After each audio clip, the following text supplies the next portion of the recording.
Hey everyone. Excited for impromptu stream since I'm not feeling the literal worst right now, so always a good sign not feeling the literal worst. Always a good sign not feeling the literal worst. Could be feeling better, but as they say, there are plenty of points in life where the universe can show you it could be worse. All my usual setup, of which I'm not even remotely close, but you know, I didn't have anything open. I'm just like, I'll get to it. And spoiler, I didn't get to it. I thought about it. Deep down, I believed I would, but hear me out, I didn't get to it. No, man, nah. All right. Tell the Discord I'm streaming. Feel free to skip ahead by like 3 or 4 minutes if you're just showing up and waiting.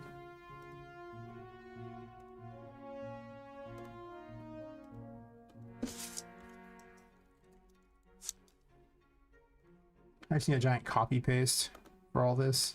Well, you can't copy paste the YouTube link, unfortunately. I wish you could. But it changes every time. Jeez. Some people's children. I don't know how YouTube is anyway. I guess YouTube's like Google's child. Actually, no, Google bought it, so. Google buying like child labor here is what I just heard. Awful. Video gets demonetized. That's fine. They can demonetize it. They don't pay me anything anyway, so I don't care.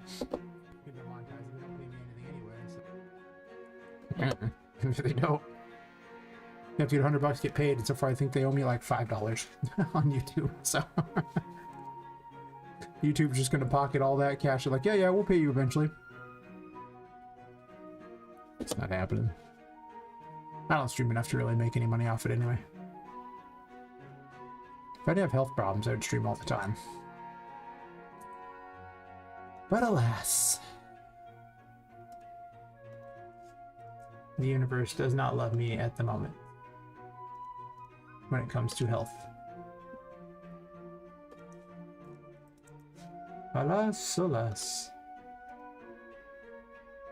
The usual pinned messages. I actually don't know why I still stream to Kick, since basically no one ever watches me on there. There's just no traffic on Kick. It's just... yeah. There's literal nobody on that. Yeah. There's literal nobody on that. And the audio keeps kicking on in the background.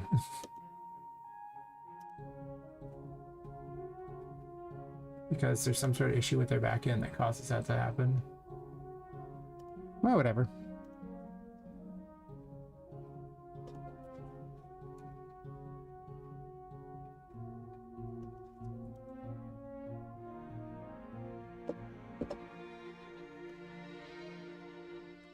Alright, got that. This. Alright, got that. Everything is good. Yes. Yeah. So I'm up to 100 and actually 157 wish lists actually. So doing good on that. I mean, not amazing, but posting to X has netted me, you know, over 50 more, so that's not zero. Now I have an argument to have myself on whether or not I want to how I want to work the terror abilities. I was revising them because they were just too many. There really is just not enough places to use them. Like, I could make 66 abilities, but with only 88 rooms and most of them, like, not even all that big, it would be every 4th room you wouldn't get an ability. Otherwise, you'd always gain an ability every room you went into, which is insane. And on top of every other collectible, like, it'd be like having a claw machine, except for the claw always grabs something. It's way too many abilities for what it was. So I'm changing it up to have more passive abilities, I think, that do things, and have a new system set up with a new I put Poppet's ghost form back, which was an original thing from the RPG Maker version that has returned with a vengeance.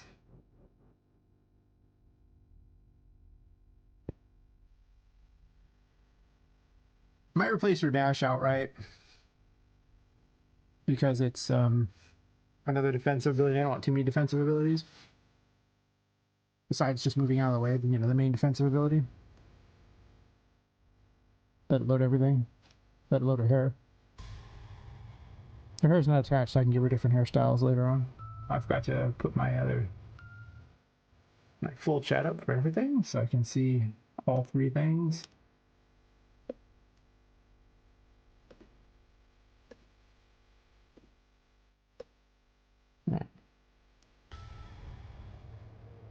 First load's always the worst load. I might have to rebalance this and change the stream up for this new version of the ability, but that's okay.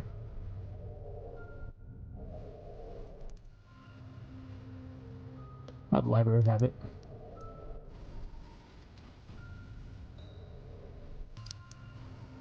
So now she just enters her ghost form, which currently is just represented by this, and drains her sanity over the course of it. That's off at 40%, so if you aren't fast enough, you're gonna fall. You can tell when you start to have issues though, like you start to see the insanity thing, you're in deep trouble at that point. You see, I was still calculating to see how it worked, but...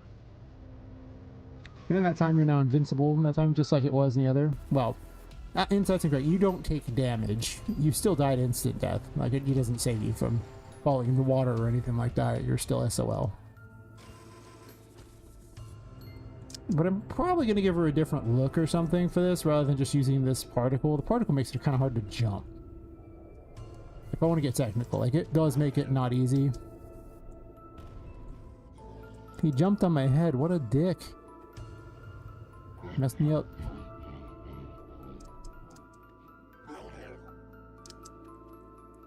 What is this track?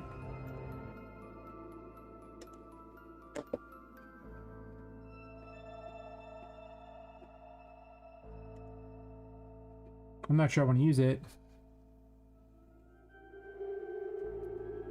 But maybe. Problem is there's a lot of these ones that are creepy, and I don't need that many creepy abilities. Many creepy musics. Like, I want like macabre and off, but creepy isn't necessary for a lot of places. I'm seeing if I can do it. It's hard to do because of the time limit and the particles making it hard to tell where I'm exactly at with my feet. I'm gonna fall. Yeah, that's hard. I almost need like an extra pillar here that's shorter. And limit it to only like 3 or 4. But the main purpose of this is now you can equip an ability for a tarot and then still make use of these. So you could have this going and then still do stuff.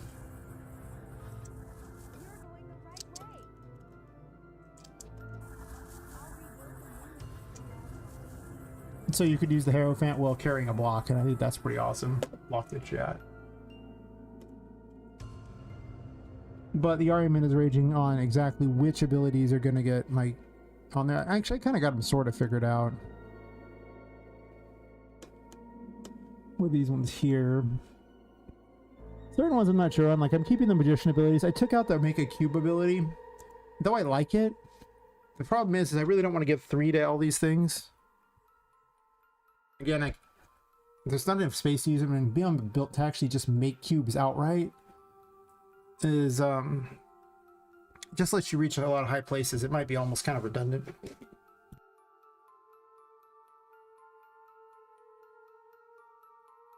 Cough hack wheeze.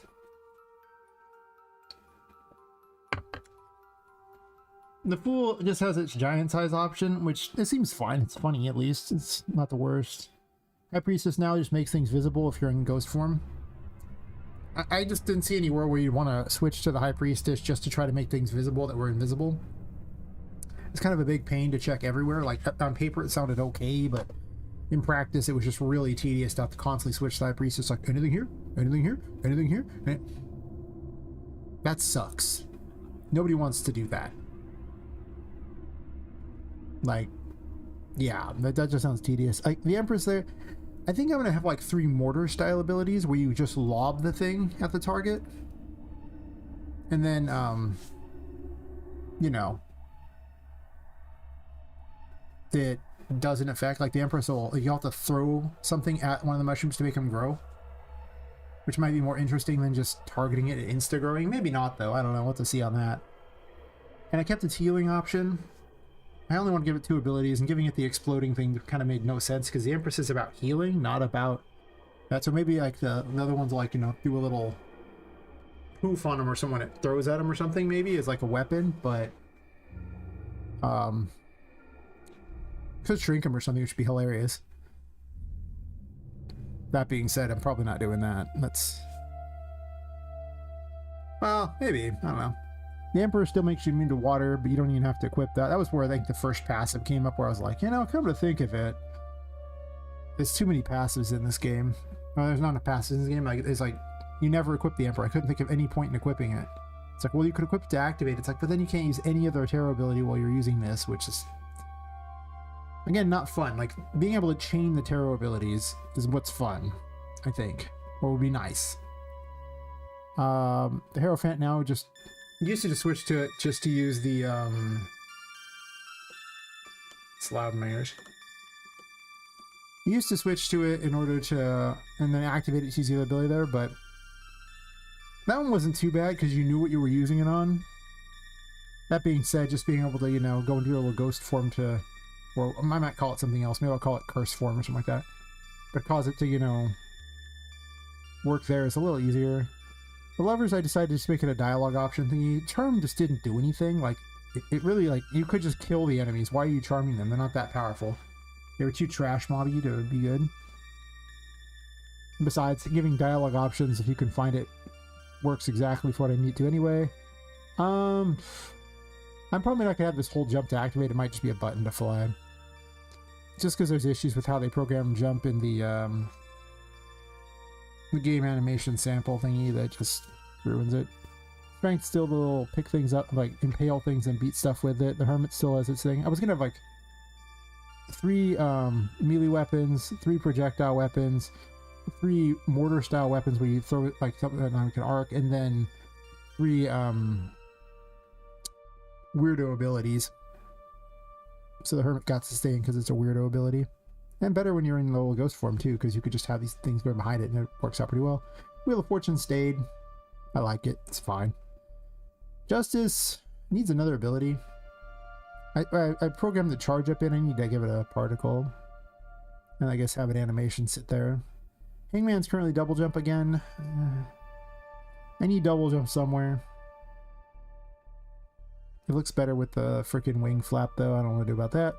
Death kept its thing. Now you can activate it to instant kill things that are lower than it whenever you hit. Otherwise it just swings and does damage and heals you. The Devil kept its fireball ability. It lost its curse changing ability where it changed the curse to work the opposite. It just negated the effect of the main mechanic of the game was terrible. So I didn't like that. The tower currently just it's throw a bomb or drop a bomb, basically destroys tower doors, replaces the moon door thingy. Moon kept its clone thing, its dash create clones and then activate destroy them all. It's just fun, I like it. The sun and the star both regenerate health now when you're in, like, the darkness for the star and the light when you're in the sun, but only if you're in, you know, the ghost form. Switching to something to slowly regen something or trade one for the other wasn't very good. Plus I had to give one of the stars abilities because it would give you basically limitless sanity, and that just wasn't fun. I'm adding cursed zones, which basically just zones that are just pure, like, you know, the curse is solidified, so this makes them that, or there'll be electric zones. I don't know, something. Maybe I'll just do electric. Whatever. This thing will make you immune to one of whatever the hell it is. And then the world now gives you immunity from curse from the dark. Oh, effects of the curse from darkness, it always did. Ghost form now deals damage to anything it hits, so now you can just move around and hit things, which was the big thing. And then you regenerate health, curse, and sanity. Just me decided to make it passive, because the simple reality was, I wanted you to use it while using everything else. That's really what it was. But it does need some way to fight. So, I gotta work on that to-do list too while I'm at it. But my plan is to make all these changes there. I had a lot of abilities previously set, and I'll have to pick the last few abilities. And then I'm gonna have to change some of the rooms around to be a little more useful for that. You see it in this room though, the ability to mix the two abilities though. I need more global abilities essentially. Like a third global ability. I don't know what it would be though. So activating this mode would then activate a global ability. I still have to think that one through. I mean, it's possible the Empress could, the plants could grow around in the whole world, but that's kind of, that's not the way I want the Empress to play out. It's just not.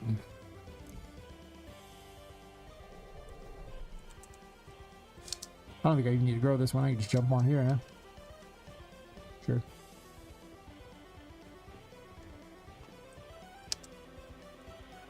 But now you can activate these. And while jumping around to here, you can now open a drawer or something. And then jump off there. And to be able to do that kind of thing means I can now make puzzles more interesting, where it can be like jump to something, grab, and then activate. Of course, there's no light here, which I'm gonna have to have more lights if this is a mechanic I require you to use. Because otherwise it won't work. And it takes the same amount every time, no matter how much you're using. Like, it just takes a percentage amount. I forgot what the exact percentages were. But yeah, that's where we're at right now.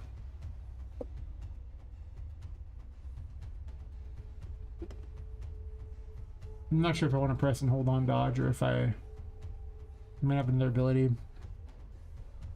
Yeah, I just need to restructure things. Then I gotta take out the tarot leveling. I'm gonna make a to-do list of what I need to actually work on. Too many things to think about. My scratch board.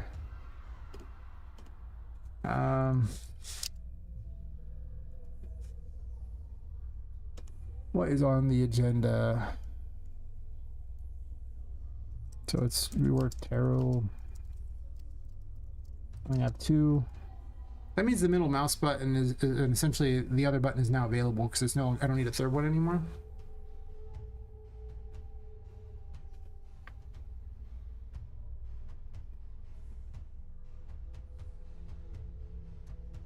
No, I will most certainly pass on testing out someone's game. You can post it in my Discord if you want, but I do not test out people's games. Not after I've had 2 different hackers in the chat.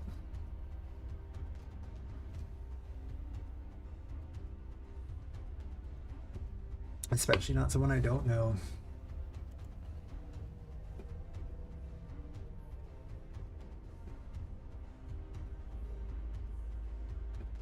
Who's never chatted except for here and just made their account in October.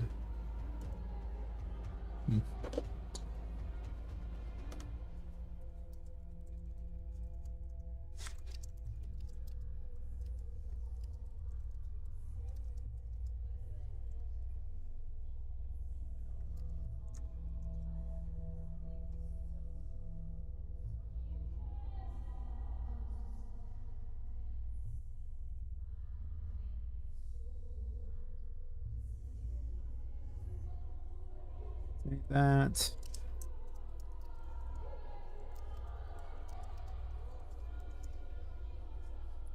I've already programmed the sun and this other thing there. Make some kind of,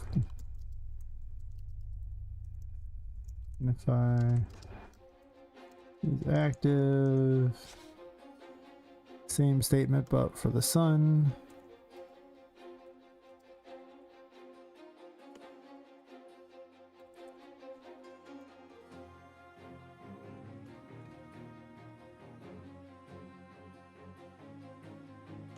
Right now I'm doing a lot of organizing of this project.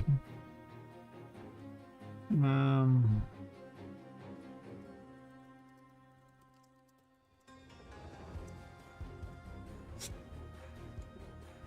not going to use this ability anywhere else in the beginning other than as a defense.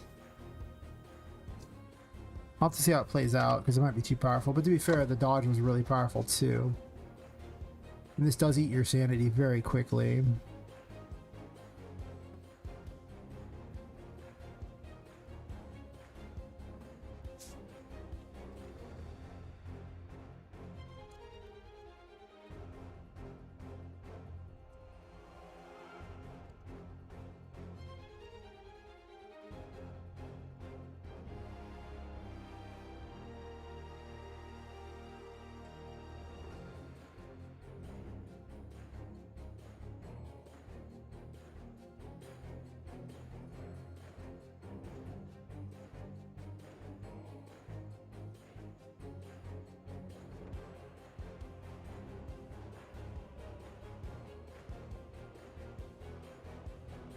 Um,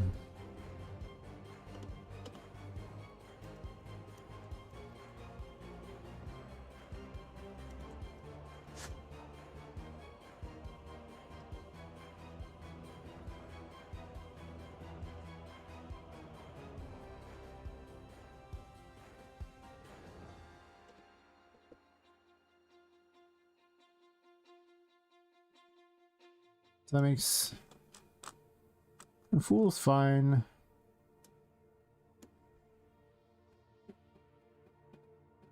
I think I might give up the super mode idea and just have it where, you know, being in super mode just drains the curse or things like that.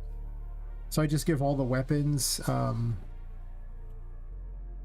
actually I give Death and the Fool just a curse drain ability.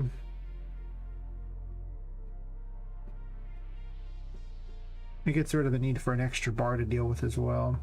One less weird stat to worry about. So this will cut down a lot of work because I still have like 30 different new abilities to put in the game.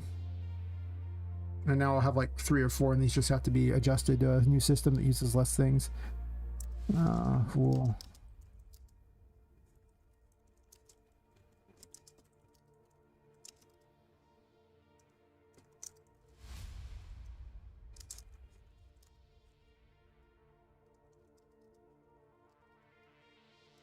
Yeah, super bar.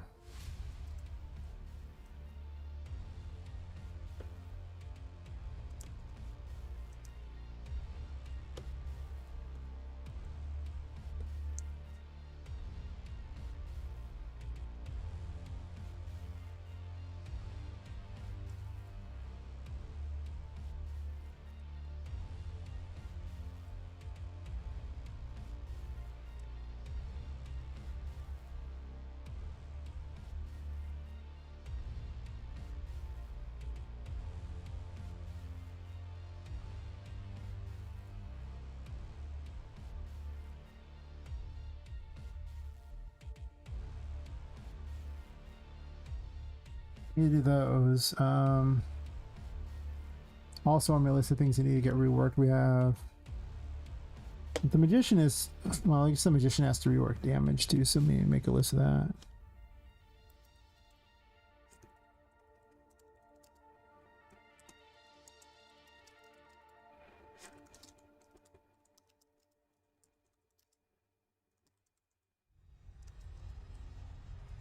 You know, currently scale by level. Oops.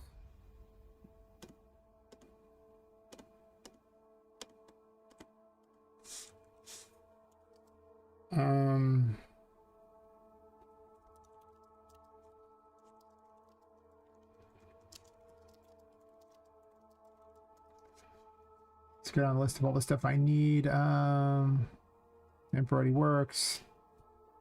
Hierophant's already set up. Effect to show that Harrow is active. Sure.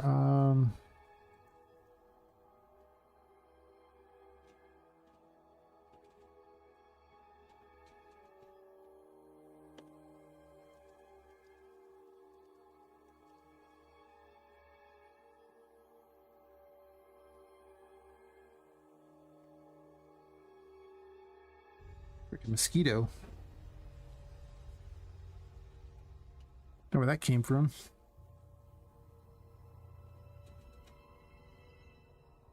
Did you get it?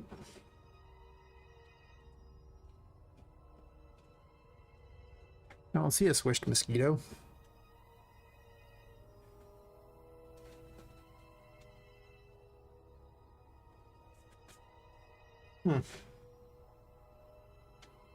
Weirdly fast mosquito. It's probably the new one that injects, you know, COVID or something. Vehicles flight. I might want to combo some. All some of these things are also trying to merge together for the controller support too.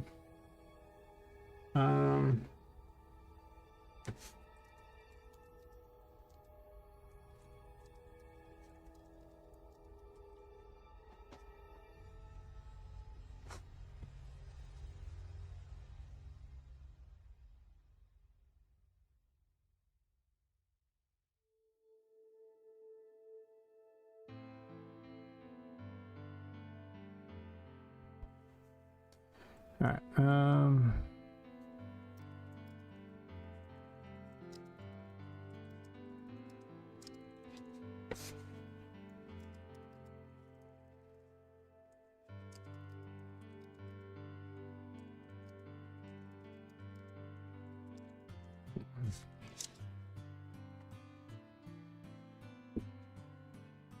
I thought about having the gain levels to unlock abilities thing, but again, too many abilities. Where are they all gonna go, you know? Like, I have no idea.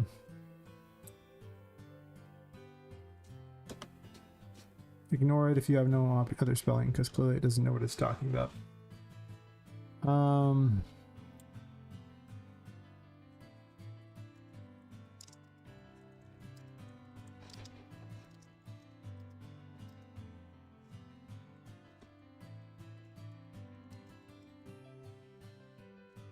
See, when I said ignore all, I meant that I should just add to a personal dictionary rather than try to figure it out.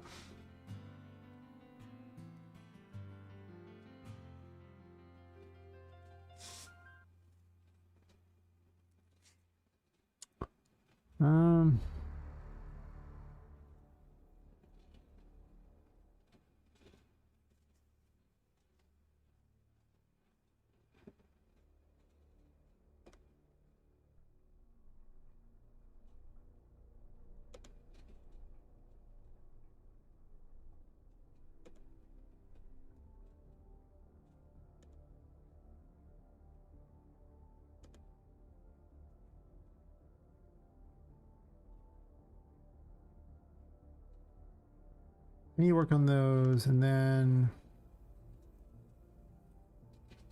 strength and the hermit are probably fine.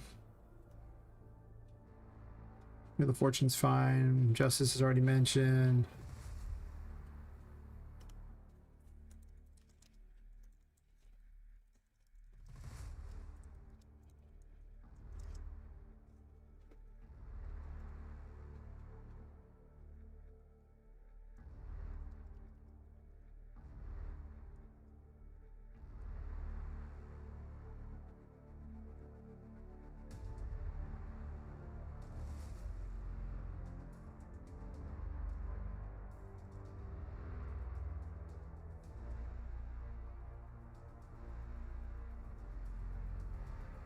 Would suck, I guess.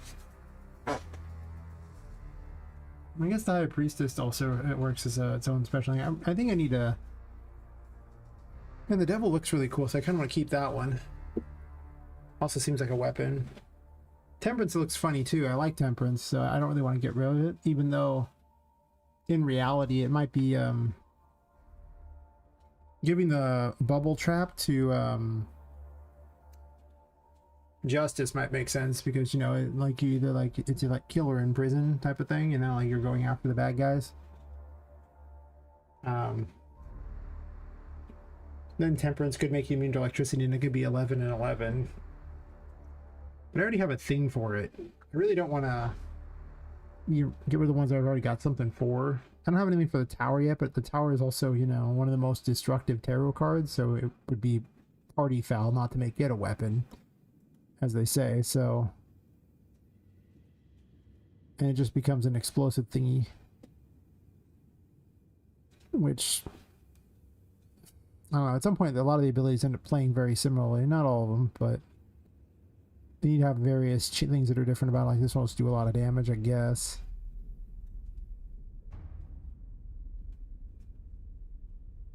But yeah, I don't know, seems weird.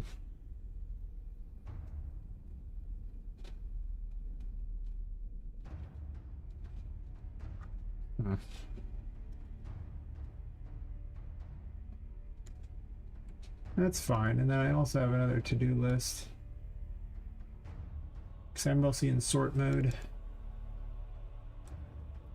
Because I realize that I've gone so far into the game, and here I'm still thinking about new abilities, and it's like, wait, what? Why am I still thinking about new abilities at this point? Those should have been done, man. I could shuffle some of the other abilities into the remaining spots, but again, I kind of discovered that certain things just played badly. You know, even my scratch board, it shows a bunch of the abilities that just played badly, unused tarot abilities. But things that were just actually, a lot of the thrown abilities that were just like, why? like a shockwave ability. I mean, I guess I took out the judgment stuff. It was just, I guess blowing enemies back is okay. It doesn't.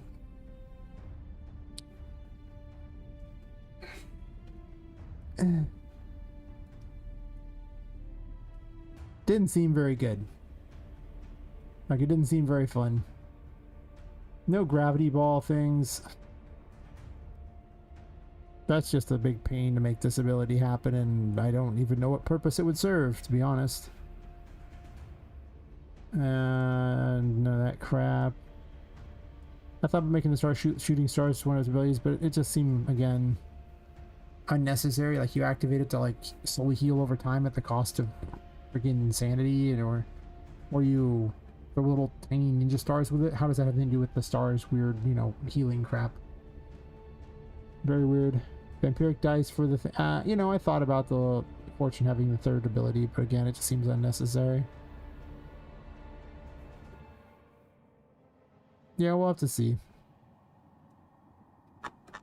I cut out a lot of things like that. There's ones I kind of wanted to put back in. I already have kind of replaced that. I'm not gonna put it back. I think Temperance will just create little, like, you know, bubbles you can jump on, which would basically be kind of similar, but not really. And then the red mushroom is just now the tower. Yeah. So that's kind of where we're looking at the passes and things like that. Anyway. Trying to get to work.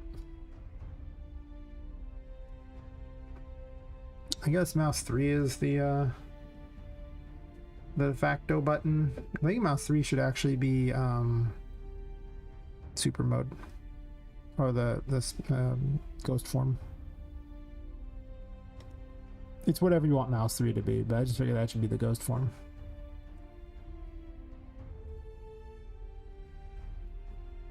Okay, well, I already have my numbers where I want them to be. I don't need to keep these. Nor do I want to see it spam me all the time. That would be annoying.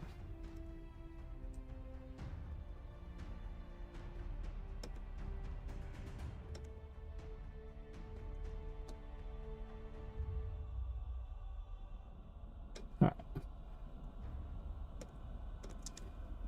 This is actually incredibly easy to do.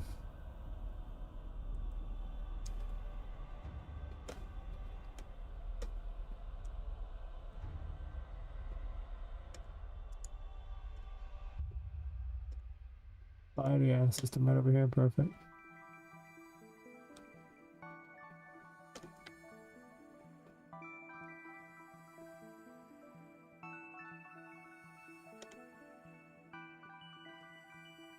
Yeah, we're just eliminating this here. That's unfortunate, but it is what it is.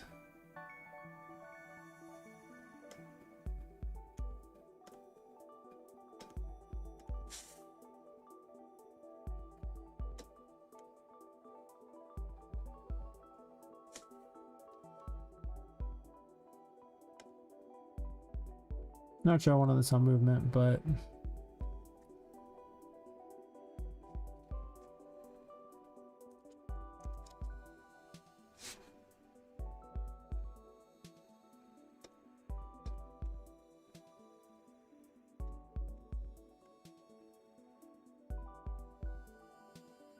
that brings dodge back in. And yeah, I'm sure the other mode will become like some cool looking ability.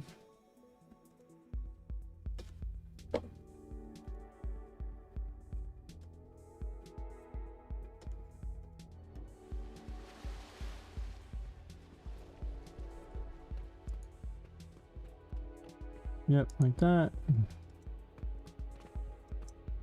She keeps her dodge, keeps an invulnerability thing. Like, say, I'll use a different particle for the invulnerability, because I think that would just be better than this crap. Because I like her little dash as it is. That seems reasonable. This just makes it hard to see shit. This is terrible.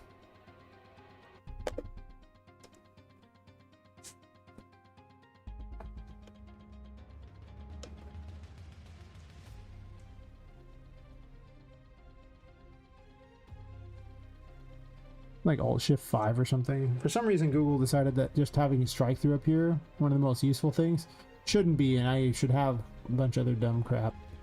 This is why they should fire most of the people who work there. Every time they update their product, it only gets worse.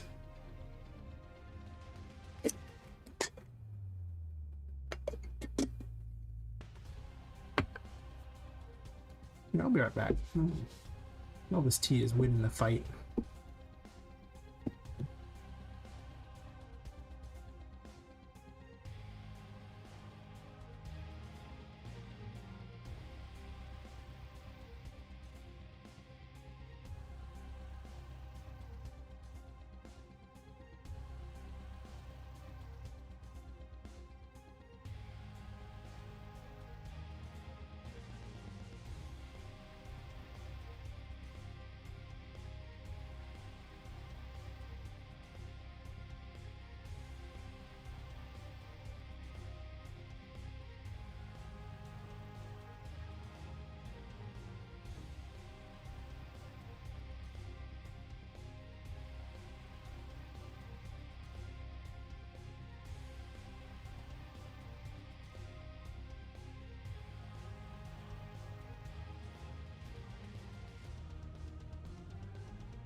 I mean, I guess technically it would just be me going through each one and seeing which ones I need to remove, so that they're on the right things versus anything else for that one.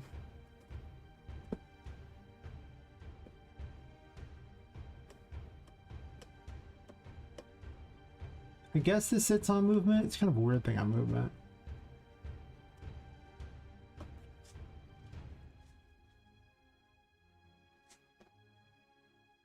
Can I comment it?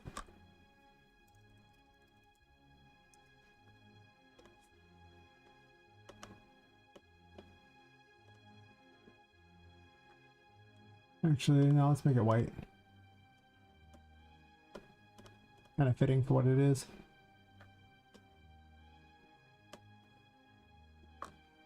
There's a lot going on this one. It's sort of movement related. I don't know. It doesn't really have a thing. It could also be a terror ability, kinda.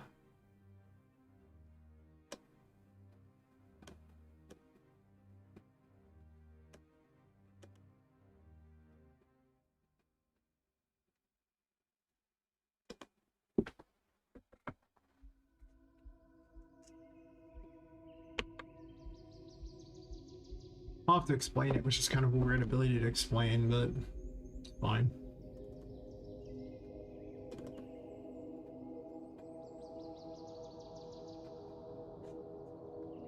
Well, I guess these don't even matter because they're not going to even be there. I'll just keep them for now, I suppose. I don't even know what the third ability is supposed to be on the Fool. Do I even have a third ability?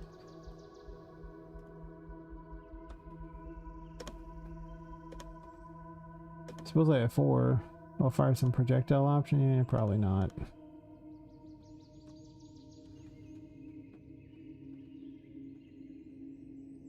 Oh, actually.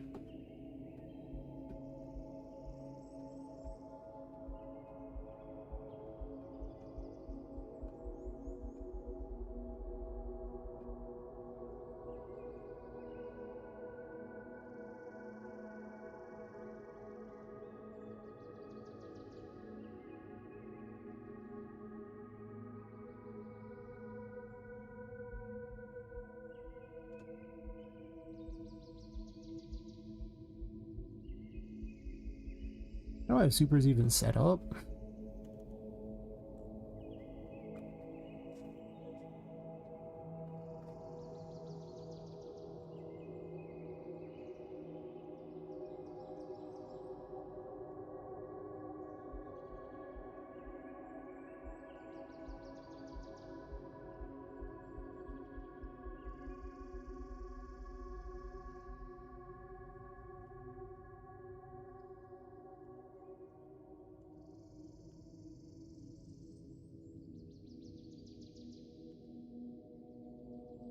I don't think it actually does what I want to do in the first place, honestly. There's so many things open.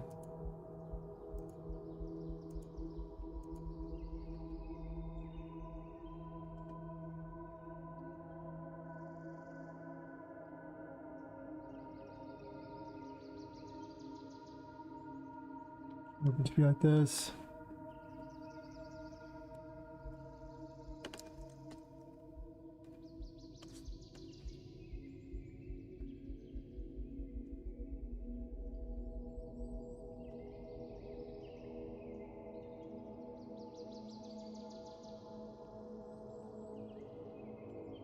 No cost paid.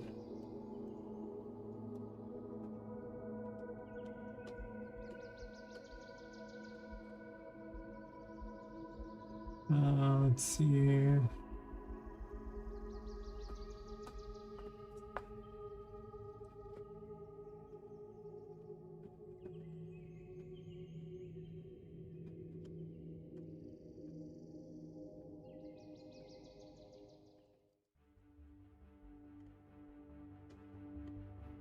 Actually,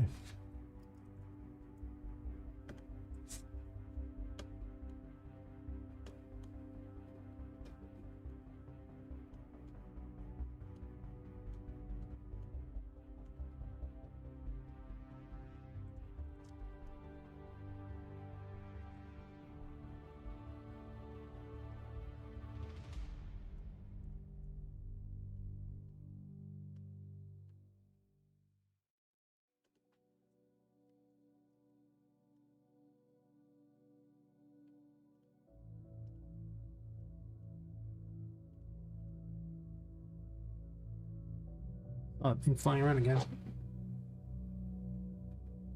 Where'd it go? Like a mosquito. An annoying little bugger. Didn't see it on me. So I think I got it on, or what? Usually mosquitoes aren't out in the cold. How the hell did this one even... Like, it's the only one I've even seen in forever. Let me check out these at work and these other ones here.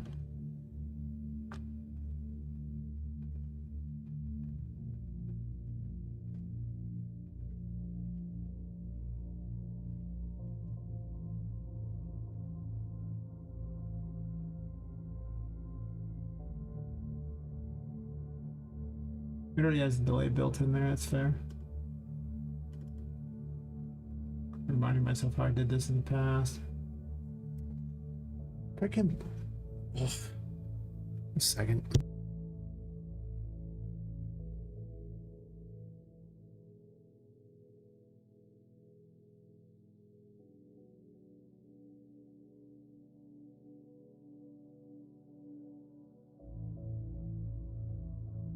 Oh, sorry. Being plagued by a mosquito.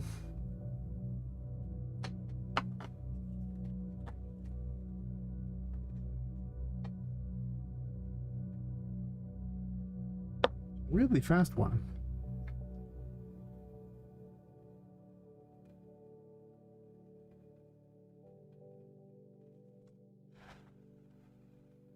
Time to let it bite me some more so I can squish the little bastard.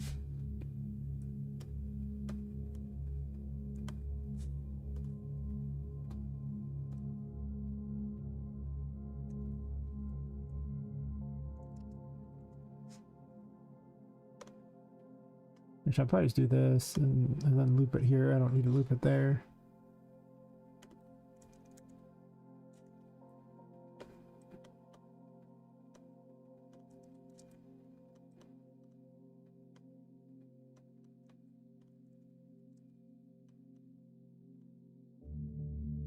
Be like that.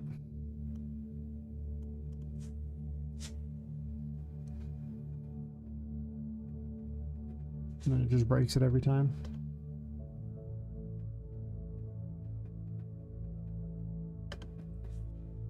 Oh, actually.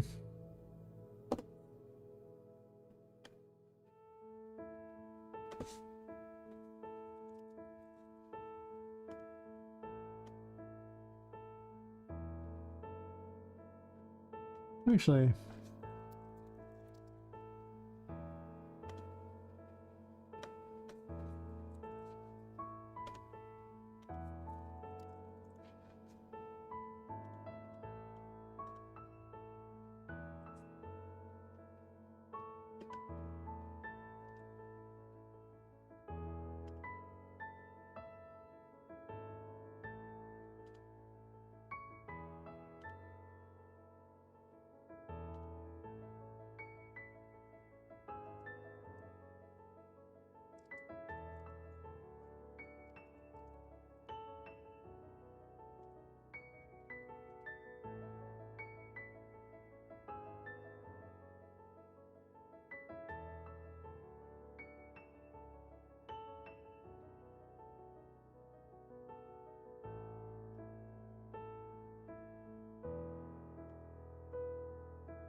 I guess it counts the top one, fair enough.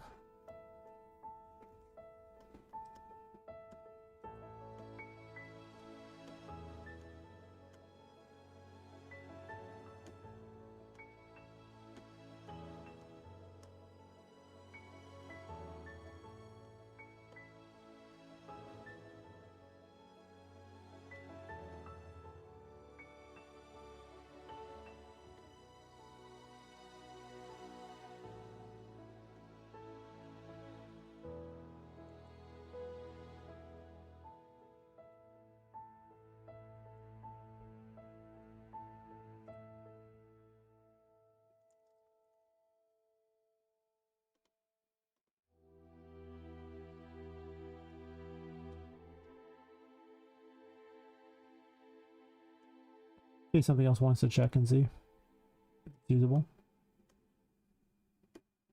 This cleans the system up a lot nicer. It should make it a little easier to deal with things, not have to deal with 9 million extra things here.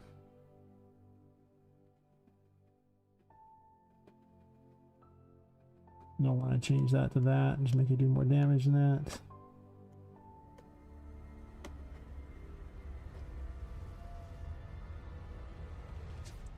Good, super.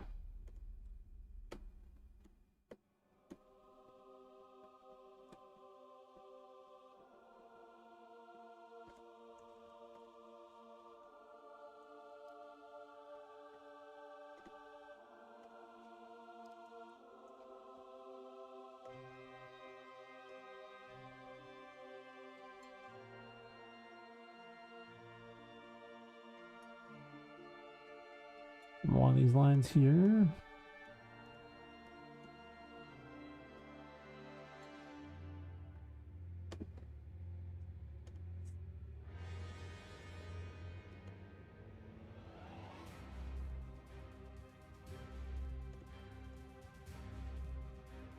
What's this one? What this?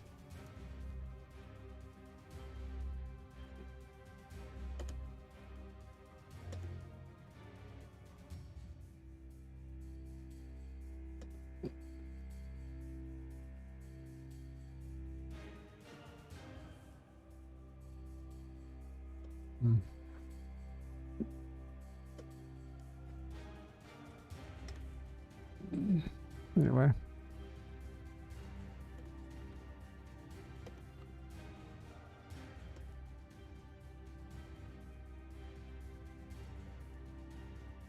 So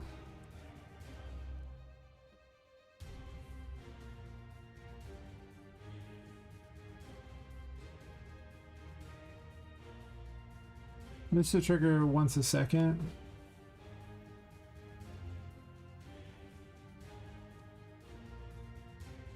Might be really expensive.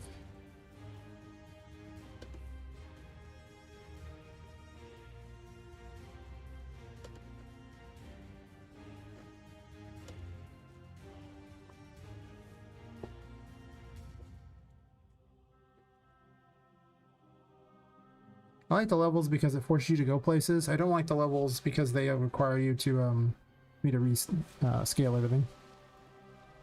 That part sucks, but beyond that.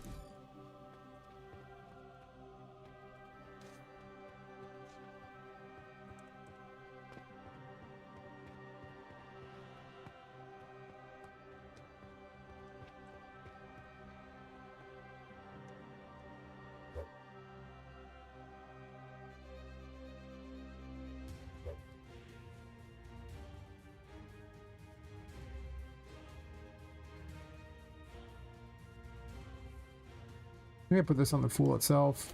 Could make sense.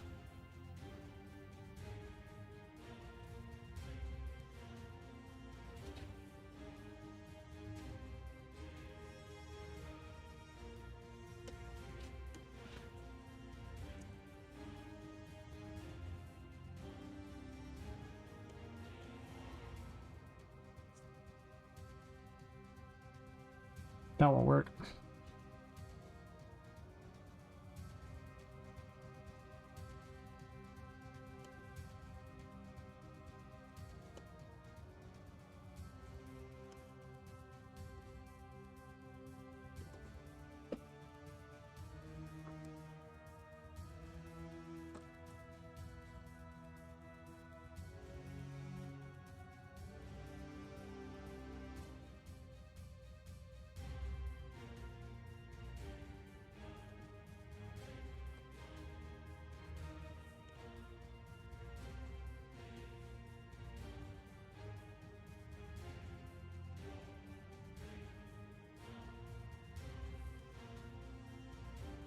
Also has like enable super.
Makes this easier.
Messing lots of things up, I'm sure.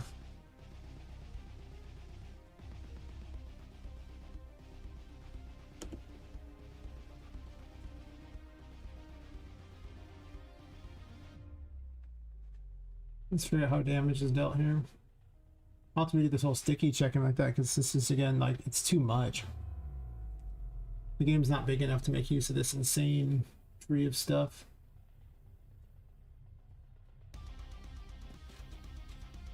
Or maybe I keep it, I don't know, maybe I could have some things that are immune to it, I suppose. But again, I'm not gonna have any abilities for it, so I kind of just want to be able to pick up crappy enemies and beat things with them. And things are either immune or they aren't. And let's make the big, you know, super enemies immune, the little trash enemies, as long as they're like you're lower level than you just get to nug them.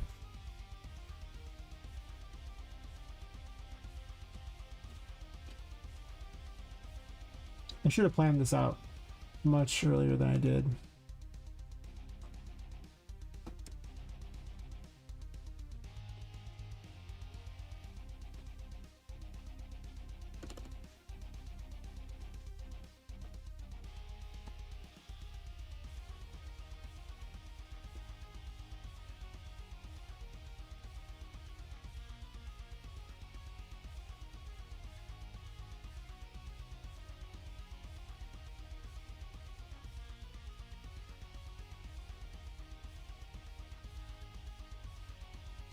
Oh.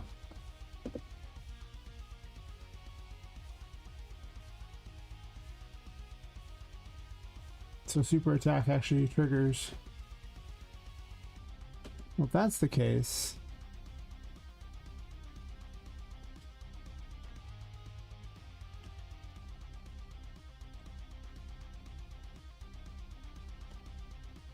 then actually I don't need this here at all. What I actually need here is just the damage thingy here. I don't care about super time.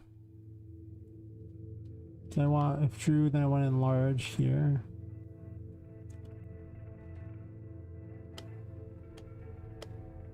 And I'm gonna move this up here.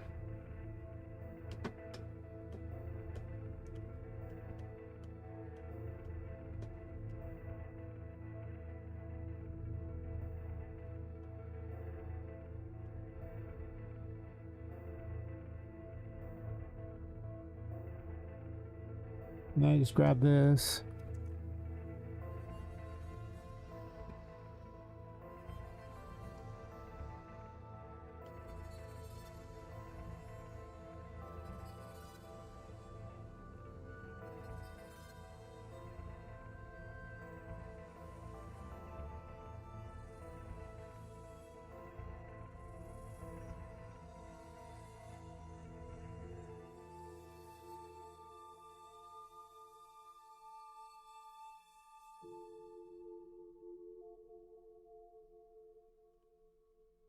I don't do this anymore.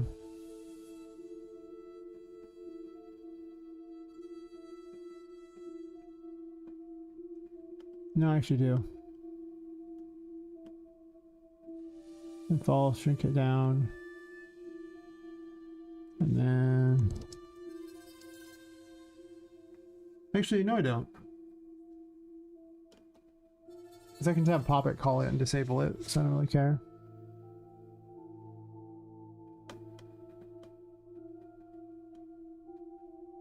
Seems a lot better than futzing around with it, where I don't need all this extra stuff here, and then super attack just ups the damage count, and I don't need super time.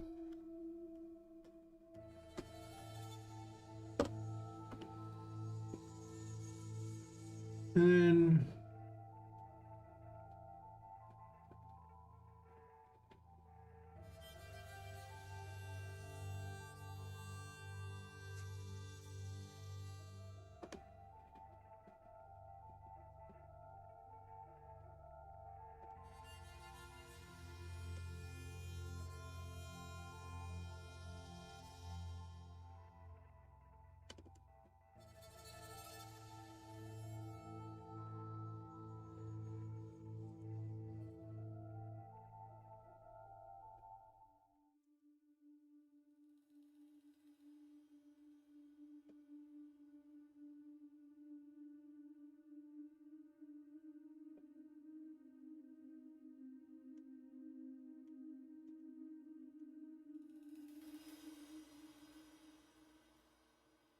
Doesn't make life a lot easier for me. This complicated crap. More abilities you can use at the same time.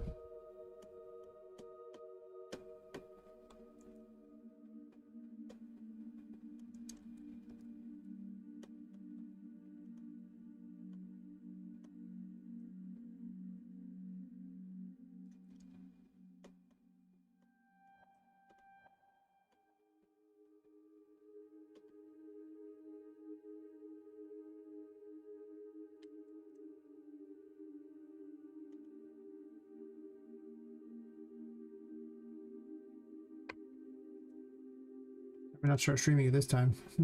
Oh yeah, Lepus, how's it going? Past me work. Oh nice. You know, you didn't show up on the social stream. That's interesting.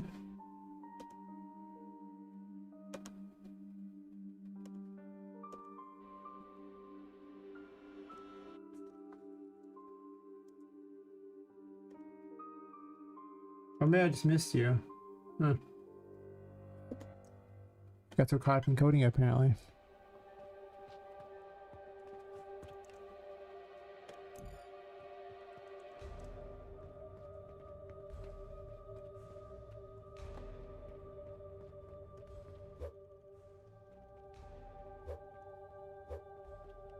It's not draining.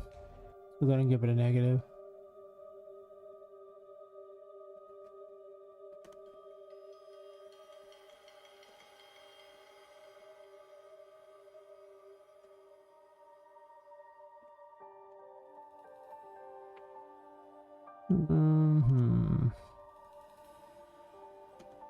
I rather set it to be this so much bigger thing here, and it just isn't.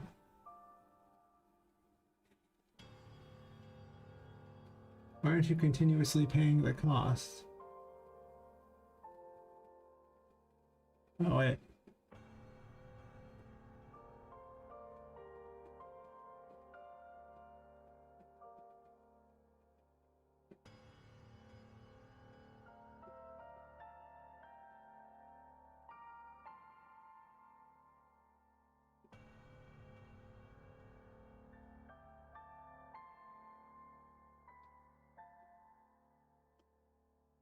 I'm dumb.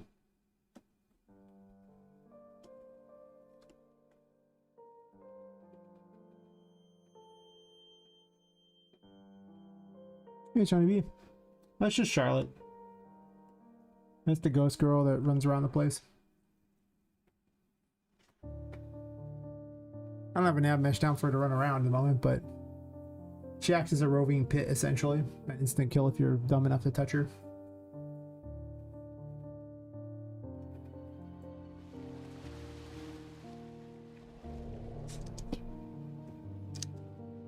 She likes to crawl around after you in this area.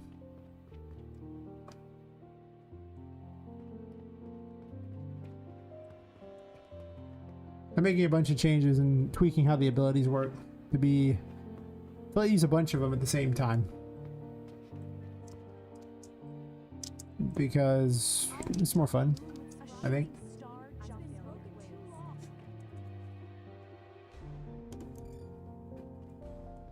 So basically I'm switching them now to where like 12 of the tarot cards have like 2 different active abilities. And then I gave Poppet back to her little ghost form thingy, which I haven't given a good graphic for yet, but she used to have it in the other where she turned into like a ghost and be able to do things. And in this now, it just drains your sanity, but then it makes all the weird little things like the Hierophant, everything active during it, so this way you can then use tarot cards at the same time. Basically, it gets rid of a lot of the really awkward abilities, so you don't got to use them separately. I need a better thing for it, though. Because see, now I can be in Hierophant and then use the Magician to open something.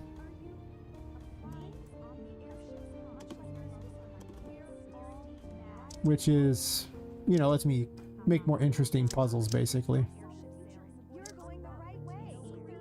So playing around with that...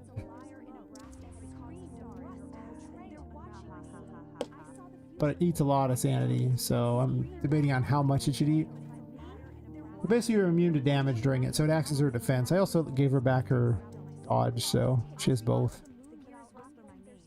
This also means that in some areas I can have more instant death pit thingies. Like I had to take him out of the first boss area because there was no defense. You couldn't dodge because if you dodge, you would just die. But now, you have invincibility. You're not faster in this though, so. Yeah, I'm going to keep the dodge graphics as that, and then this one will become something different. Maybe just an outright different version of her. Kind of like, you know, Madness Returns had the Insanity mode. Except for, you know, this is just that inactivable whenever, and not that one where it was a much bigger thing.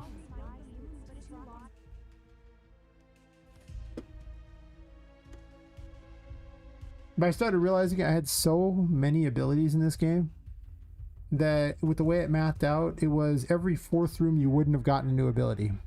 That's right, you wouldn't have gotten an ability every fourth room. 3 out of 4 rooms you would have had to have gotten a new ability. That's how many abilities were in the game. I was like... I started realizing there was no payoff to any abilities. It's like, cool, you get this, but there's nowhere to use it. Or you use it like once and then you never use it again. That's lame. Or like the magician cubes that got used like 3 times and then never used again, and you know, it's like cool. Or the Emperor Tarot that made you immune to water and you use it to swim to one pipe and then never used it again. But now I have a whole area for it. Eee.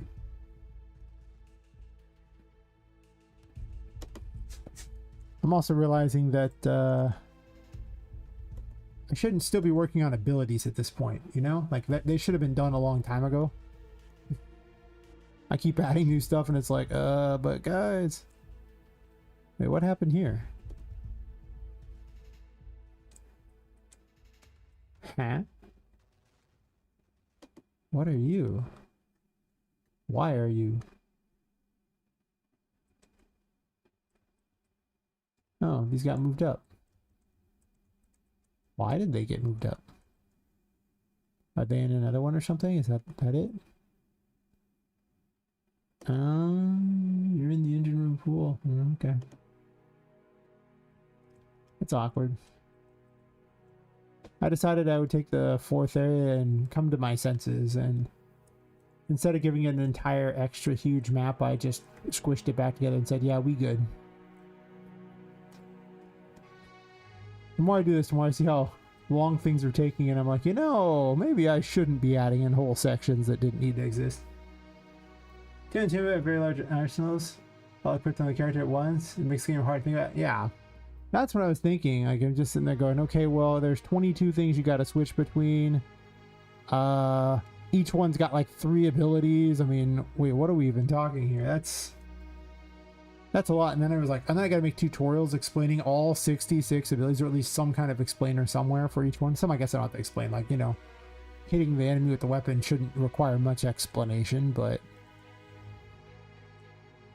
even now, with it as is, there's 34 abilities. So, I shaved it down. But did I, though? That's a lot. That's so many abilities. Especially for a Metroidvania. This isn't like Expedition 33. We're not stacking Pictos or whatever those things were.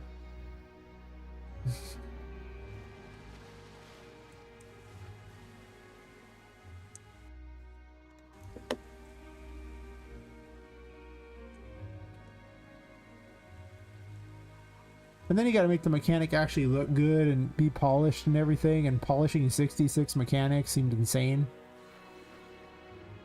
But yeah, I have the whole area down here for the Emperor now, so this way there is an actual payoff to the Emperor.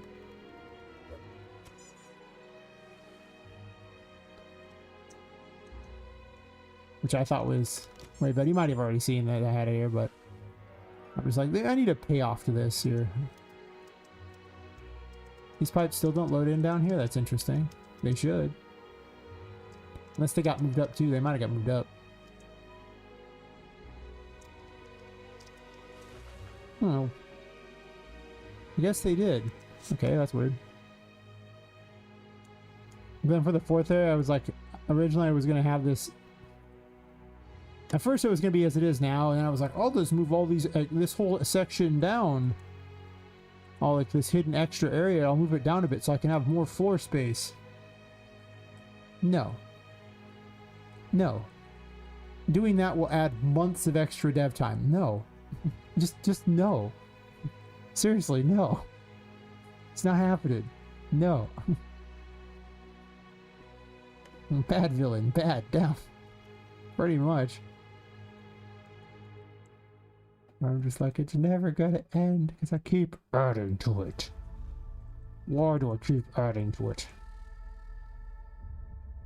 Why did I move the entire engine room pool up? That was a mistake. Why did I move only half of it back down without thinking about that I might have moved the rest? More mistakes. See, I think that at this point it's more of just cut everything I can, just trim it down as much as possible to what plays the best together. Make that the best possible, and then, you know, design the rest of the game around that. Instead of just adding whole sections that really just don't need to be there. I mean, if the game is like, I don't know, 10 to 15 hours long, that's acceptable. It does not need to be longer than that. It's a Metroidvania. They aren't typically that long. No, I'm not Team Cherry. No, I didn't spend 7 years on this. No, I don't have a whole team and a crap ton of money like they did with Silk Song. Nope. I have none of these things. So, if this game's 10 to 15 hours long, good enough for me. And I'll add more secrets and things like that. Like, it's probably going to be early access anyway to start with. Otherwise, it'll never get done. But yeah, now with having all this stuff down here, I don't have to,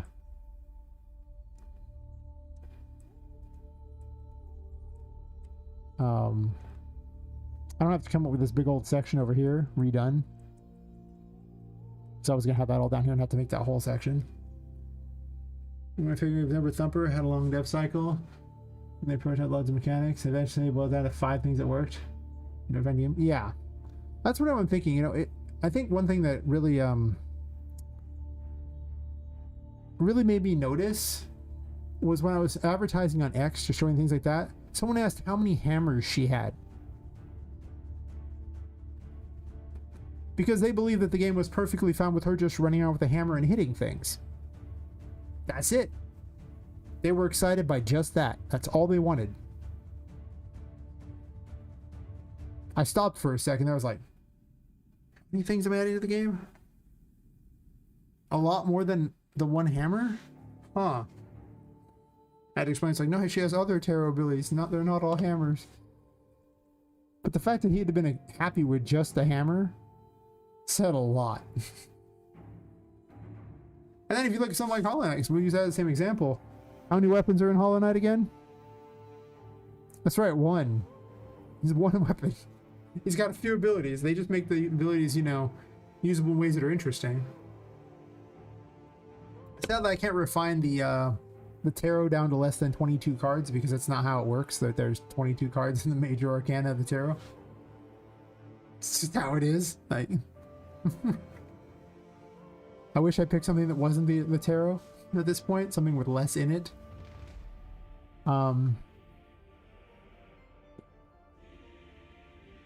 There is an argument for giving each one ability. But the problem is some of the things play so weirdly that they need more than one button, like the moon placing all the little clones places and then, you know, the other button blowing them up.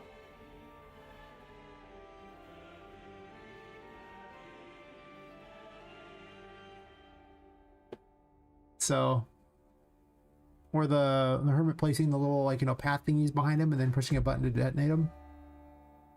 I mean, they could always just place paths and then you just detonate it with a button. That could be a one button wonder, pretty easy.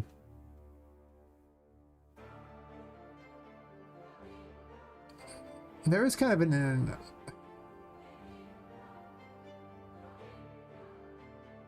there is kind of an argument for that. You pick your 22 favorite abilities. Some of them are passives that just attach themselves to the little ghost form.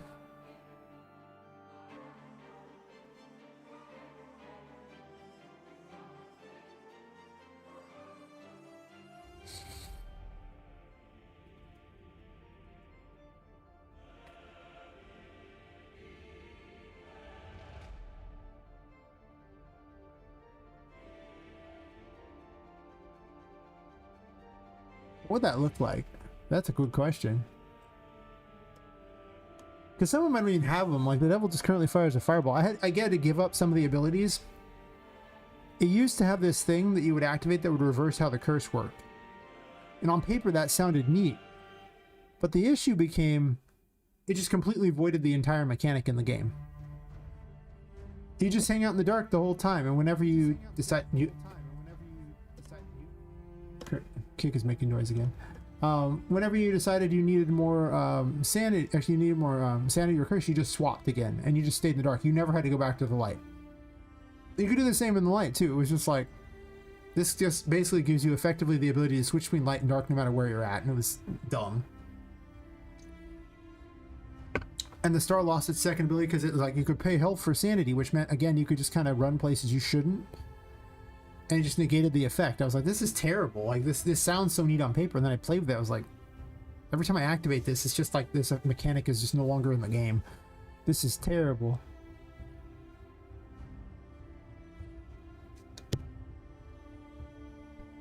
But I mean, the Fool, all it did was just bonk things. That guy was happy. It growing large and doing things does more damage. Doesn't seem that great. This one here with the Magician, I could retool it so that you would pick things up, things like that, and if you hold the button, it throws it instead of like, you know, just dropping it. That's true. So I could make this one. That'd be fine. Already a passive, so it works out easily. I was gonna make the Empress actually throw like a mushroom at something, and then the mushroom causes it to grow or shrink. And then, you know, it can also just deal damage to enemies or something, kind of like a mortar style attack that where it like lobs it essentially. In which case I could give up the heal on here, but with no heal I have to give him another heal somewhere else. Emperor making you immune to water is already 1. Hierophant ghost form thingy again 1. The levers like add new dialogue options. See the true heart of people. I want it to be important, but charm was terrible. Like I built a whole charm system and it sucks. Because why would you charm them when you could just kill them? It's that simple. There was never any point where I was like, man, I want to charm these things. No, and then I got to program them all to fight each other? No. That's terrible. Strength does the thing where you can like bash an enemy to the ground after you have something on it, destroying it.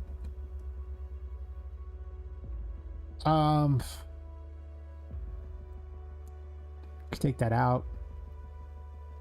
Again, this one could be a tool for 1. This would have to lose one of its abilities. Essentially, there's no real way to make it both heal and do that. Justice already has one ability, it just fires a projectile. I was gonna give it a charge up shot. But that's still one ability. It doesn't even have a second ability. Hangman currently double jumps, the new passive. I just don't have. I might give it its little like attach thingy again, maybe. I don't know. But that kind of like fly kind of already does that, so it's like cool.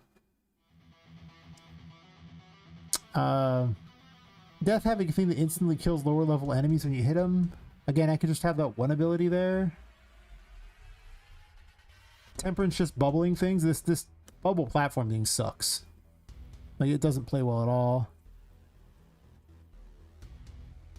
This could also just lob little things that destroy tower doors and are just an explosive. It doesn't need a plannable explosive at all.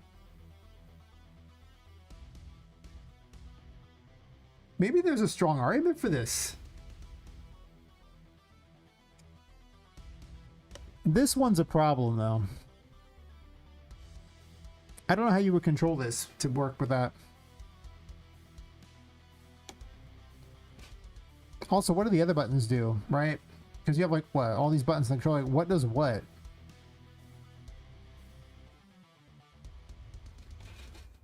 But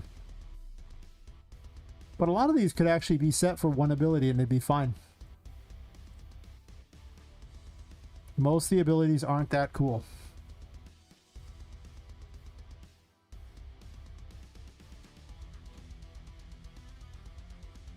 That means I could also swap some of these back to being not passive as well.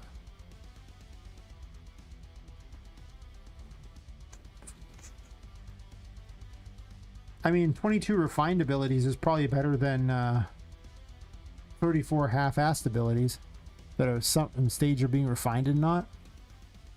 I can't believe I thought I was going to put 66 abilities in here. What the hell is wrong with me? This is as bad as when I was initially designing the scope of the game, how big it was.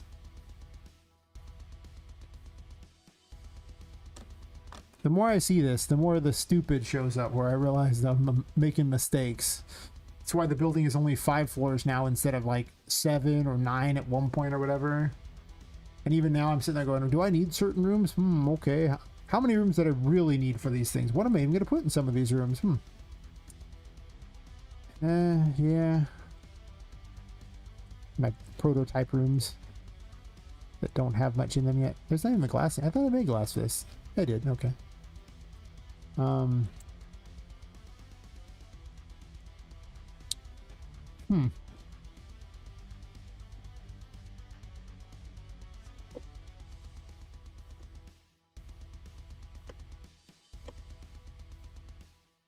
Yeah, it's kind of what it sounded like. It really turned into that issue. It was so many abilities.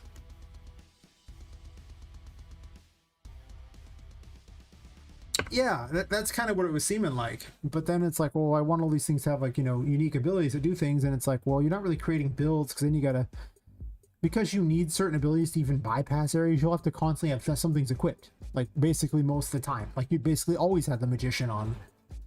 Which doesn't lend itself well to a roguelike at all. Like you need certain abilities to play the game. So they basically need to always be active. I mean, I guess Bloodstained kind of did a thing where certain souls that you got, unique souls, you could equip those souls when you needed them. But you always had those souls. You just had to dig them out of your inventory. That's all. You never lost them. So... And I always originally envisioned this closer to Metroid than to Castlevania, a Symphony of the Night, because Symphony of the Night just takes a long time to balance all that crap. I did like the idea of having levels based on collecting the other tarot cards, only because it forced you to have to explore in order to keep your level high enough to actually be relevant.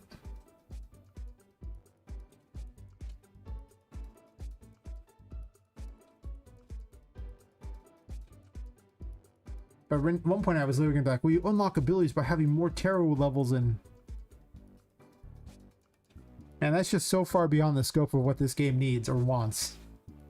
It's like, oh yeah, like, and it upgrades the damage based upon what level you are, like for like your tarot level, and it's like on.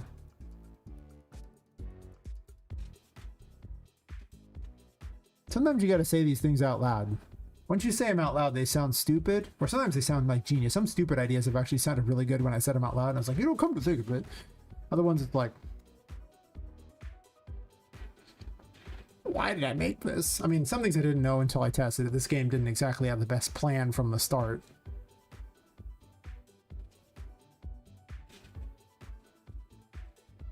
But given how long things have taken, given the health problems that I often have too, which keep delaying things,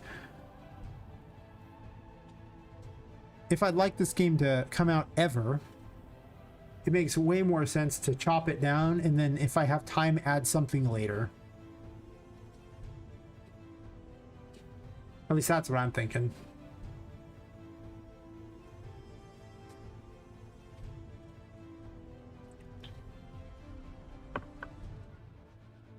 I guess I can make the moon where you just hold the button to destroy all the clones.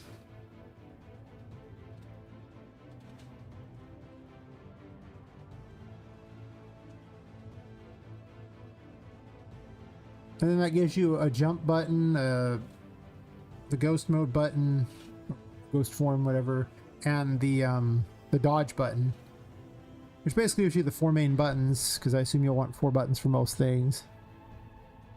So I'm trying to figure out how it goes on a controller face, right? Because this is a Metroidvania, so people are going to demand that it supports a controller. I also have a cheap controller because the better ones always break, but this cheap controller you can throw against the wall or something and it would work just fine. Because they drop them all the time by accident. They get knocked off the desk, usually because of this cord. But it's like 14 bucks. I don't give a crap. Thing's indestructible practically. Might as well be a Game Boy for those people who remember those things. Yeah, I have to really focus on having good support for these because people will complain if I don't, because it's a Metroidvania and it's just kind of required. One streamer even told me exactly that. It's like, I won't play it if there's no good controller support. And I was like, don't worry, man. I explained to him that people would crucify me if I didn't have controller support. So what if, and hear me out, there are no heal abilities in this game. There are just things that regenerate you if you're under the effects of ghost form. Yeah, Steam Deck exists, exactly, yeah. The good news is I tested this game on a it was a 1060 with 6 gigabytes of RAM, and it was getting like 50 to 60 FPS on medium settings. So it should run on a Steam Deck. I mean, you know, I'm assuming a Steam Deck's better than a 1060. I'd hope it's better than a 1060. But just in case, we have a similar thing. We have a ROG Ally sitting in the front room that I can test it on to be certain it works on the Steam Deck. Okay, if it's worse than a 1060, I don't have anything crappier to test with. That's the crappiest thing I could find in the house, okay? Like, that's... I literally took my office computer that had my old graphics card, because I used to dev Unreal 4 while streaming on a 1060. God, Unreal 4 did not have much of a resource requirement. And I, you know, brought that computer home because I got rid of my office, and I'm all playing it going, wow, this actually runs. This is wild. I was thinking it would require like a 2000 series at least. Especially with megalights enabled, but no. But yeah, but the integrated graphics on the AMD stuff is actually really good. Like, that stuff can play Skyrim, no problem. Yeah, it's definitely underpowered versus dedicated GPU, but the thing is it's not underpowered versus some of the old GPUs.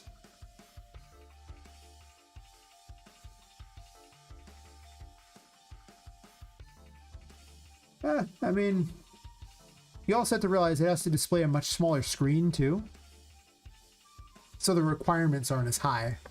Like, it doesn't have this, you know, 19 by 20, like 1920 by 1080 monitor. It's got this tiny little thing. So it can display it in a lower res, probably, and it would look fine, I imagine. I haven't really looked at the specs of it. Like I said, we have a ROG Ally in the front room. It's slightly better than a Steam Deck. So if it runs on the ROG Ally, then I'll say it has Steam Deck support, because I'm not buying a Steam Deck. Not unless this game sells a shit ton, in which case, yeah, okay, I'll buy a Steam Deck. You got me, buddy. I got this. But...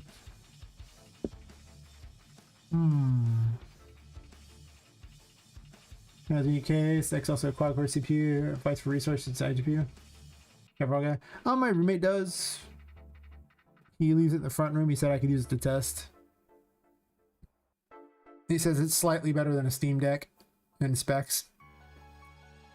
So if it runs like absolute garbage on that, yeah, then I'll just assume it probably doesn't run on a Steam Deck. But if it runs well on that, then it probably runs well on a Steam Deck. So, we'll have to see. Yeah. I mean, gotta get the game to running decently enough first. Well, actually, it was running really well, but I keep adding crap, so I keep ruining that kind of thing. Adding new systems and things and making stuff that was working not work to make it better. I mean, I'm solving problems in the process, but... I'm not sure if I'm going forwards, backwards, or sideways sometimes. It's hard to say. It's really hard to say. I guess to be fair, if I keep cutting the game down, like, you know, to what things like that, then I'm actually completing the game incredibly fast because it's like, okay, well, I had to make another 34 abilities, but hear me out. If I knock it down to only 22, I don't have to make any new abilities. I'm gonna have to change some programming in for some of the effects a little bit, but I'll just be good. Let's have all the abilities of the game. It's like that day where I cut 2 entire floors from the game and said, look, I completed 33% of my game in one day. What a champion. Or when I cut 20% off the building, where I was like, you know, at least 20% isn't doing anything. So I completed 20% of my game that day. Huge milestones.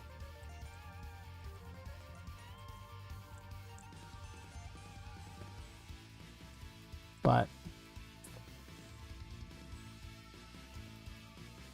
yeah,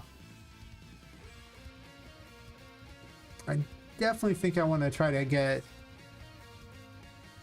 this game on lock as soon as possible for everything that's going to be in it.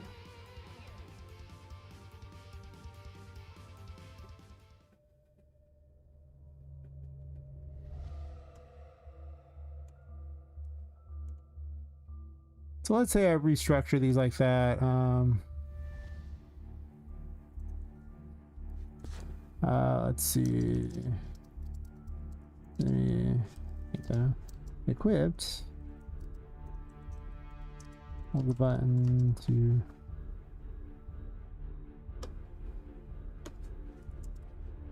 Let's restructure it for 1 ability per. I mean, I mean me, obviously. I can just make this always drop that, and it's just, I can just be that. Actually, wait, let me do this a little differently here.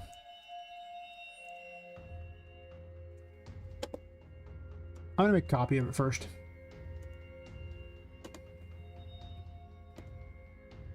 In case I don't like it, I don't want to remember what was on it.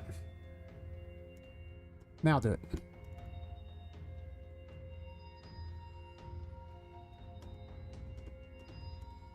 It's Control Y? Sure.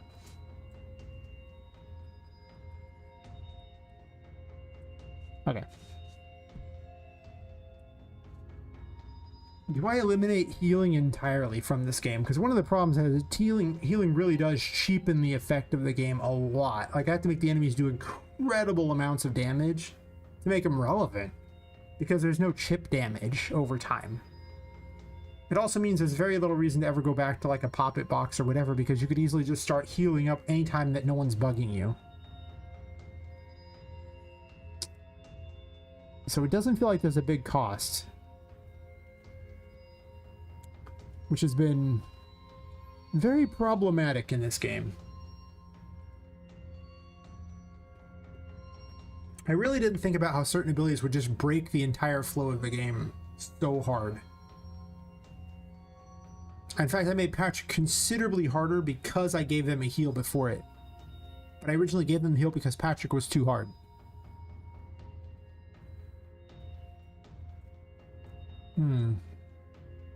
But with the ghost form option, and thus you having a regen, because I'll probably give him the star. So I was originally going to have Tinka give out the star. I like to have all the tarot cards, you know, given out in some area that represents something to do with them. Or like each character has a tarot card that represents them. So I can give that, and I can just give it a regen while you're using in ghost form in the darkness. Yeah. Big plan for gamers is to make the XP item also the healing item. These powerful healing items will be that way. So every time you gain XP, that's what heals you in your game? Because that's interesting. Healing is a really dangerous thing to hand out very easily. It really does cheapen combat. You either have to make your combat so hard that the healing items are necessary to simply exist, or in which case, you know, it's more your enemy. You expect your player to just tank hit, or you need to limit it drastically, because otherwise it's just silly. Hey, Stream Hub World, how's it going? Need a big heal on emergency capacity, or they burning the level up item in hard progression. Oh, okay. See, that's some hardcore stuff there. As long as you can basically play the game without needing the heals, that's fine. Like if you actually force any of the games, like I remember a game, it was like Valkyrie Profile Covenant of the Plume, and it was a tactics style game, but it was so hard that it forced you to use this one mechanic like all the time, like where you could literally kill off a character permanently in order for some massive buff that would just win the fight for you. But if you did it too many times, the game would game over. But they made it so hard that it was basically like impossible to not do it. Like there might have been some way, but I just remember how ludicrously hard, because I was really good at tactics games. I mean, I played all kinds of things. I broke all sorts of tactics games. It was awesome. I'm just like, man, this is a hard game. Like, what the hell is this? Yeah, it was. And to get the best ending, you have to never use that ability even once. The whole game. Here's a mechanic that's literally the basis of your game, but you can't use it. This was like the pinnacle of poor game design. It's like, what's interesting about your tactics game? Well, this ability. That is pretty cool, but you can't use it. So what else is interesting about your tactics game? It's just a tactics game that's really hard. Oh. Nothing else cool? No. No. Well, that's dumb. Like, why did you make this? And they're like, reasons. I'm like, here's some recent JRPG. There's some mechanic called Millies of Steel, where you can load a party member and I can't. At least that's funny. Into the cannon you go. It worked in Secret of Mana, right? Cannon travel. I mean, I think it's hilarious, so yeah. Okay, well, now that you said that,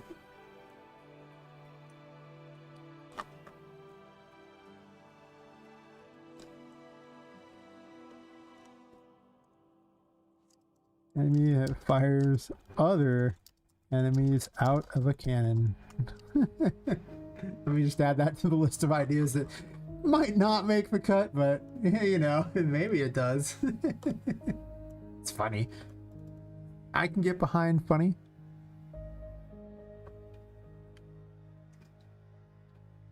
But yeah, it's there've been a lot of mechanics I've come across and tried out so far that in testing ruin the game. They were either grossly overpowered and the enemies had no hope for dealing with it. They made the game really difficult to play to the point where it just wasn't fun. Or they just like often would serve no purpose. Like you would never use this. Like the High Priestess used to literally have a stupid little wand thing you carried around and a floating eye that would like look at things that were invisible and start beeping if you like get louder the closer you were to it, and then you could activate it to see them.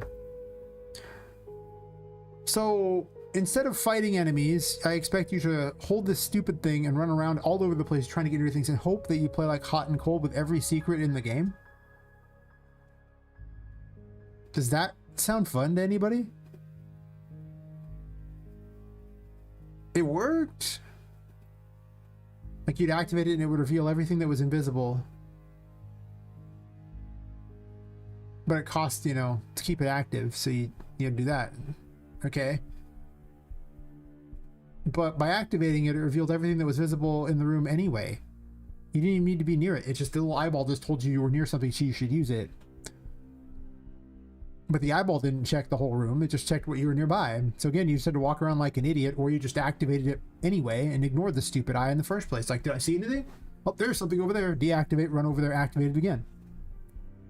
So it was a mechanic that did nothing in the form of the eyeball thing, and a horribly boring mechanic in the form of this thing that had to reveal secrets every time you activated it. But you had to switch to it and you couldn't use other terrors while using it because if you ever turned it off, the things would be hidden again. Technically, you could still use them, but they were hidden, so it's kind of annoying. That's why I gave it to the ghost form thing, so now you're activating this one thing that also acts as a defensive mechanism that you have access to at all times. You don't have to switch to a terror just for this effect. So that was terrible. Or the sanity mechanic used to make things get darker and darker and darker. Eventually you couldn't see the game. You would just run for whatever it looked like a light and hope, and it was terrible. I've been through so many options for that mechanic. I've changed things a bunch. They just didn't play well. It's been a big problem. Things just don't play well. So, yeah. And then you had things that were grossly overpowered. Like, initially, the freaking Death Tarot, the little scythe, would, I just gave it the ability to basically be vampiric. So it just, every time it hit, it just gained that much health back.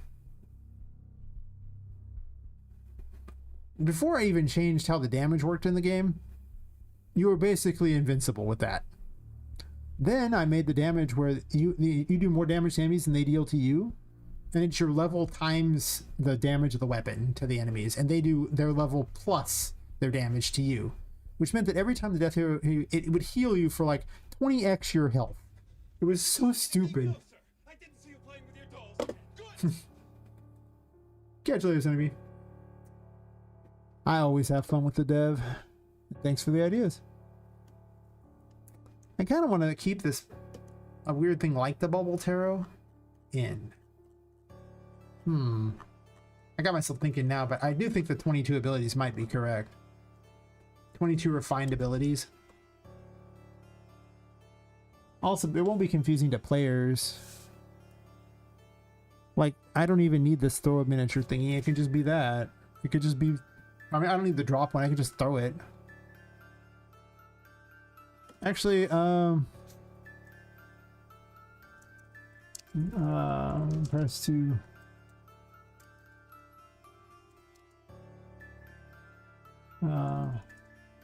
No, it's just press to place. So I can just do press and hold. Hold to throw. Measure. Which explodes on impact.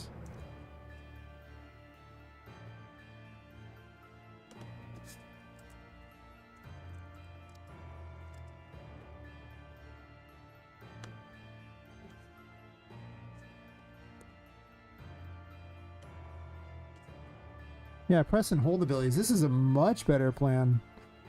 Because you don't even really, you're not losing any abilities on these. They actually work exactly the same.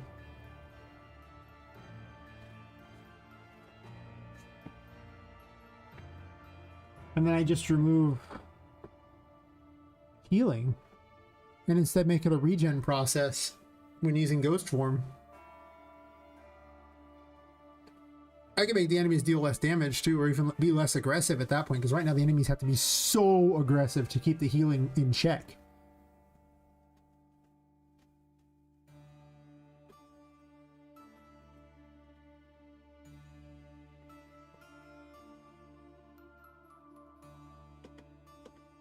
This has a passive attached to it.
That could be the bonus of the melee weapons. The melee weapons could just be free to swing. Like you just summon them and then they're just free to keep swinging until you get bored.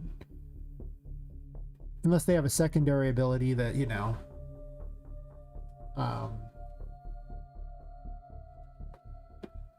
like blowing the enemy up on it or something like that with the strength thing, then that would cost something. But otherwise, just swinging the weapon would cost nothing.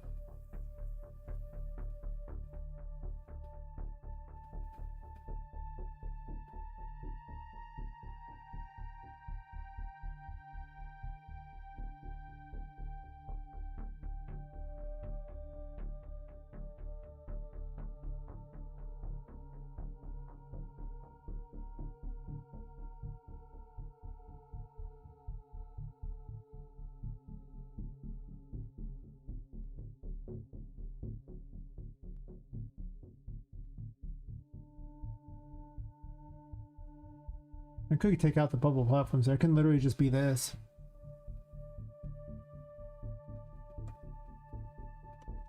No, just take out the white die.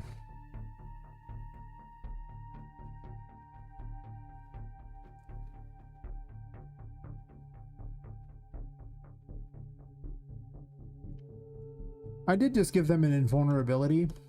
That's the other reason why I'm not so concerned about healing anymore. Like, you literally have an invulnerability thing that while you're in it, you're invulnerable. And as long as you can keep getting your sanity back, you never run out. So it's like a force field, essentially.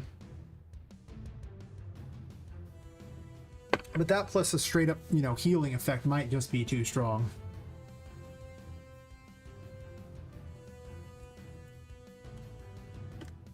So let's plan this better. I think this will be a better game with less crap in it.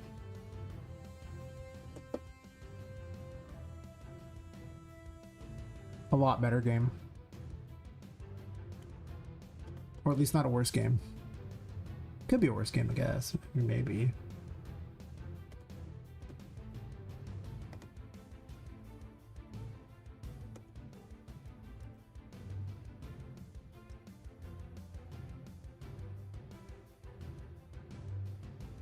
Oh. Well, I'm at it. Everyone should always do the spam your game thing, right? Go back to you then the for you thing, and you just go, oh look. Oh wait, that's not the for me thing. Or for me, right? There's always people who do their little showcase your game thing. Hear me out. You should showcase your game. Gets you a lot of views. I recommend doing this for every single one of the big thingies. And you get a lot of... I've had like 73,000 views on my game in the last like 3... well, the 2.5 months actually, I think is what it is. Yeah, like 3,000, no, 73,000 views or something like that. It's crazy. Advertise games again. Usually do this, and man, you get so many views.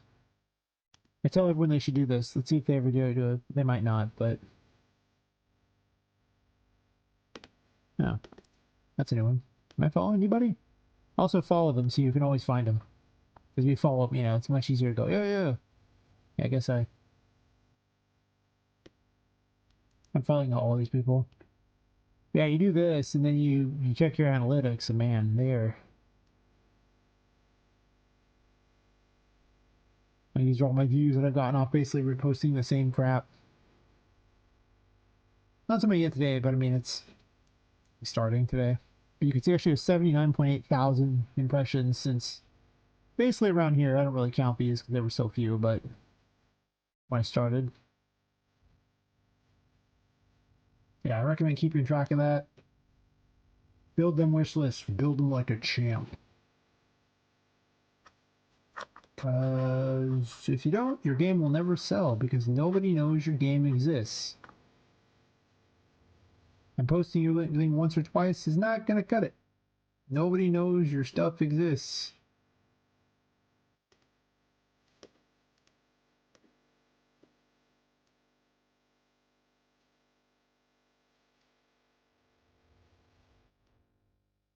And even if you do post it, nobody knows your game exists anywhere. So it feels like you post your thing there, I mean, like, you know, 70 some odd thousand views. I think I've done like 50 something wish lists. You know, like, not exactly impressive, if you know what I'm saying.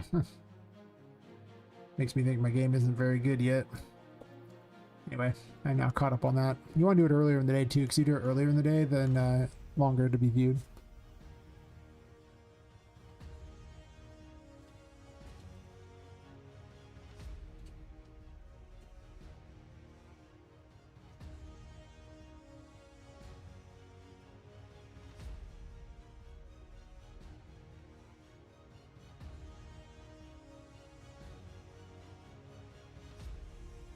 I think I'd rather throw mushrooms and have it deal damage to things, like a projectile setup.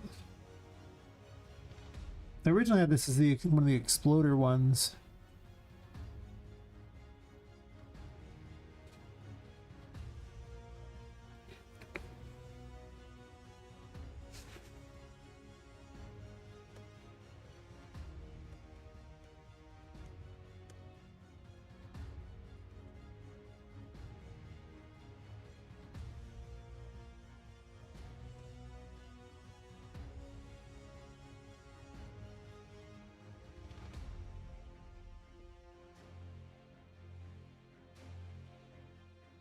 Hey Ryan Hindo Henderson.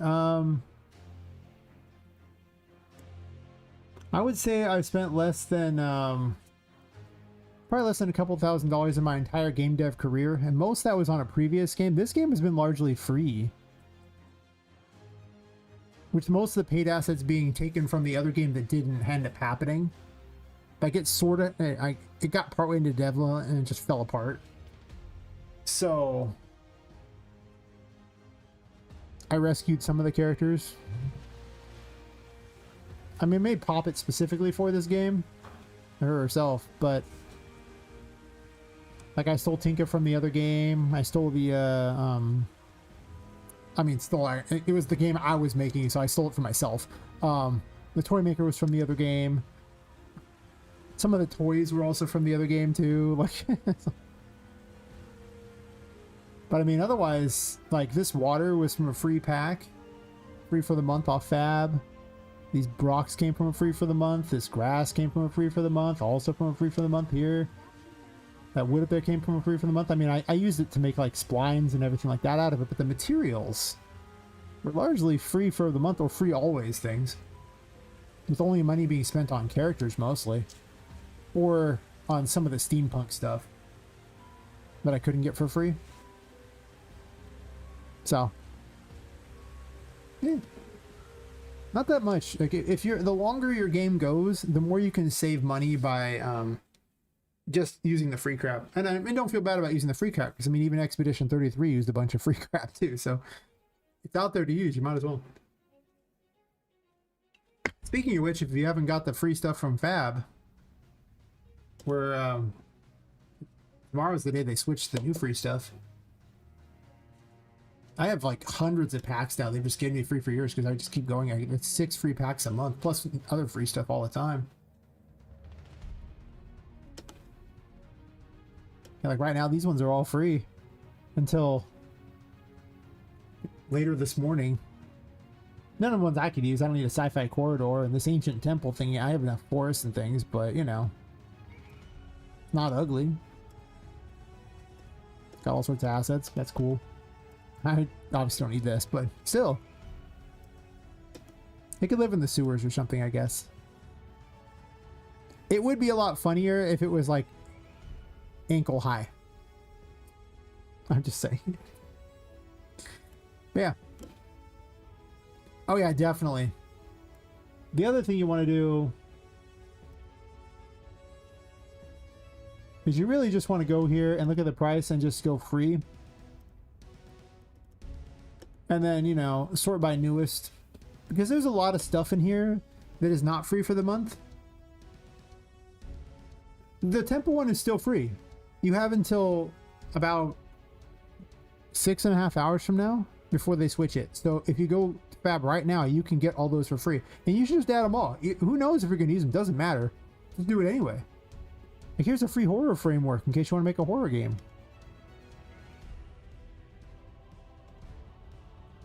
It's free. Why not? Free animations. There's so much free stuff. Free killer doll. Is it cool looking? I don't know, maybe.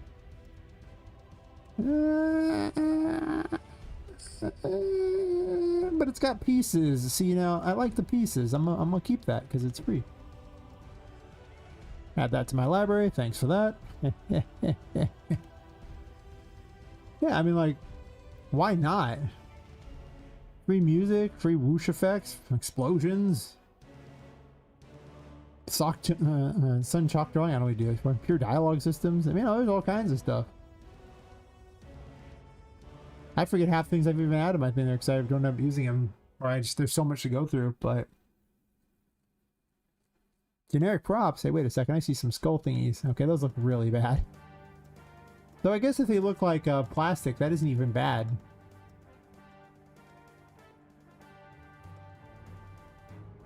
But I also don't need this because I have food and other stuff, so that looks better.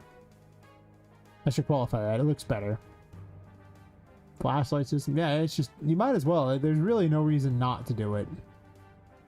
Some people are like, well, it's like an asset flip. It's not an asset flip if you use to make a bunch of cool stuff. If all you do is just take the thing directly and make a game like inside the level without changing it, that's an asset flip. But I'm assuming you're going to do a little more than that with it, probably.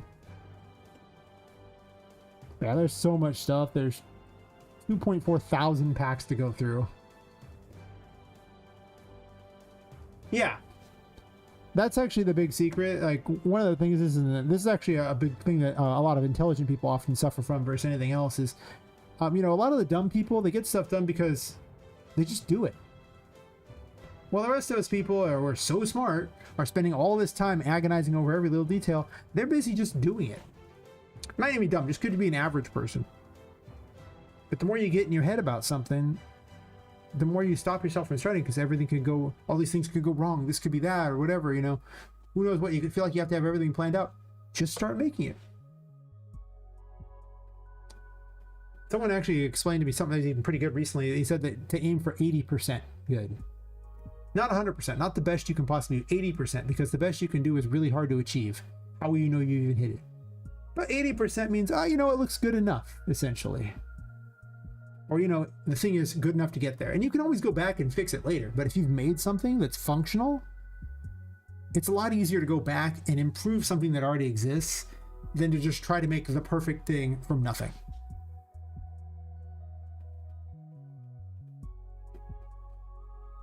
And so the number one advice I tell everyone if they want to make a game is to actually make the damn game.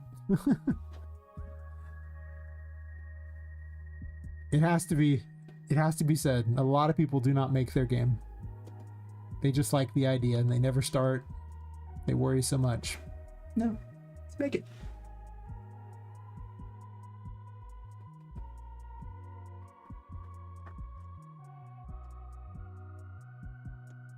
And don't be afraid to make mistakes. Goodness knows you can. I have thousands of hours of previous streams. You can see where I've made mistake after mistake. Heck, even right now, what I was literally talking about was going through and taking. I had 66 terror abilities and I'm knocking it down to a mere 22. Because I realized the mistake I had made was there wasn't enough space in the game for this many abilities to have a purpose. It's that simple. There just wasn't. I was having to hand out like a new ability for every 4 rooms. I had to hand an ability out in 3 of those rooms. So every 4th room you didn't get a new ability. Let alone time to use the abilities. It's so stupid. But, you know, I made these systems, thought all these things out, all this cool stuff, and then as I started building it, I realized, you know, this is dumb. And I should change it to make it play better with the game. If I had just waited to make the perfect system, I would still be building the 66 abilities, trying to figure out exactly what I needed. And then I would have arrived to the point of putting them all in the game going, wow, this is too many abilities. I don't even know where I'd put them. I'd arrive at the same scenario. It's just that I would have wasted a disgusting amount of time making all of them. Instead, I made only like 34 of them or something, or 32 of them. I don't know. A lot of them. And now I'm just like, I was even reworking this ability to do this here, and now I'm going to take it right out because it just, someone on, I was posting my trailer on X. I even said this earlier today. And someone there, like, asked how many hammers Poppet has, the main character of this, because they kept seeing her bash things with a hammer, and they thought that was the thing of the game, and they were super excited that they got to bash things with the hammer. And I told them there's all these other abilities, but the thing was, is if I hadn't added any of those other abilities, he would have been happy bashing things with just the hammer.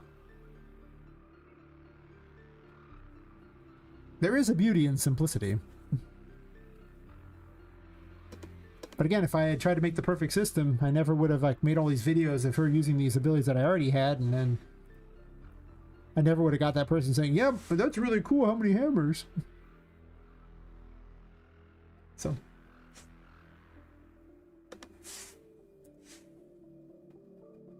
there's no substitute for working on the game, I think is really what I'm saying here. I think these are what I'm gonna do. I'm gonna go with just 22 abilities. A lot of them are already in the game. Some need to be reworked to be better. Some just sound more fun the way they're designed.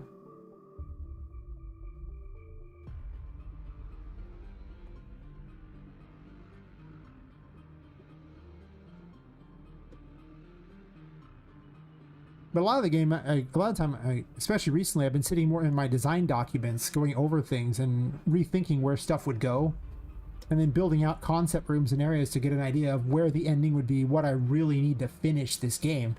Because my biggest issue, it's a big issue for a lot of people, is, how best to put it, I will plan all these major moments, and then I won't plan a lot of in between. So what happens is it's like, okay, point A is exciting, point C is exciting, but point B is blank. And I started realizing it's like, okay, well, I set up all these like B sections essentially between everything. And I was going back through and going, I don't have anything to put here. Why does this room even exist? So basically, it was a scope issue, essentially. That's really what it was. I was over-scoping to the point of just ridiculous, where I'm just like, cool, great, but why does this need to be here? This is like arbitrarily big because I want it to take longer, I guess. But what goes here? The player doesn't want to run through a blank room. Yeah.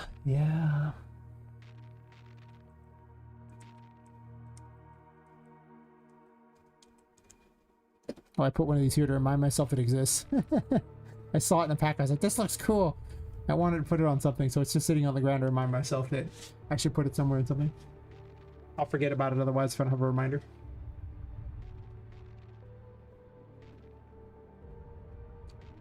But yeah, I made a whole system, a new level up system like that unlocked tarots based on your tarot level and things, and not even going to use that. Nope. I don't even know why I'm in that. I don't need that.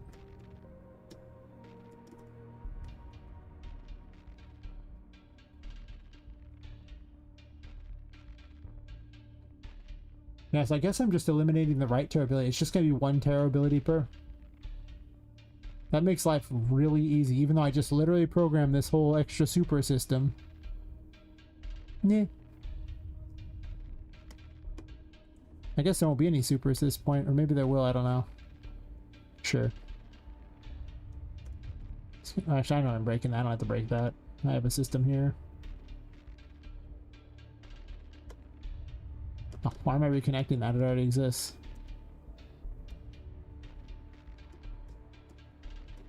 This can be switched to something else. The dodge button can actually just be... I don't need a dodge button, essentially.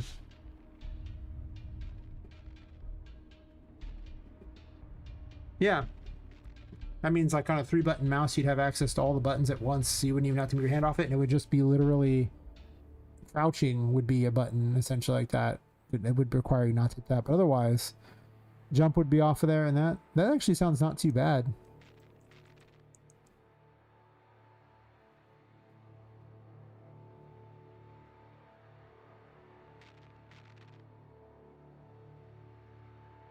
Doesn't sound too bad to me. Like, why do we need the extra button? I'm gonna hate myself if I have to put this all back together again the other way if I decide I hate this, but you know, whatever. I have a backup of the game, I guess, so it's fine.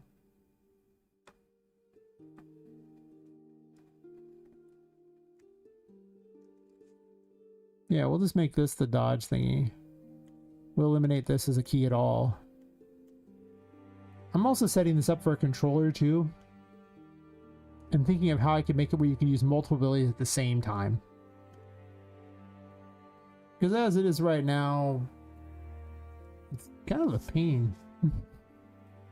Like, you only get so many buttons on a controller. You have a direction pad, 2 thumbsticks, and then 8 buttons to play with. Well, technically there's start and select, but I'm not gonna. I mean, one of those is gonna open the freaking menu, and the other one I don't know what it's supposed to do. Probably nothing. That's not too bad. Now I can just have it on the mouse. That's actually kind of nice. Of course, I have my hand. I'm used to have my hand where the over the shift key anyway,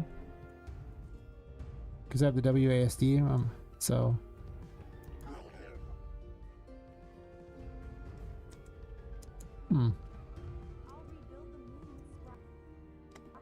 But yeah, all I showed the guy was just me hitting things with a hammer, and he was so happy. He's just like, "Yay!" I mean, why wouldn't you like the hammer, right? I mean, it's fun. It doesn't need to do anything else. The whole grow big thing, why does it need to grow big?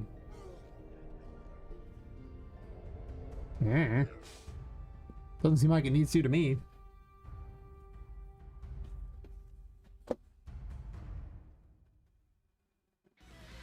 It's possible it gets added back in later if I decide it's useful, but I keep thinking the Hollow Knight thing where they basically have no abilities whatsoever, but people love it.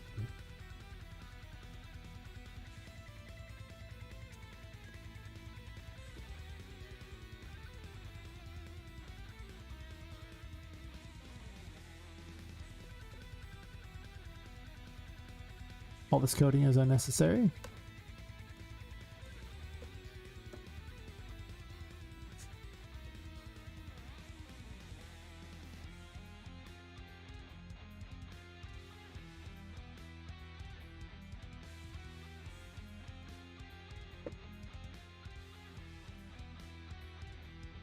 Every once in a while, I will go through and refine all my stuff so I have less crap in the way.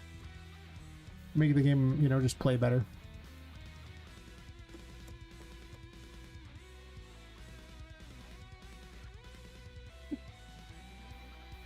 You know, it's like, oh, the game got too big in size. Oh, this idea is never going to happen because it just takes too long. This idea just sucks to play. Happens a lot. God, that makes this so much simpler. I don't have to program 9 million. I already programmed a bunch of abilities too. That's the worst part, but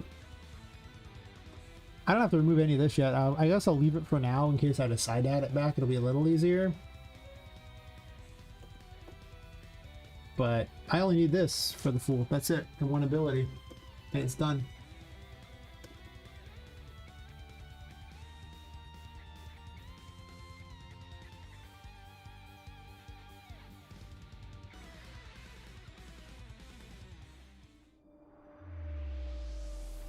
Where did I have a button held option? Oh, on that one.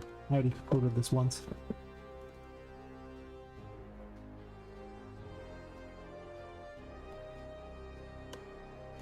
Yeah, it's just a charge up.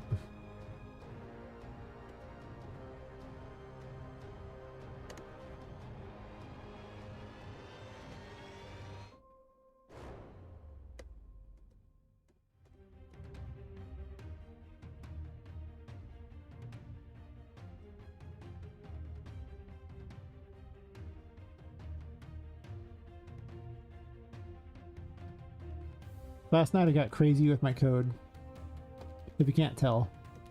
So everything is just in complete flux as I'm making stuff better.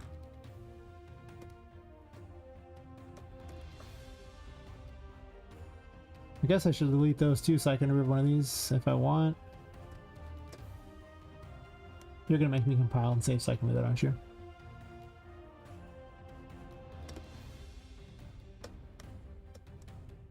I use this music track later in the game for a fight, one of the boss fights.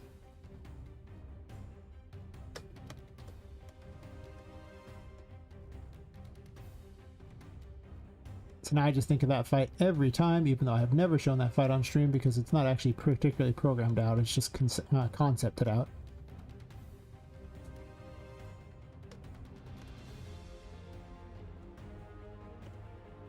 I might be able to have every ability to program tonight. A couple of them need to be completely made though, so. But they shouldn't be that hard because they're largely just launch a projectile. The really complicated weirdo ones were already made a while ago. Except for now I'm doing a thing where you have to,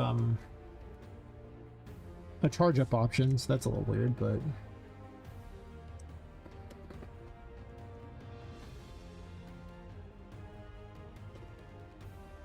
This is going to make things a lot easier. I only have to explain abilities once. And you won't have to have any additional explanation.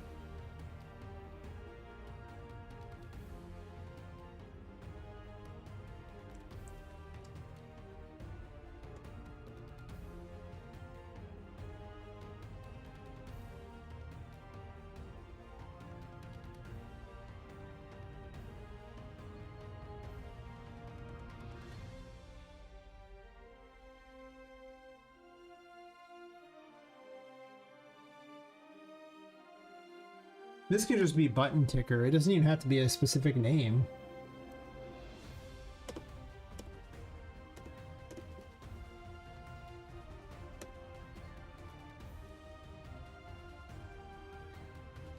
Thanks, recycle the code.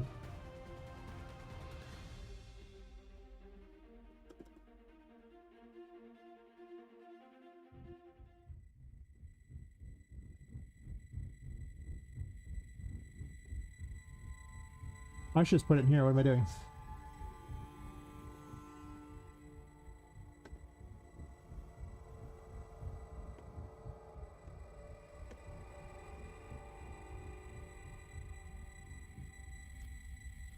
I copy code all the time just to save myself the extra effort of remembering things. Like, I don't need half this code, but I didn't want to have to remind myself, so I was like, nah. Alright.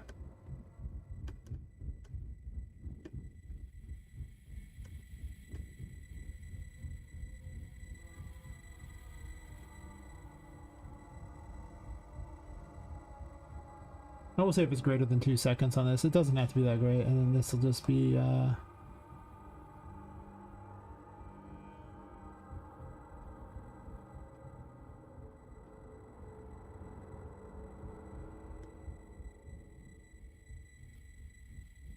But you can't have a custom event in here, can you? No. Well, damn it.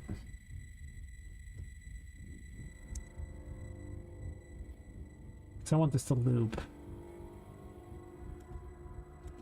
Fair enough. Alright, let's dump this crap over here while I think about this here. Expand this node, please. Thank you. Right. So, if the item is valid, I'm going to go here. Why am I double checking if it's valid again?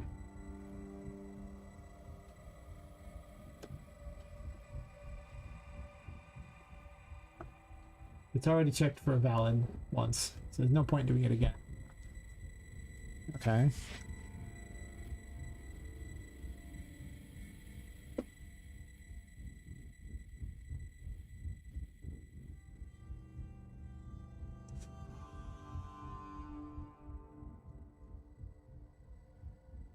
One second.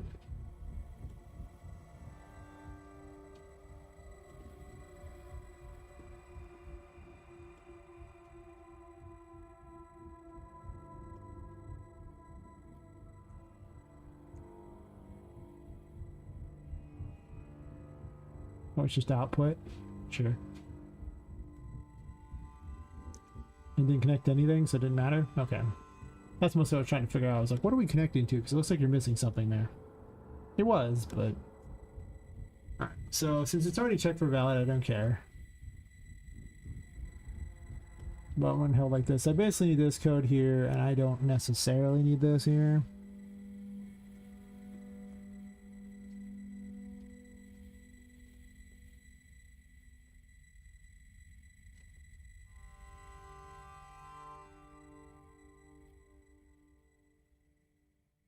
Where is throw object dictated?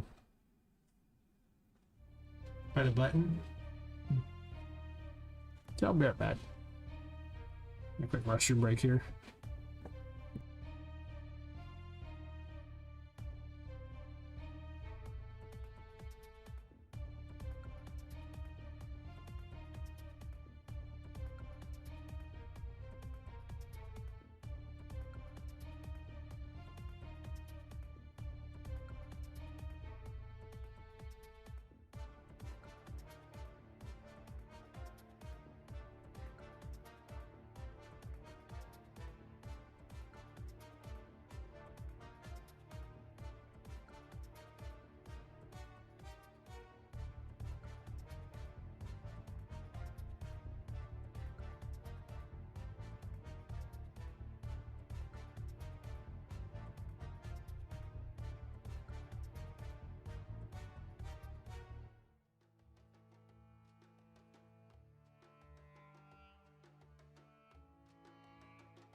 Much better.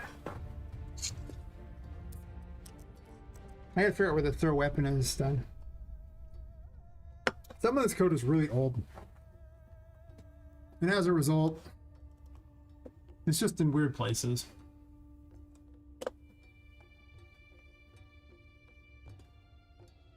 Where the hell do you set this?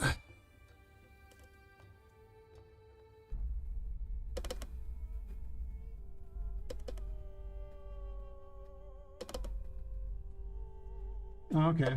Magician 2. So all I really need is to set this here. And then on here,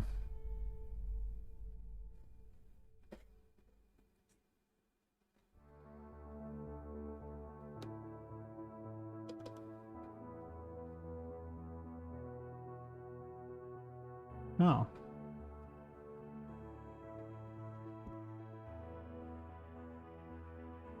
Cough, hack, wheeze, I'm allergic to game dev. I can do this much easier way than I thought.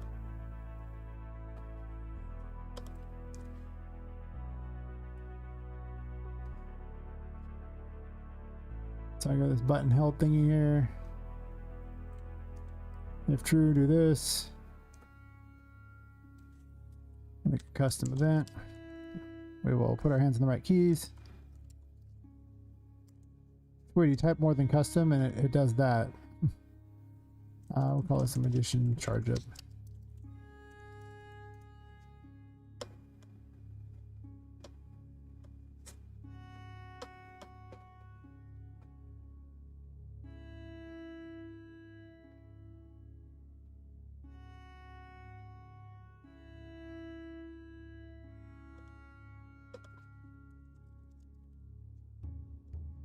I'll function this.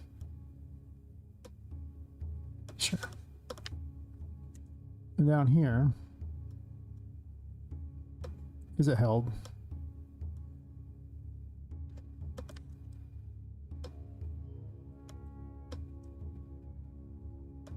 If it's greater than 2, oh shit, if it's false, we'll do this. And if it's greater than 2, we'll do this.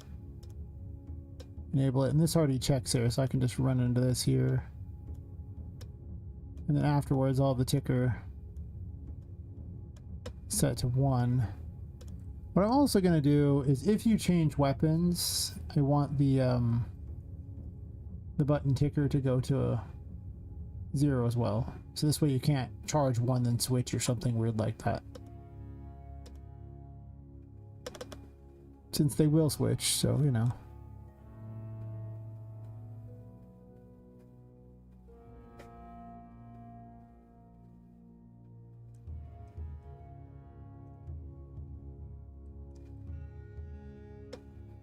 We're taking super out of the game, so these can just go away. Simplification. Button ticker needs to stay. This should be enough, but let me double check that it is. And I don't need this out here, obviously, because I just have it inside there still.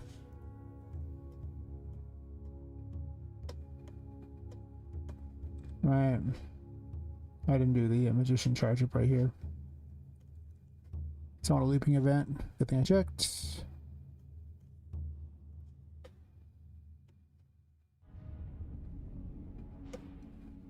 Let's do greater than equal, I guess. I don't know.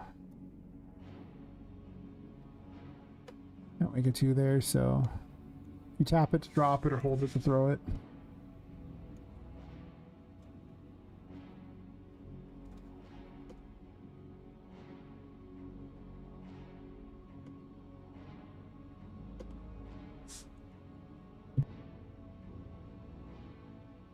This also opens the door for more mobility things, like, you know, because not all the buttons are dictated towards the 9,000 attacks. One button is dedicated to the attacks for the most part. And sometimes you hold the button. Makes it a lot easier to explain, too. If you have a really complicated control scheme, it can be a real problem. Don't do that to yourself. Or do, make a scan. I did it, so, you know. Come on, load your... Oh, never mind, you gotta equip it first. I was like, load your hat. Gotta tell her to equip it. Okay. Drop just fine.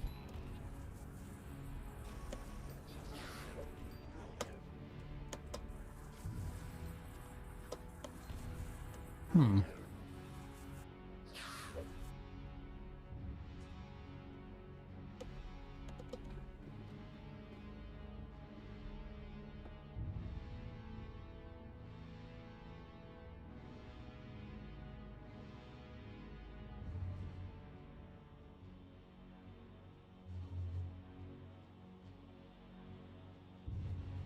Let's make certain it's actually even hitting this point.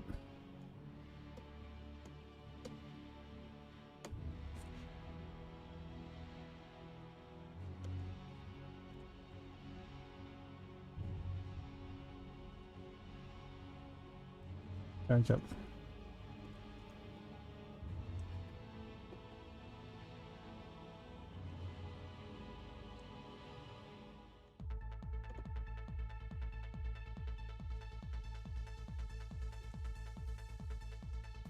Actually, I better say true. Actually, T is fine.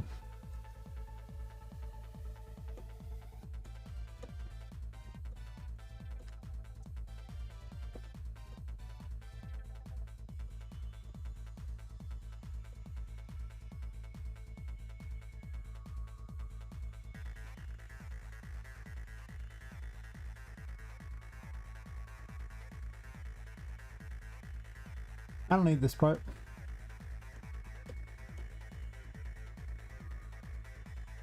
Because it's already checking valid over and over and over and over.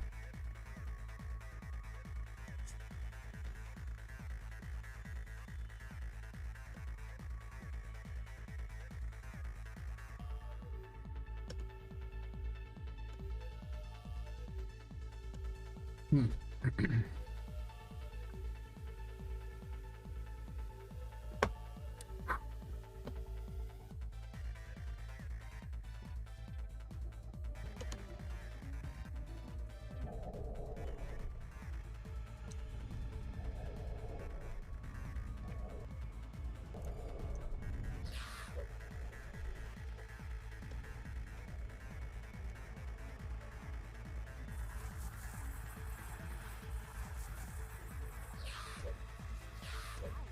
That worked.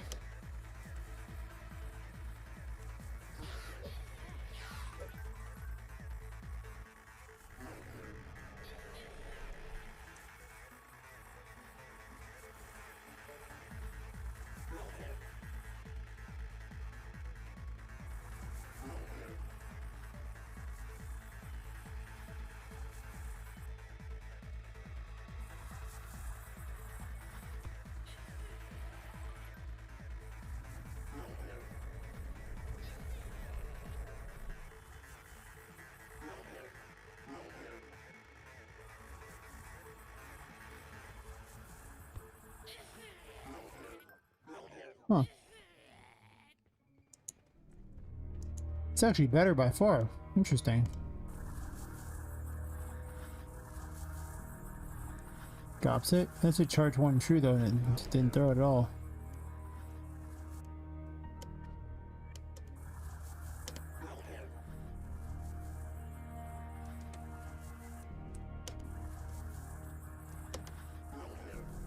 Why are you untrue if it's even that?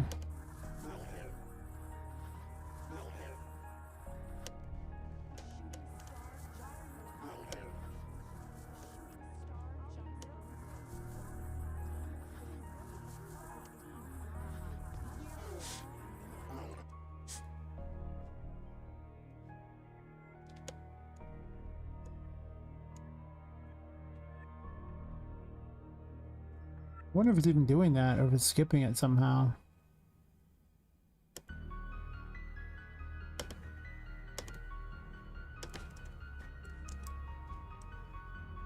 Oh, never mind. They both say T. I'm dumb. It was in this color, so it was working perfectly as intended.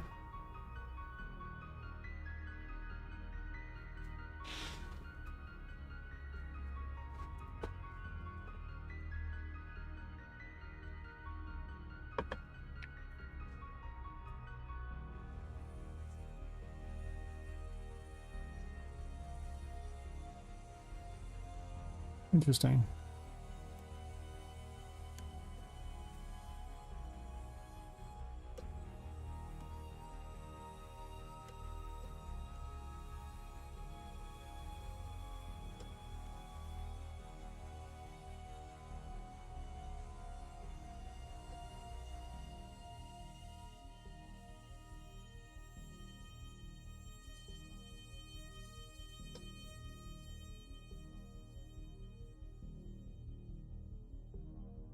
Hey, Cora Prasada Praveen, 4,333. Where did I get the animations and the character? Well, the character I made using Daz.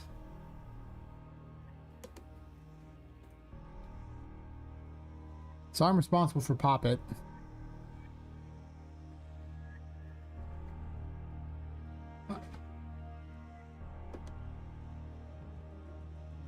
Yeah. She's mine. The animations are from the like the move around animations and the climbing animations from the game animation sample. It's free on Fab. Epic made it. And using the motion matching, or you can just simply, you know, make it so your character just moves the way it wants that character to move. Ducking is also included. So sprinting, but I don't use sprint, so I have it enabled.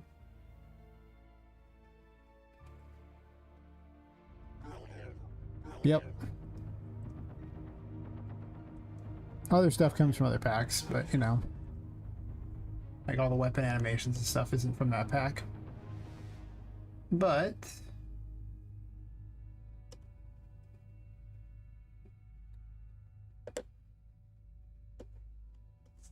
let's see, game animation sample. Yeah, this glorious thing right here. So you kind of get a... I guess there's no URLs in here for it, is there? Oh, view in browser. Perfect. 10 out of 10. I'll put it in chat for people.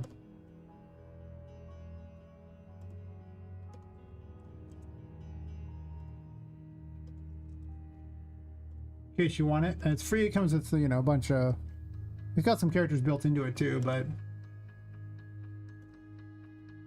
If you want free characters, there's like a bunch of free characters on here already.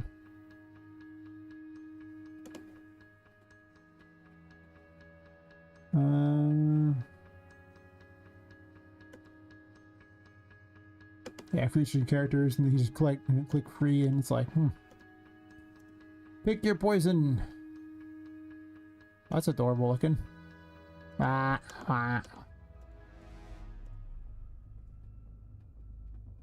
Well, I mean, it's free. I don't know what I'll use it for, but thanks. Thanks just the same. I do so enjoy free stuff. Yeah. Plenty of characters to choose from. But otherwise, I recommend Daz 3D if you have a little bit of cash to spend, or you have a desire to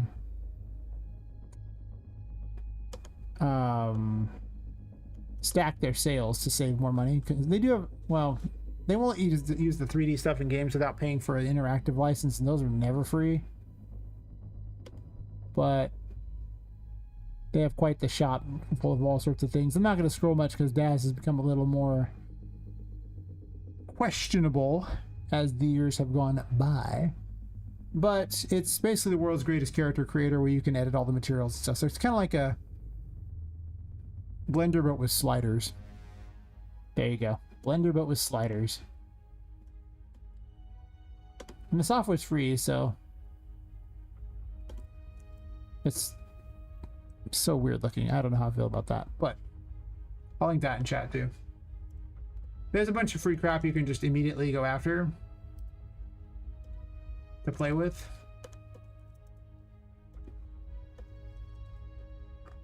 And you can find that by going to like their shop. And you sort by low to high. And then you look for everything that's currently free. There's a bunch of new free stuff I can add to and I collect them all. Yeah, some of their stuff gets a little dicey, if you know what I mean. Yeah, it's doing all that great free at the moment, but I still add it all anyway. You never know. And then what a the bathysphere thing. It's kind of cool. But then the interactive licenses, if they're not on sale, like they have sales every day, like sometimes 2-3 sales a day. So you can get ways to get these on sale, but otherwise it's really expensive to use this in a game. So I'm not going to do that, but for custom characters, it's very, very good. Probably the cheapest way you're going to get, you know, professional quality custom characters. As long as you're willing to put a little work into the actual thing there. Relatively cheap and fast. There you go. That's what we're looking for. Alright, so Magician is good. High Priestess no longer even does anything.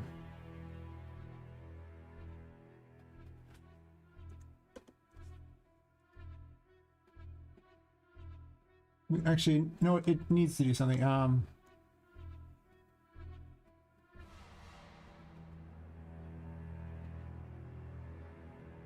are we gonna do this? Oh, just High Priestess activate.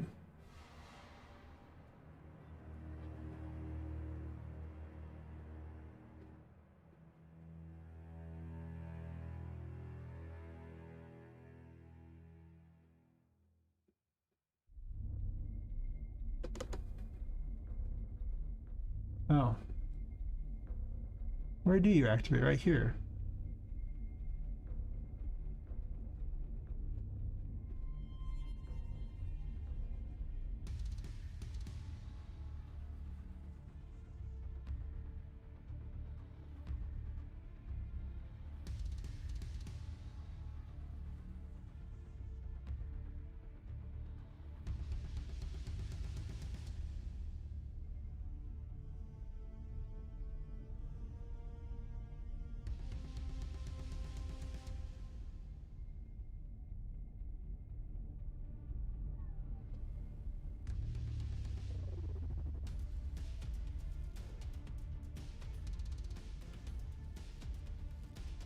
How do we do this? But I made a bunch of characters off of Daz. Mostly the female characters. Some of the male characters. Like there's teddy bears and chess pieces I've made for it and everything. And the dolls, like all the bosses. I didn't make the voodoo dolls. Except for Voodoo herself. I made her, but everyone else I didn't make.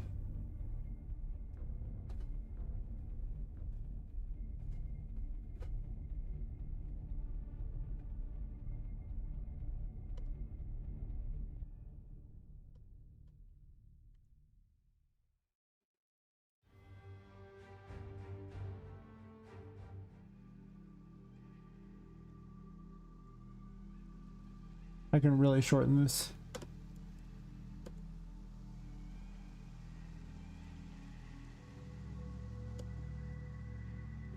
Double check how I had this set up. And all this crap.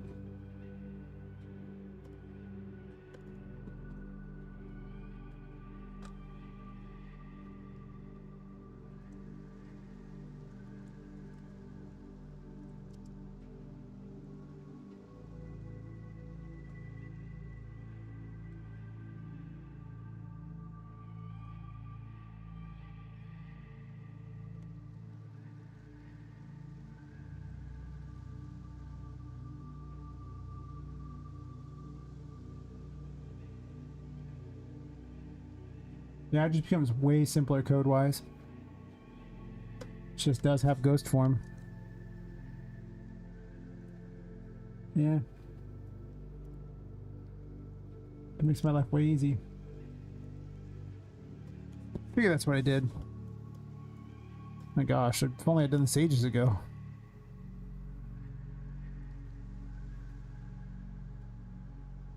Oh. Actually, it's even easier. I don't even need that. Just cram this in here. Thanks. So long and thanks for all the fish.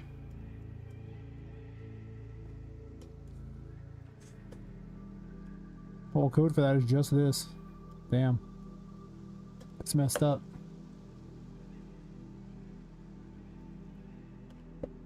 Tying everything to a global ability like that is very handy. Let's go to one of the few places this is even used. Because I haven't even got to the point where I'm using it yet. If I can even figure out where it's at. It's like a different corner. Now this is... No, it should be in here. I just don't load the floor in either. Wow. It's awkward of me.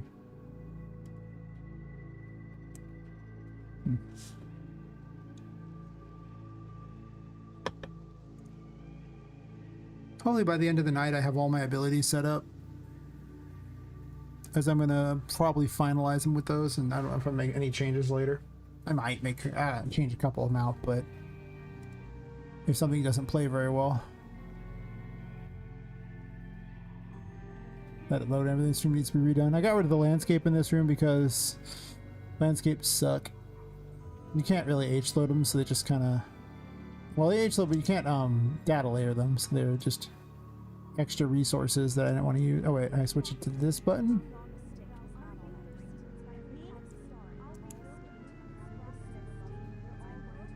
Wait.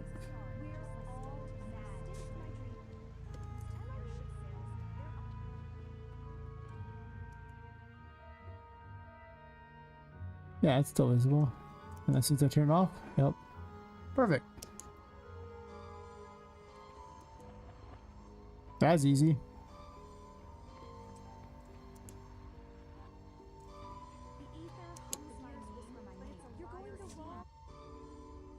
I can get that ability out way earlier now.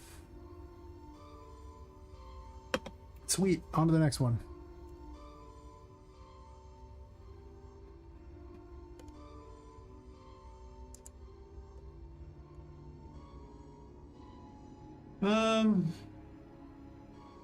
Emperor doesn't have to be changed. The Empress does need to be changed. So I have to have a throwable mushroom, essentially. So I just launch it, I guess. And then holding it will, plant one? Do I even have the plant one option on that? Is that really something I care about doing?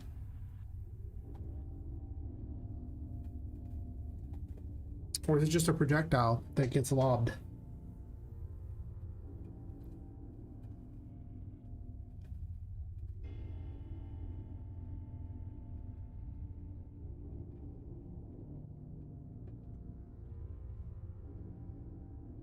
And does like a little explosion or something?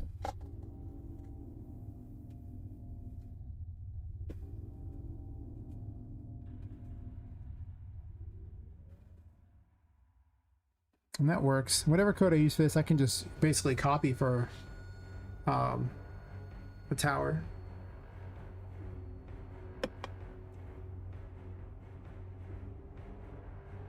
You can use it for projectile you fire, but I think I like it better as a lobbable item instead of the other.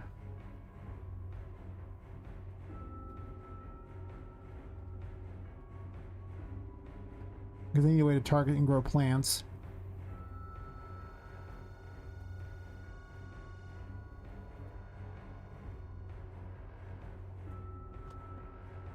We'll mark the ones that are done.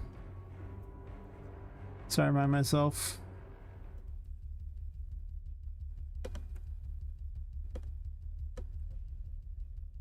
Not done.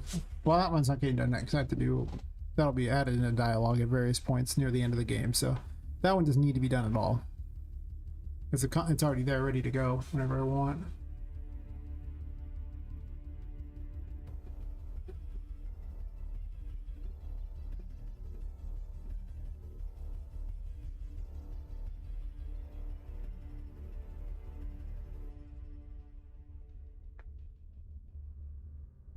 Strength needs to be redone, just like this one here. This can become passive. This is technically already done.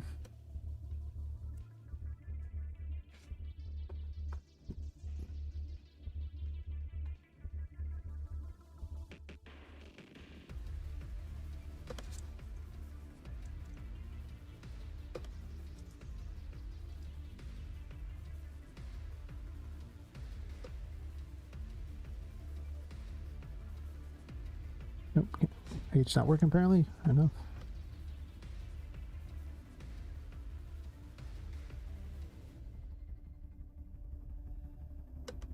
Already does that.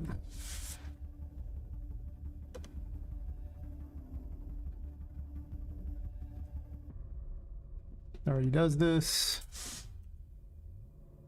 This is kind of boring. Already does this.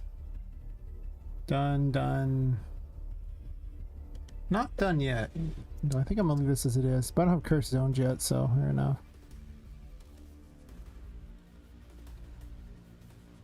Some of this is done. Those two are done. This passive is not done because Ghost Form is new.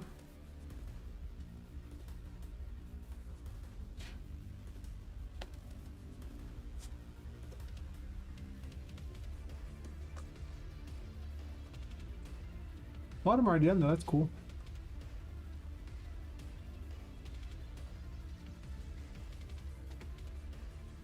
I just need a button for the chariot, I think.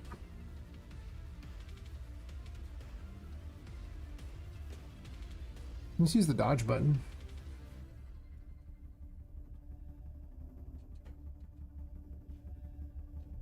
For now. Maybe I'll come up with a better way to control it, but flying's gonna be so far into the game, I don't super care right now.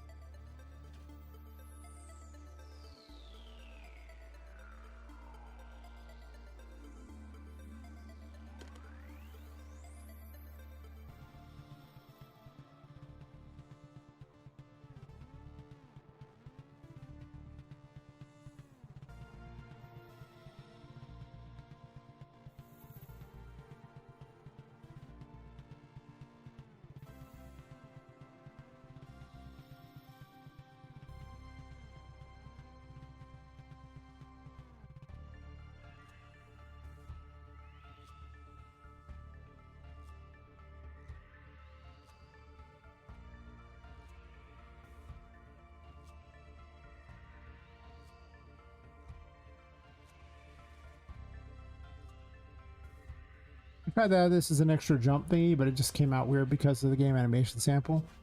Too much work to try to make it work that way. The game animation sample is got a lot to it, and they make a lot of changes to it every time. The new version in 5.7 is going to come out too at some point, and I'm going to probably end up using that, but well, it's already out. It's just 5.7 is hot garbage still. Oh, I don't have it. Do I equip to here?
that backwards.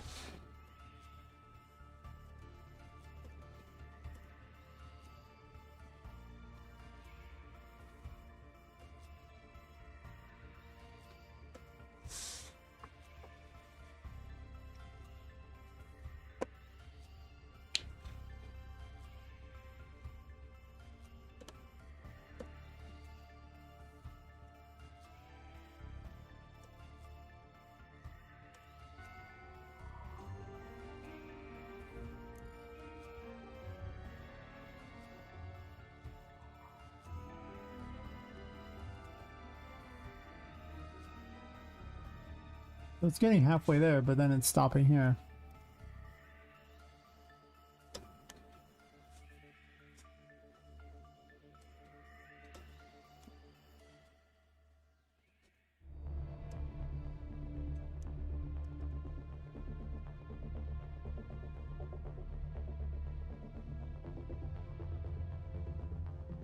Oh.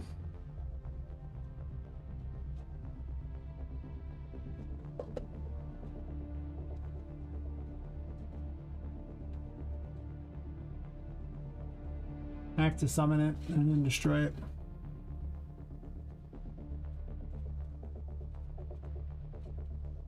Because it's not there. I had it set up as part of the main system. I don't want that.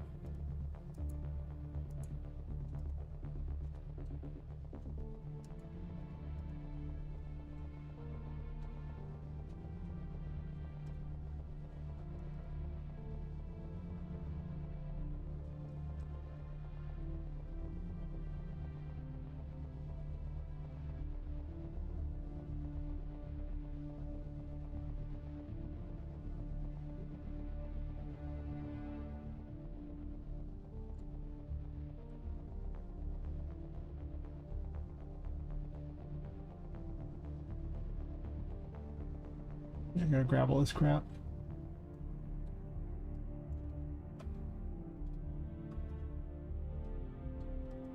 Sure, I could have remembered how to do all that code manually, but hear me out. That sounds like a lot of extra work that I would rather just copy paste from my previous work. Yeah.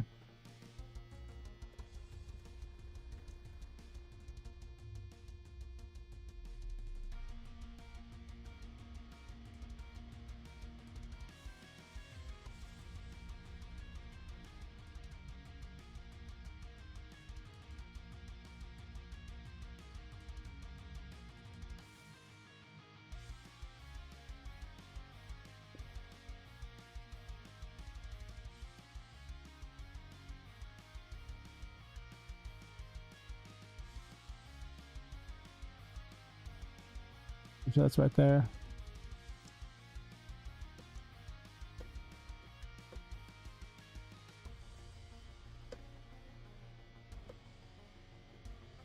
Oh,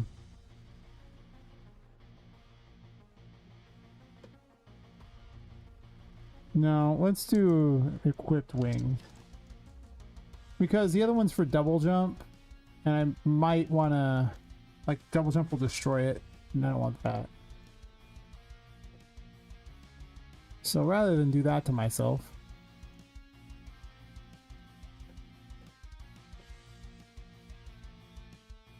we're skipping that.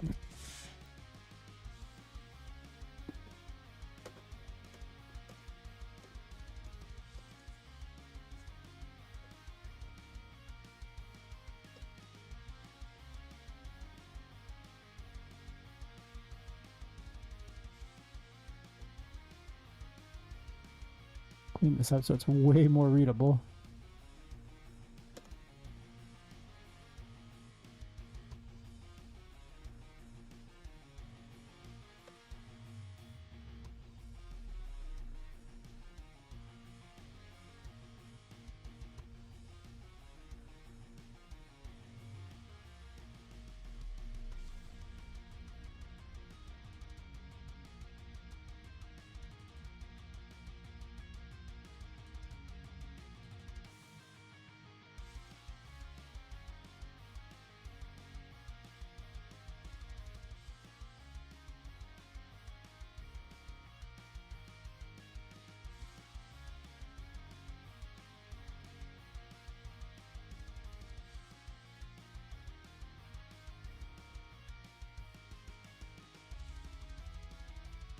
Not too incredibly long.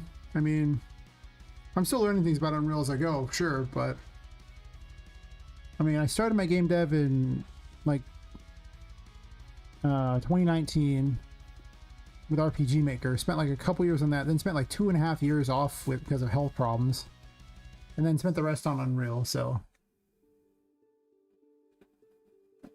you know, I've been dicking around with it for probably a couple years. I mean, I'm probably off a bit on exactly how long it's been, because it's been 7 years. So, yeah, I guess like 2.5 years I've been really dicking with Unreal, most of which is spent on this game.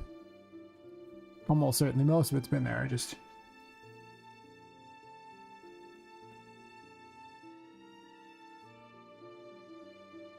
It's actually not that hard to learn it. Like, there's really just a few simple things you need to know, and that once you know those things, you can kind of largely figure out the rest. As far as how blueprints work.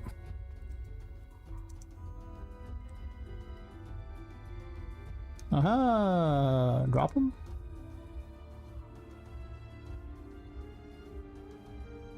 Didn't destroy them, but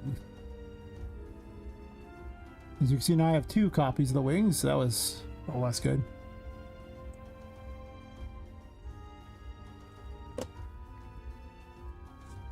Most of the problem with blueprints, especially when I found, was getting references to things. And once you understand how to get references to things, it becomes a lot easier.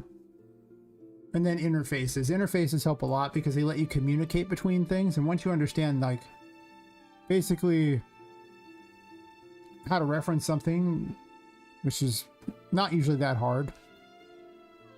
And then, because, you know, you just grab something from the actor and drag it out here, or whenever anything spawns something in, you just save it as like a variable, and then, you know, you get access to it. And then interfaces let you talk between all the different stuff without having to directly connect to them.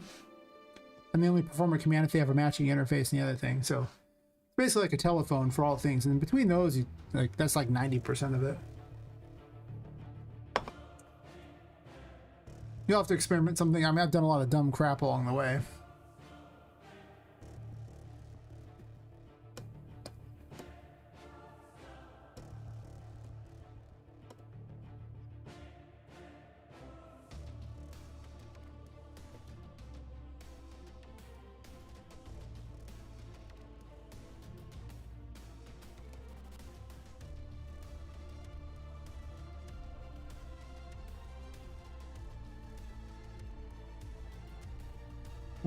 So that's because it's the wrong variable here. That's what it was, quick wings. This is what happens when you copy paste your code. Also, it took me forever to learn that there's a validated get, so every time if it doesn't find it, it won't do it. This is so handy. Hear me out, it was great. For the longest time, I would, you know, do the is valid. I can't type. Is valid. This little function here. See if something was valid, and then if it's valid to that, just in case the thing had been destroyed in advance. But instead you just right click it and select it as valid, or you can convert to a pure get. A pure get would just be what you'd normally have. You do the same with function, you convert them to pure and then they don't have to be part of the line. There's lots of little things you can learn along the way, but much of it's kind of the same, so I would say follow a how to make a game tutorial, and then, you know, just add things you want to that. It might surprise you to learn that this is actually my very first project. I actually came back to it, and what it actually started out as is a 2D game. And if you don't believe me, this base directory with all the 2D side-scroller VP thing is actually on the Unreal 4, their 2D side-scroller thing. This was actually the default directory they had. I took it and turned it into like a 2.5D and then into a 3D finally. But if you ever try to change that directory with so many things in it, it's going to throw a fit. And be a real pain, so I've just left it as a solemn reminder, and kind of a funny one, of where I came from. The project that I made in between to learn, like, you know, 3D stuff, I did not keep because it was a dumpster fire. I did a lot wrong with that project.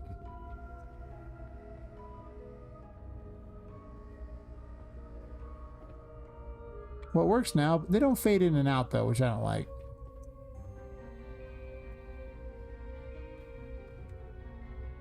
So in reality, I should be spawning like the weapon thingy that I already had and then fading in and out. But at least it works now with the button, so I don't have to worry too much about it. And I can always make it look better later. Because programming something's actually really simple. The polishing it, making it look better, that often takes a lot more work. Hey Sarah, how's it going?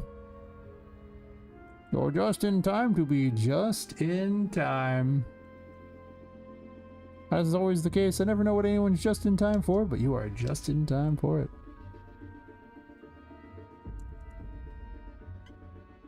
I don't know why it shows it right here briefly. This coding for the map is wrong. It's got a bit of a glitch there. I'm going through and refining the tarot abilities. And gave her a new mode that she has. It's going to have a different graphic for it. I don't have a graphic yet, so I just did a temporary placeholder. But way back in the RPG Maker days where this game was originally spawned, or the concept for it from that RPG Maker game, and she had a ghost form that let her, you know, well, at least let her pass through things and be vulnerable in the time. Her new one has different effects.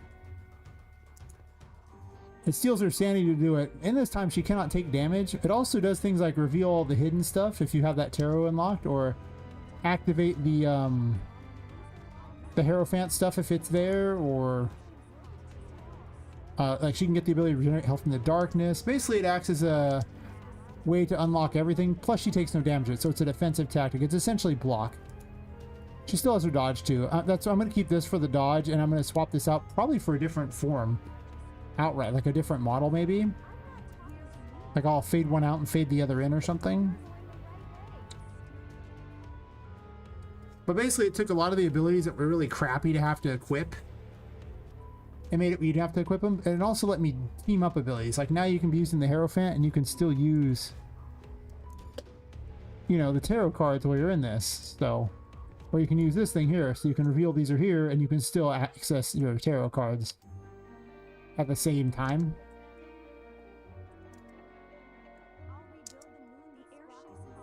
So that should be, I'm assuming, more interesting. It does eventually run out, but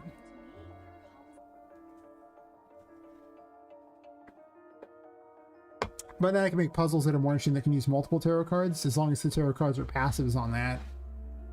Obviously you can't really equip two with a weapon, so it doesn't work too well. But I figured I was going to take a certain number of tarot cards and make them passive abilities that are activated by that.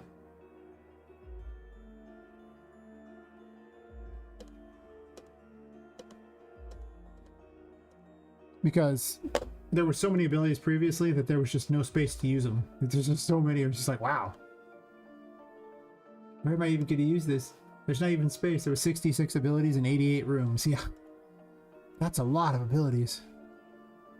See, everything got knocked down to just the one ability because there were just so many. Except for a lot of them now have hold to activate as another option to do something else, so.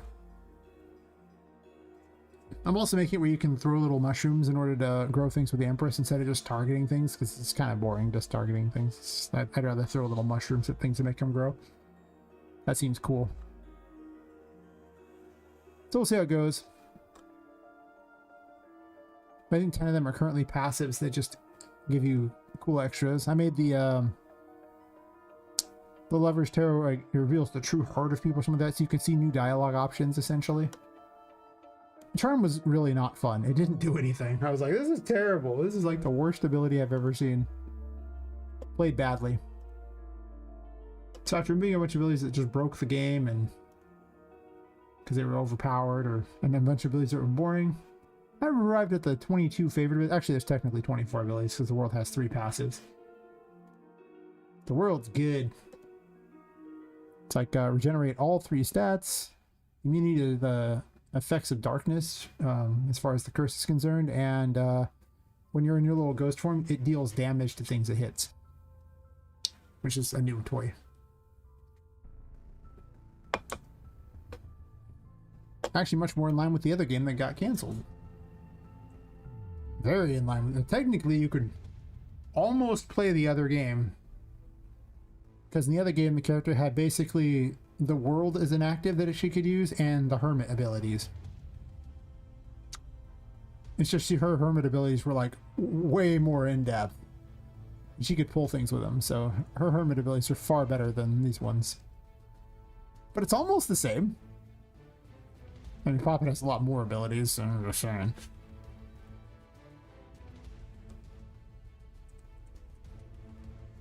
So that works. This is here to remind me to use it, because it looks cool. I don't get out much. Alright, so the next thing to do, that one now works. Got this. So the chariot's now in the game and good to go.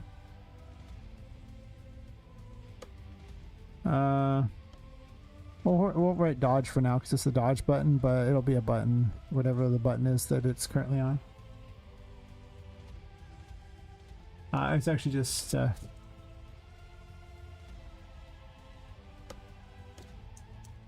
it's not really a passive, I guess, but you can use it anytime you want, so it's sort of a passive.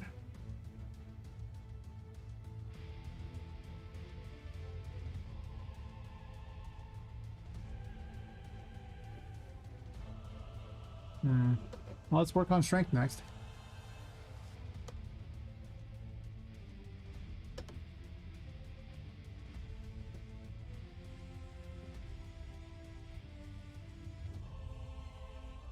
I want to snag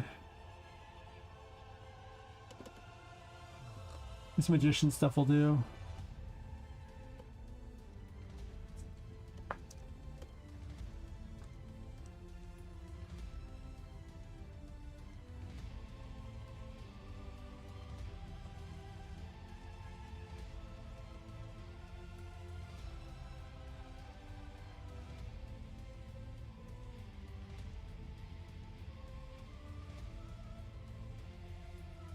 Strengths need to be reprogrammed. I'm going to reprogram it based upon levels. It'll check if they're immune, and if they aren't immune, then it'll check if they're lower level than you. And if they're lower, you can pick them up and throw them. And I'll just make any of the big tough enemies immune to it.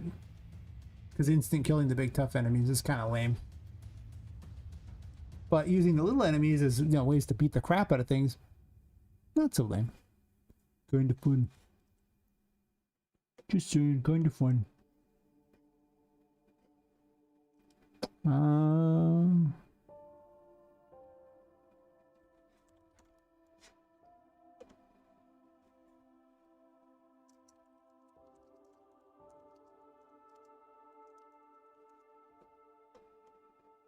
This makes controlling the game way easier too. Kind of nice.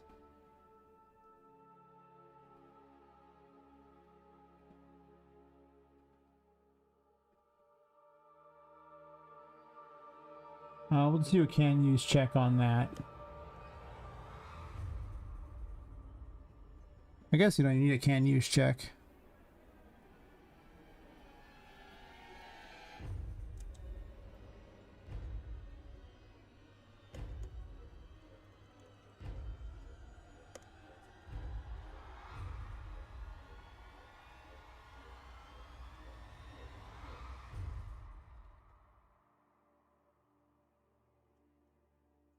Maybe we'll do like 3 or more seconds to activate the ability. And then, if true,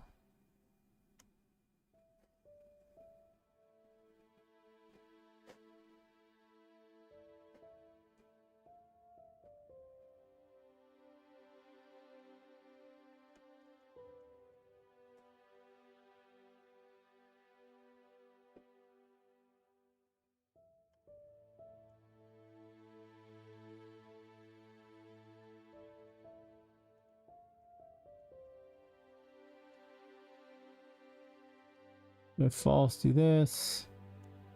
Let's set this here. Here. And if true, do this. And number 2 is the other ability, right, that I'm using.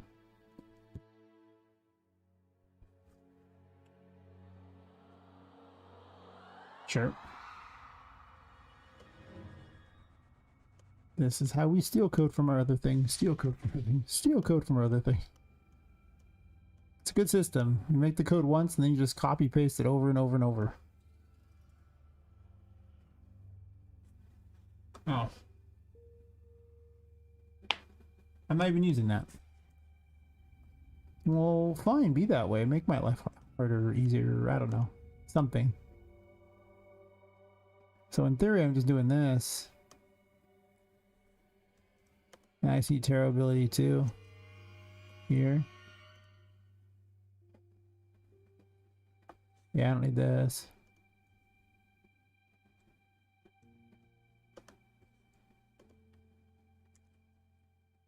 It's a little messier, but at the same time, it's not that much messier. I still have the right ability to name once anyway, no matter what I did. Alright. So I don't need this, because nope. Do need this. Move this up here so it's cleaner. Clean being, you know, relative, of course.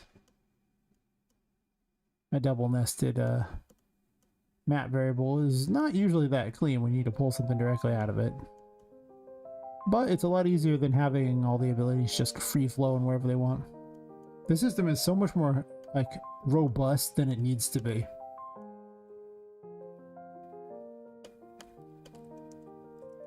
Just saying, it's like way more robust.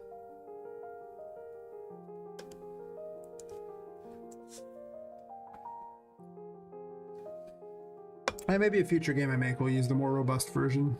Or not. I mean, the next game's just going to get built on top of the code of this game, so...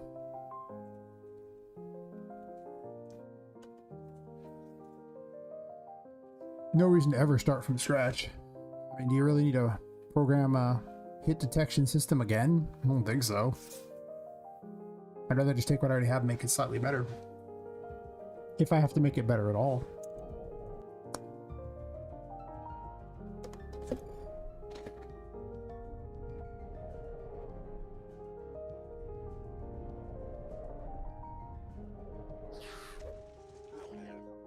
I need to re-enable the world's overpowered abilities.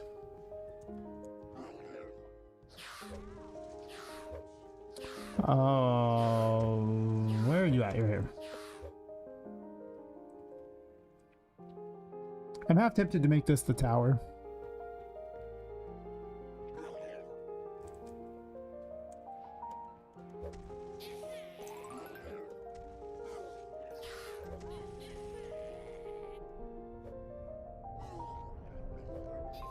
Not really attaching, are you?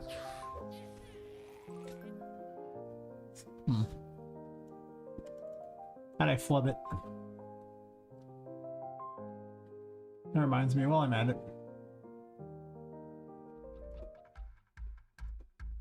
Let me re-enable the world. I was testing this other crap out.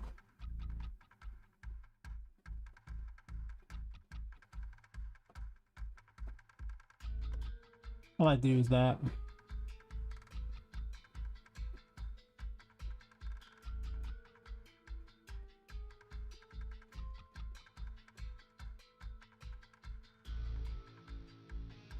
I should calculate stats on this.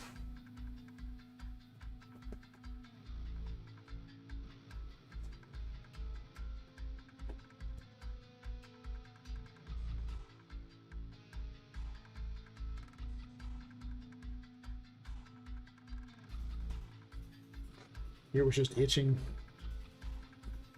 I cleaned these recently, so...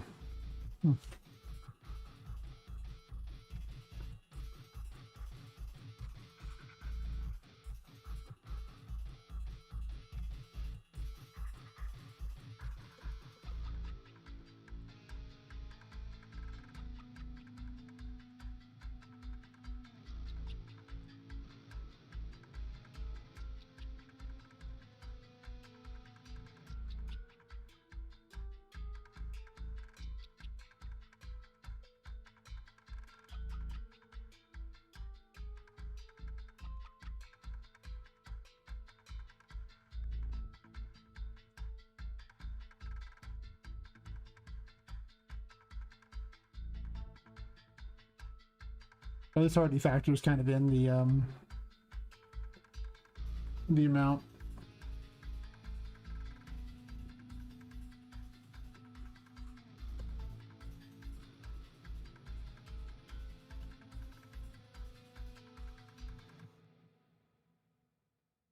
I mean, this is essentially 10 per second.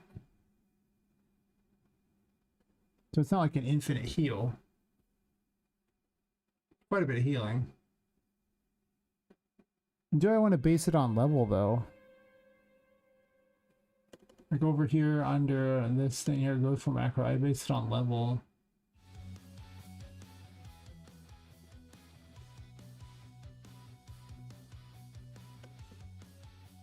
Did I? It's not based on level at all, it's no,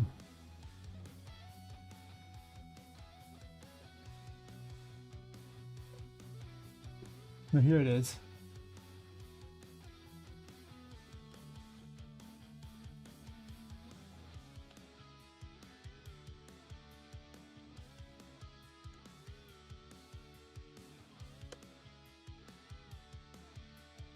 I can store all that in there, actually.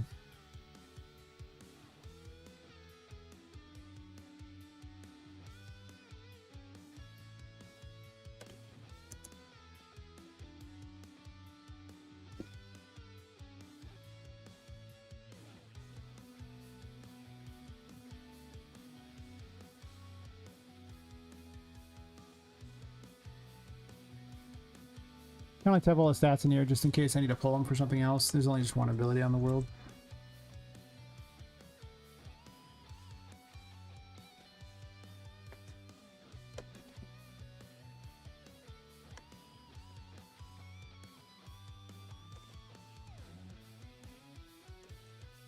I know I didn't grab that.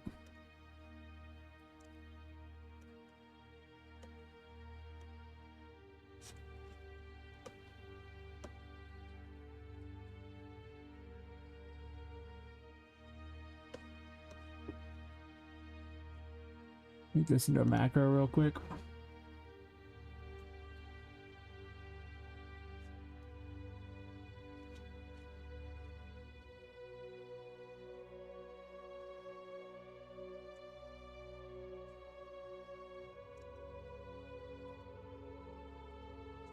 Can't type.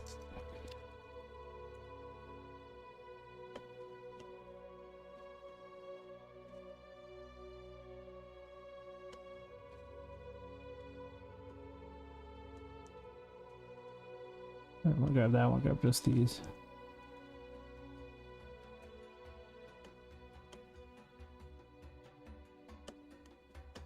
What I could actually do is instead of this method, I could ram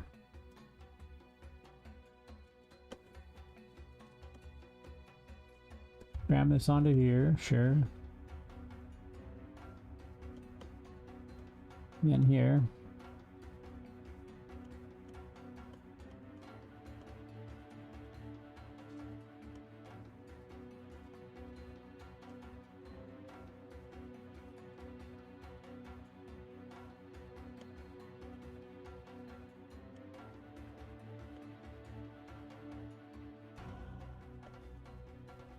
You find?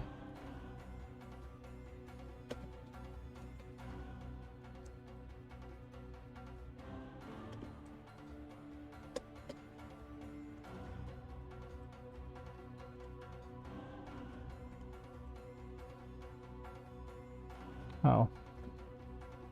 No.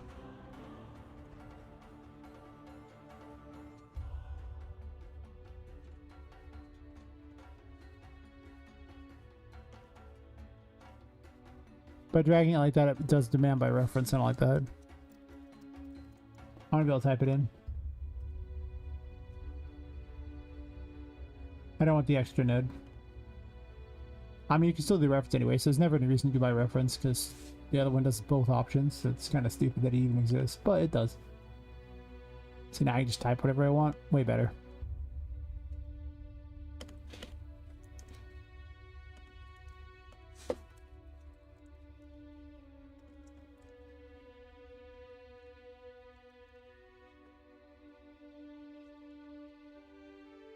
Doesn't matter.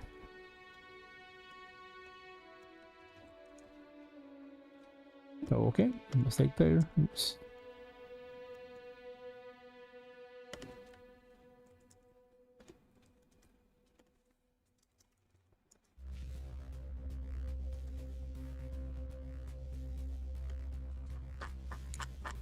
No, it's 2 times level. So I guess 0.1. These are 0.5, but 0.1 means, you know, at level like 50, I mean, she recovers 0.5 health every 0.2 seconds. So it's 2.5 health a second, just naturally at that point.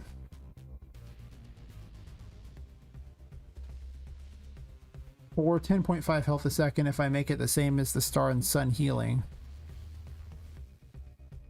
Which is probably fine. I mean, it's a late game toy. I definitely am not going to do 2. 2 is insane. Because, well, I mean, that's level 50 by the time you get 77. Hey, Applebee, how's it going? Yeah, level 50 at that point. I mean, that'd be a lot. That'd be like 100. It'd be insane.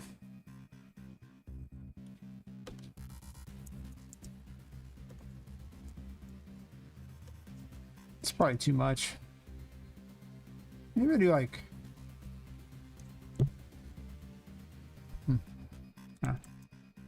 How you doing tonight, Neppleby?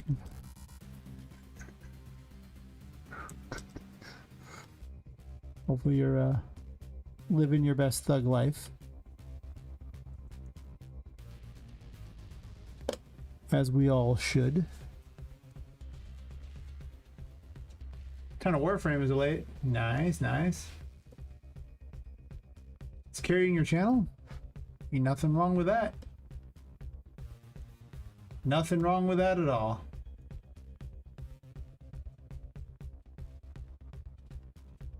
I mean, if I wanted to actually be popular, I wouldn't do game dev. This doesn't carry anybody's channel. That's not true. I think it covers like Adam C. Eunice is about one of the few people who can probably live off it full time eventually. Yeah, not a bad plan. Yeah. I was explaining this to Fox once. There's like a real difference between like, you know, like, well, what he was doing, what I was doing, because he's a streamer who happens to game dev, so he streams all kinds of games, but sometimes game devs. I'm a game dev who happens to stream because I only do game dev, and my entire goal is not to be a streamer, but instead to be a game dev. See, like, there's like a big difference. So I mean, yeah, for you, like, you're a streamer who happens to game dev, and that's, I think, the better way to go about it if you want to actually make money off streaming. Yeah.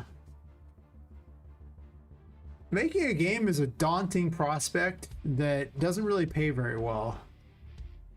So, I mean, you have to have every skill under the sun. And you still got to advertise too, which I've been doing like crazy. And it's about as much work as making a game. Yeah, parts that are fun to watch. It gets sometimes really cool. I mean, okay, let's be real here. The fun parts to watch are all the like level design and graphical stuff. Nobody likes the coding. The coding's hard to watch. Yeah, a lot of times designing the coding I do off stream, and I would do a lot more designing of areas on stream for that very reason, because this is, I mean, it's hard to keep track of what's going on. How could you even know? I mean, I have to think about it, and I built it, for God's sake, so the rest of you are just SOL, right? Like, what are we talking here? Yeah. Like I say, if I'm being smart, it would literally be testing the game and like designing areas and testing combat. So like, you know, run-throughs of the game, build areas, combat. And I would do the rest of the coding entirely off stream.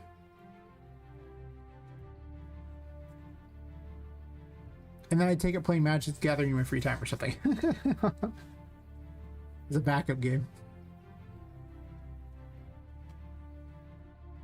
Yeah. But my goal is simply to make the game. That's it. My goal is to make the game. Like, I want to be a game dev. I never wanted to be a streamer. I'm streaming because, well, I turned out to like streaming. But I'm streaming because I just wanted people to chat with while I made my game. Also, sometimes they have good ideas. Sometimes. Sometimes they have really bad ideas.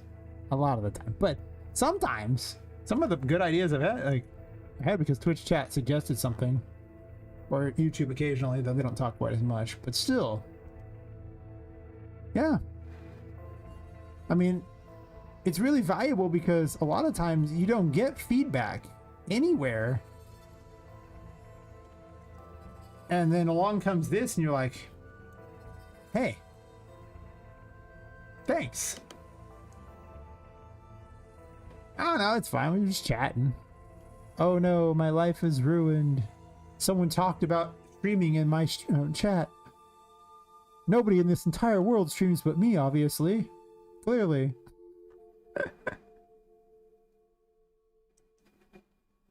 Yeah.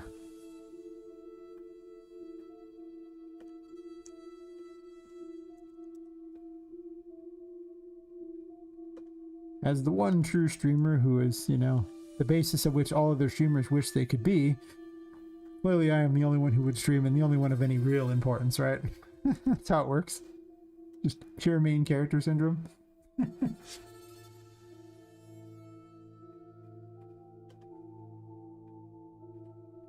Nah, like I say, my goal is not to be a streamer. If I happen to, you know, do well as a streamer, great. But I have crappy health anyway, so I have a hard time streaming consistently, which pretty much foobar any kind of growth I ever get. And I can't seem to figure out what's causing my problems, so...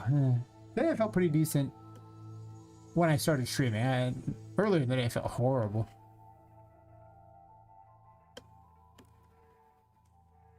One takes it a step further, he has 2 YouTube accounts, one for streaming, one for interacting with other streams. That's fair. I can see doing that if you're popular enough. I would prefer to just have the one account so people would know who I am. For better or worse. Oftentimes my award-winning personality makes it for worse, but hey, you know. I should set this up so the world does its thing. I'll be here. Doing my game dev things. I'm dreaming of one day having enough, I have 12 replies now. All the people liking and reposting my stuff. And then, you know, community note on something I guess I liked. Sure. Works out pretty well though. You sit there and just... Oh, I want to check this first and I'll check that in a second. Alright. You lot. You have one task here. Kick me in the nuts. I am not healing, so that's awkward. I should be. Oh, wrong button.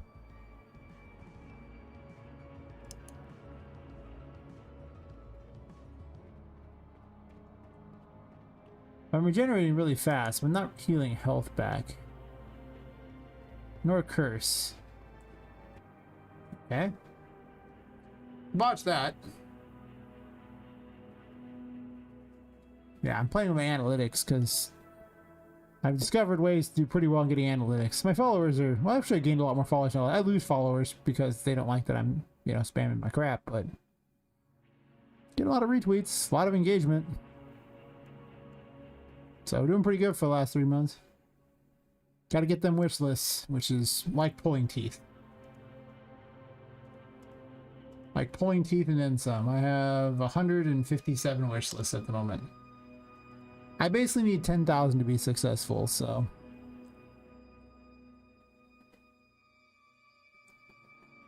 We'll see how that goes. Oh. This needs to be hooked up.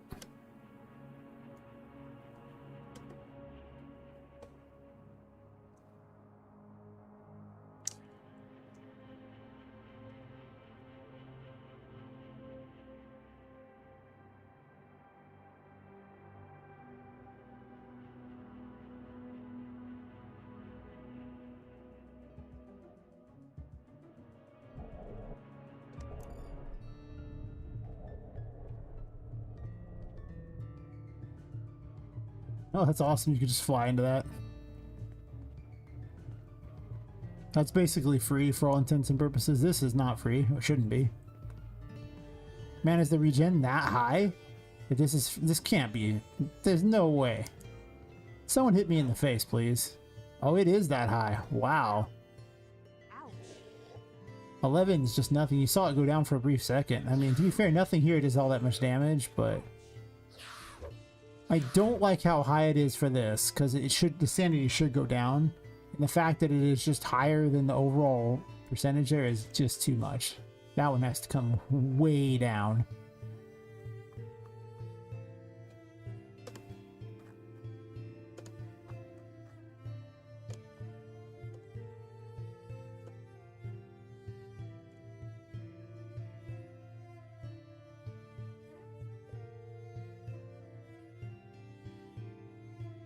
At that point, she's at level 78.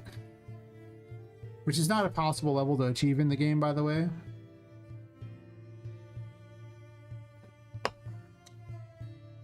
No, I guess technically it would be. No, it is, because I changed how the ending plays out. There's no multiple copies of things, so there's not multiple copies of the world. So 78 is the max level. Because there's exactly 78 cards in the tarot. It's an awkward max level, but I mean, I don't know what to tell you. There's 78 cards in the tarot. Is what it is. So, with 78 of them, it's like, yeah, okay, good.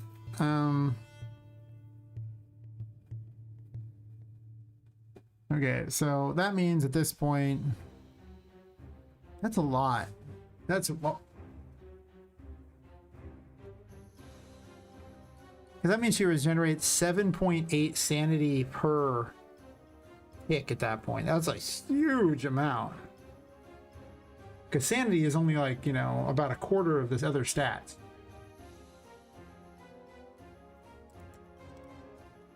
So that probably needs to go way down. Just like this probably doesn't need to be as high because it's just a permanent regen. To be fair, these enemies don't do a lot of damage, but I also don't want stuff to be outright free, you know? And health regen is the one that I'm least concerned about. Like, I give 2 different forms of health regen earlier, and since I'm taking out all the heals and forcing you to have to either pick up items or use the regens, you have an invulnerability thing you can switch to now, so it's fine. I don't care. But then I'm fine with those. But the problem with the curse and sanity is those shouldn't be regen quite the same way. I don't think. Like, because this makes her dodge essentially in free. I don't like that at all. But even this is regenerating so fast that it costs nothing.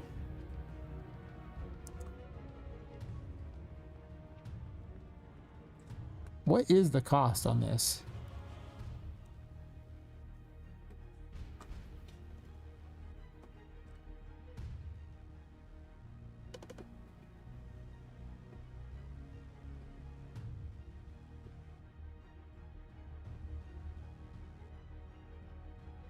Oh, 50th. Oh, that is so much. She can't be permanently invulnerable.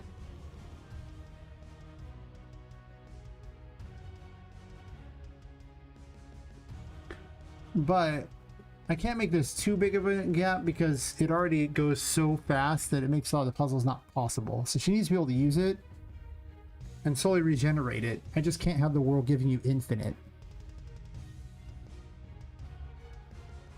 You already don't lose sanity from the darkness while the world is equipped. So there's an argument for not even letting the world regenerate sanity at all. It could just be a permanent health regen.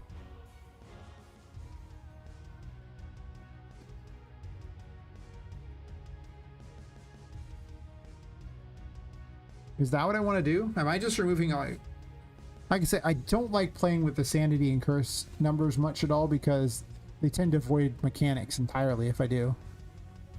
And the world I figured was safe because it's the last tarot, so, you know, it seems okay. But I mean, that and the other.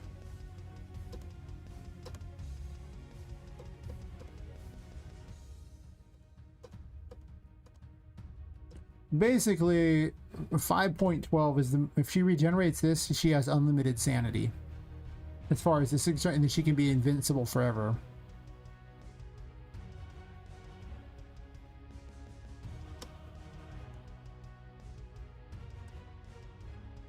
That's dangerous.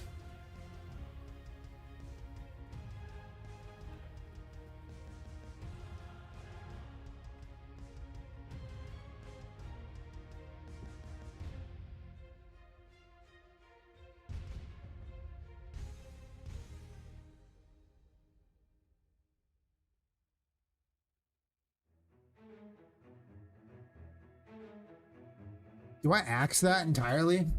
I mean, without losing sanity from the darkness, it already lasts longer than normal because, you know, you don't have to fear like losing sanity in the darkness plus sanity lost from using ghost form. Which will probably get a different name. I don't think I like the name much. It implies you're a ghost. I don't want that. Might just be like cursed form or something, or I don't know, something. Like you embrace the curse temporarily or something, but lose your sanity in the process makes a lot more sense. Also, you don't pass through things necessarily. The one in the original game, you pass through stuff. But I can't keep her inside the all the areas I want if I do that in this game, so it's not really very effective in this game. That it contained arenas, so it didn't matter in that.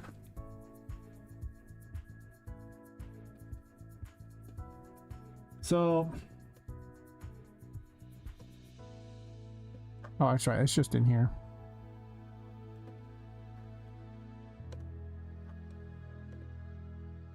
Oh wait, it's tarot cards.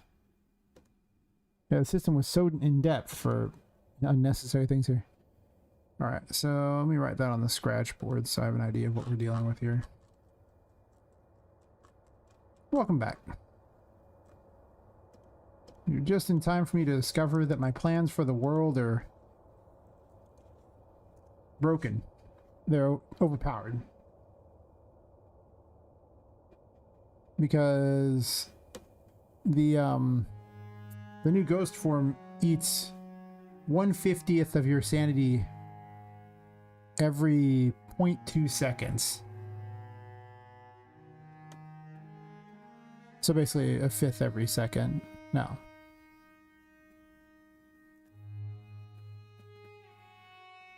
No, it's like it's not that. I'm blanking here.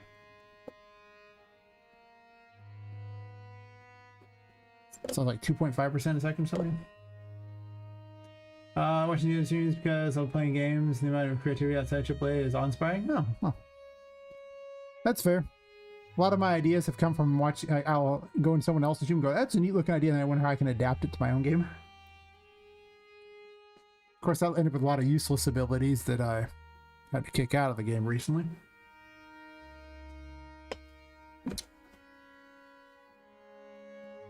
So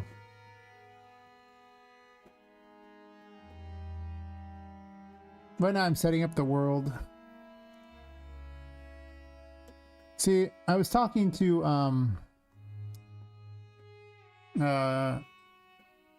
Shawnee B Shawnee B earlier today. Earlier in the stream, and was getting into how there's so many abilities in the game, how there's just not enough space for them. And he was saying how he liked when the control scheme was simpler, you know, when you had to sit there and try to figure out and like arrange all these crazy abilities, it was just this big pain.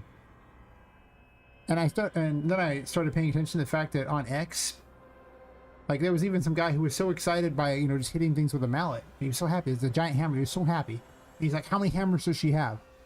Dude didn't even want other, but he just wanted to hit things with a hammer. And I was like, I got all these other abilities, and I was like, but they like hitting things with the hammer. Like, how many more abilities are we really gonna need here? Like, you know, how many times are we just duplicating things? So I've been restricting it down to basically my 22 favorite. It went to like 34 at one point, but now we're at like my 22 favorite, and some of them are like passives that improve the ghost form. So this way I can use all those effects at the same time, like the Hierophant. Making all the objects unpossessed will work with the ghost form, but then you can also use tarot cards well in the ghost form, so you can stack abilities for harder puzzles. Like use the magician at the same time or the empress to grow plants while standing on a possessed object. So I think it leads to better gameplay. Also having to explain a laundry list of abilities and gaining tarot levels in order to upgrade to get new abilities. And this isn't a roguelike, man. You have to bring like 90% of these abilities, well, you'd have to use 90% of these abilities anyway just to beat the game. Any ones that are traversal or necessary. So I turned the world into a passive toy with 3 different passives. You're immune to the curse effects from darkness only. So you can run in the darkness and you are fine. You won't die from it. Your ghost form now deals damage to anything it hits. Basically, it's invincible ball while you're, that deals damage. And you generate health, curse, and sanity, but I don't know about these two. Hey, Lepus. Because every time I adjust these stats, it tends to break the core mechanic of the game. And right now I'm discovering that even though I'm regenerating sanity a small amount, it's greater than the drain on using the ghost mode. Or the ghost form. Which means you're just permanently invincible. And I don't know if I want that. I don't want to be permanently invincible. I don't know if I want to actually regenerate sanity or curse for that matter. Because there's still lights and there's still, darkness. You can still go regenerate your stuff.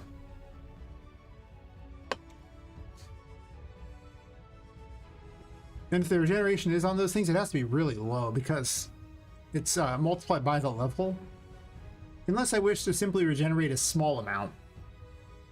But if I go, oh yeah, it regenerates like 2 a second or something, or like, I guess it'd be 2 every 0.5 seconds. So it's like 10, that's too much. You have unlimited ghost form. 5.12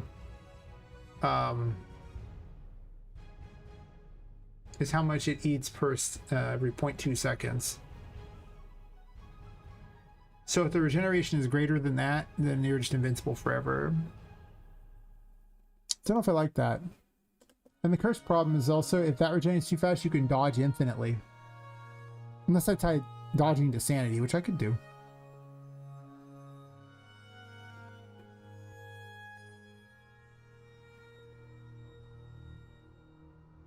So I'm not sure on those. I'm fine with generating health because I've removed all the heals from the game. Now your only heals are... Well, first off, you have the ability to go invulnerable. As long as you have sanity on 40% of it, you can go invulnerable. You can recover sanity too, not as fast as you lose it, but So that helps a lot for defense. You still have a dodge that makes you invincible too during the dodge. Then there's like health regeneration from the star when you're in the darkness and the sun when you're in the light, but only when you're in the ghost form.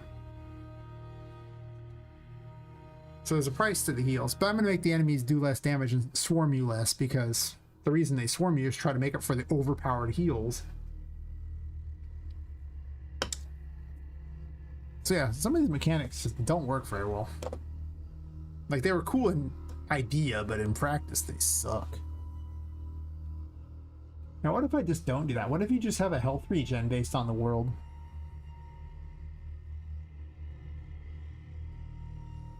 God, these stats are dangerous.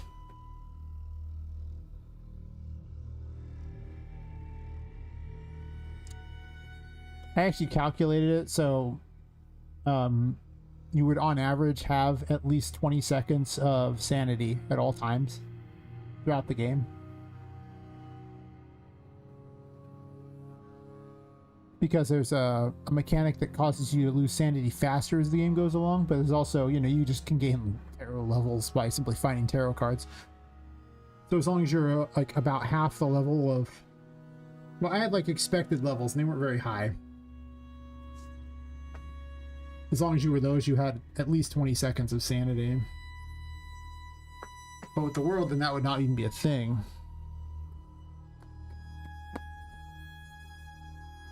I mean, I could regenerate like 1 a second or something. It'd be slightly faster. Actually, to be fair, that is...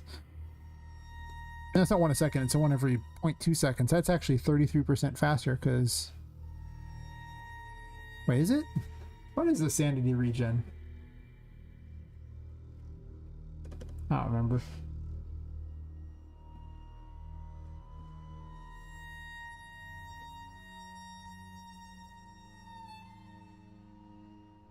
There's an extra delay.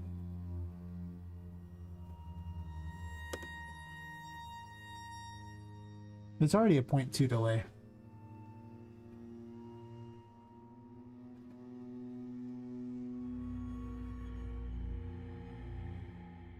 Why is there an extra delay? Hey, another guy. Happy New Year to you as well. Yeah, I've been having lots of health problems. Feel okay right now. We'll see how long that lasts. Got myself a deep tissue massage earlier. Those tend to help. Oh, this track's just on it. Damn.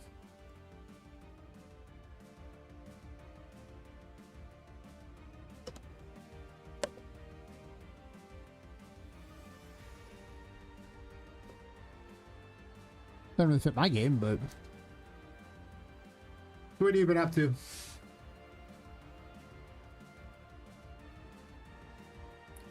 That's JRPG music. God knows what bundle. Didn't last very long, it sounds like, though. From the Game Music Treasury JRPG music bundle Battle Quest. Lots of stuff. This one's not as good. Surviving? I hear you on that one. I hear you on that one.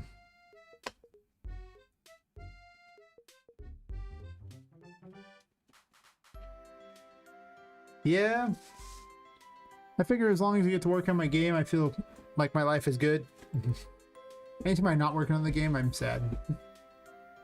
Stupid health problems.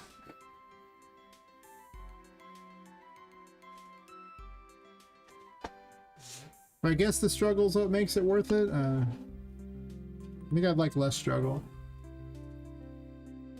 I'm willing to accept the life of no struggle and see if it makes it better to struggle or not. And I've tested the struggle half. Let me test the non-struggle half.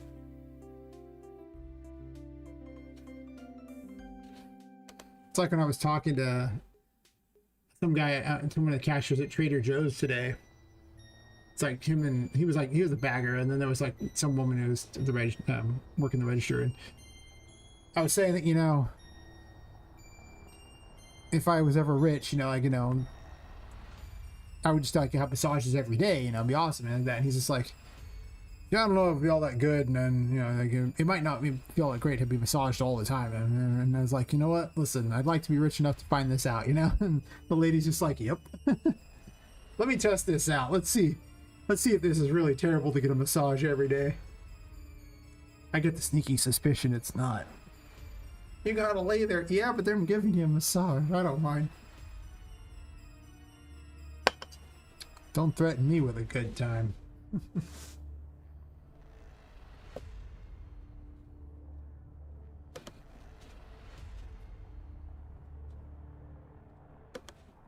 Definitely boggled my mind though. I'm just like, I don't know, this sounds pretty good. Huh.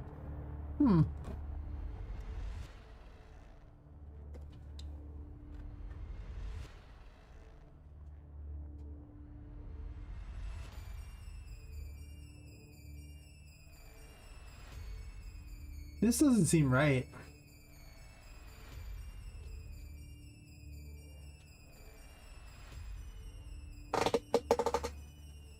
But it's been there all along.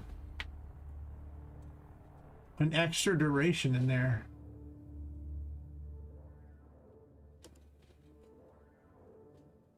On top of this point too, that makes the math way different. Well, not for these. These are exactly the same math.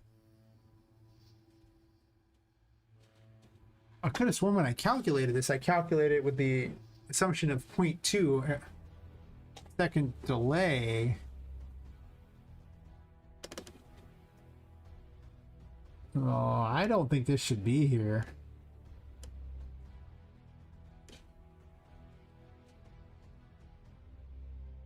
What are you talking about? The masseuse is getting paid.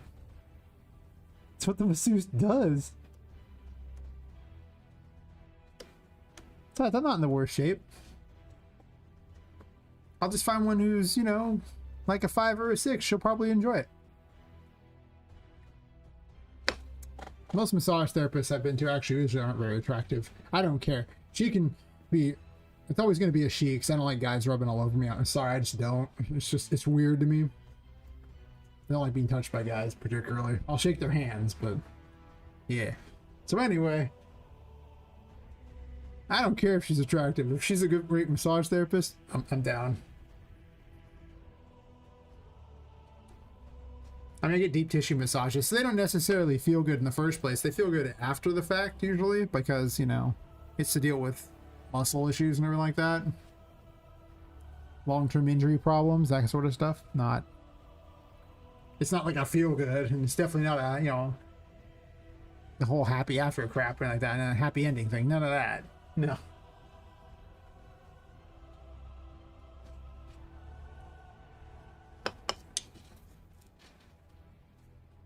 I did have an office near a Chinese massage place that probably would have given me that if I wanted. That was true. I don't know. It's a Chinese massage place that would stay open until 10 p.m. You tell me if you think they do happy endings there. Huh. It's very routine for massage places to stay open until 10 p.m.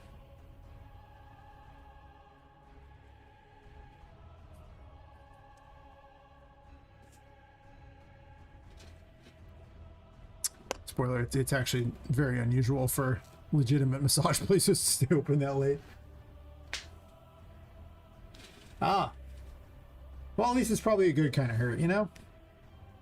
Get a deep tissue massage. They really help with recovery. They're wonderful. Unfortunately, they may or may not be expensive where you're at. They're like $80 up for an hour here, but they're also one of the few things I found that actually helps with my health problems, so 80 an hour it is. Oh, they're great. I recommend it. I think everyone should treat themselves at some point. Like, treat yourself well. You just get to lay there and just someone just massages all your muscles for you. And it just feels nice. Wow.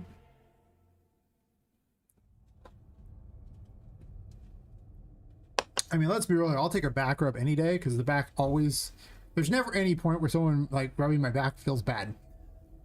I mean, if it's a guy, it's weird, but it didn't feel bad, probably. But other parts of the body, I don't know. Like the front of the legs, like the thighs or something like that. Deep tissue massage on those tends to hurt. Same thing with, like, the arms don't tend to like it as much either, I find. Like, it's not as... Well, deep tissue massage, like I say, is more designed to fix problems. It's not really designed to feel good. Though I did get a laugh once because I had a roommate and I was like, hey, man, deep tissue massages feel great because the more you have them, the more your muscles are relaxed and then they just feel good after a while. He never had one and he was expecting one of those feel-good massages and it was not the case. He was just like, I had no idea. He didn't tell me it would hurt. I was like... He's like, I was watching you and I thought it felt good. Okay, well, you know, it did feel good. So maybe, you know, get like a Swedish massage or something that's... The deep tissue ones are designed for like long-term problems, whereas a Swedish one or something like that is a lot less high impact. Or you could just get one of those happily ever after ones. Or happy ending ones, you know? Happily ever after. They have like fairy tale costumes on. Fairy tale princess. I'm sure those probably feel good the whole time. Then you catch some disease because, let's be real here, you aren't the only person they did that day. Yeah, or that week. Or that month. Ugh. No, thank you. Disgusting. See how fast this recovers without those delays in there. I didn't realize those delays were there, and they shouldn't be. Weird. Probably really fast. Did I plan my whole game wrong? Some parts feel really good in general, but if you have areas that hurt, like if you're getting a deep tissue massage, it's because you have problems. I find.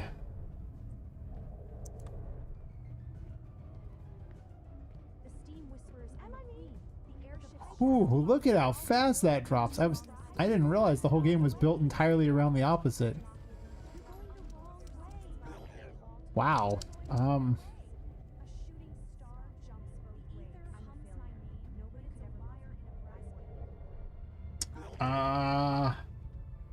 Is that better? I guess I'm gonna leave it as it was because the game was built around exactly those numbers, and now they're regenerating so fast it feels weird. Like the darkness costs more than using your invincibility. Yeah, I don't like this. I guess I'm just balancing it this way. It just always was, huh? Yeah, once you actually start, once things aren't sore as much anymore, then yeah, it tends to just feel good. And you'll just sleep better, you'll feel better. I mean, you'd be surprised how much the muscles of the body just get tightened up and weird. And then you're just the saddest person ever.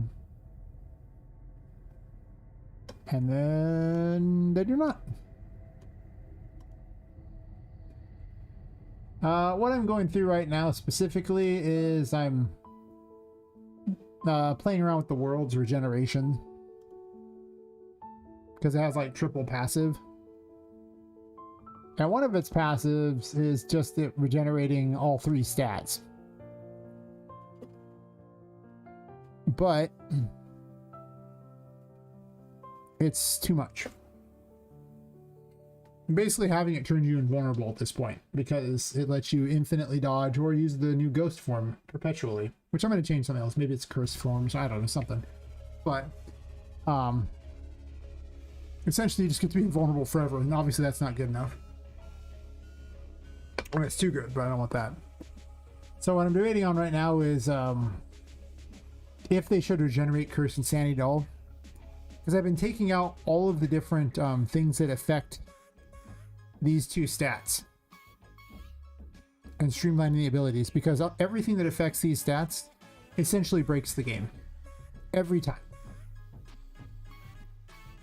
They're just too overpowered. So besides being in the light or dark, because I want that to be the mechanic you use the whole game. Because I streamline the abilities, and like the devil used to have an ability where when you activated it, it reversed how the curse worked. Which sounds neat, but there's a problem. You could just be in either one. Like say you're in the darkness and you just flip it so now the darkness heals your sanity. Oh, your sanity's full. Okay, now you flip it. Now it's healing your curse. Okay. So you just go infinite.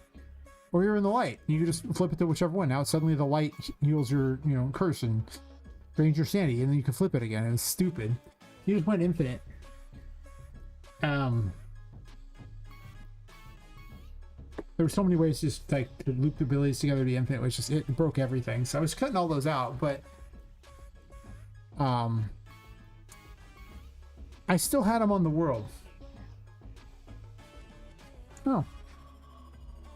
Well, let me show you some of the real changes that have happened in the game, because much of the changes have been in the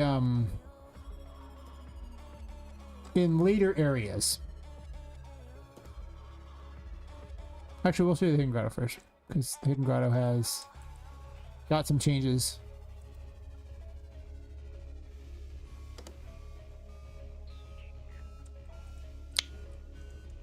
These buttons are only here for testing. They're not going to be there the whole time.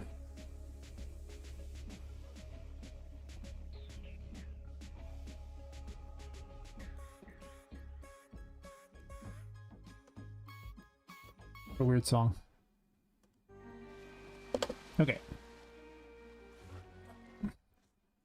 Well, it'd help if it loaded in everything. Give it a second. There's a lot open.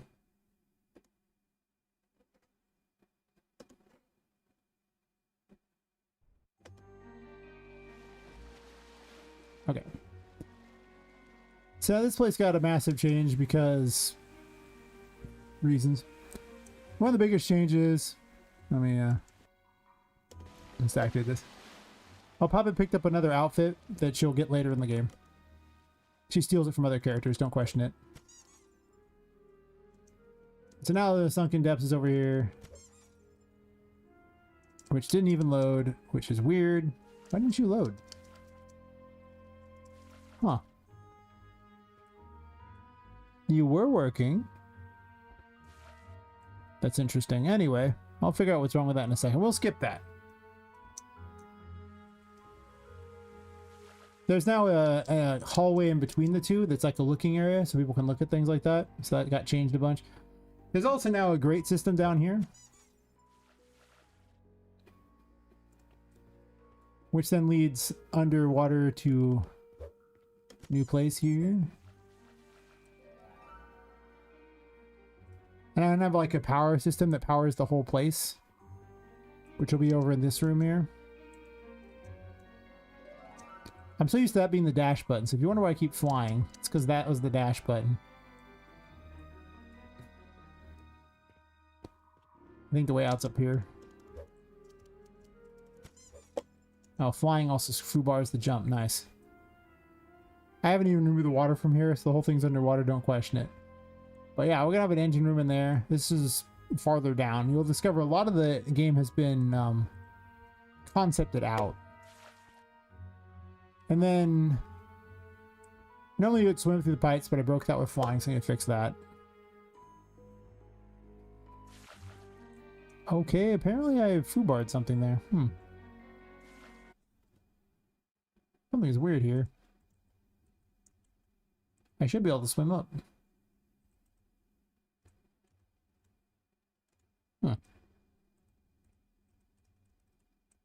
Something loaded in engine room. Well, I'll figure it out later. But anyway, you're supposed to swim through the pipes and then get through all this crap and then work your way through all this to get into... I'm just going to load everything up real quick so you can just see it. I'll go through each section. A lot of things are currently in flux because they keep adding things and removing things and stuff. But I'll show you some of the neat ideas.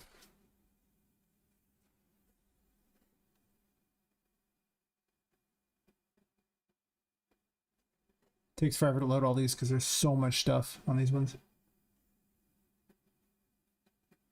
I have them set up so I can load by chapter now, essentially.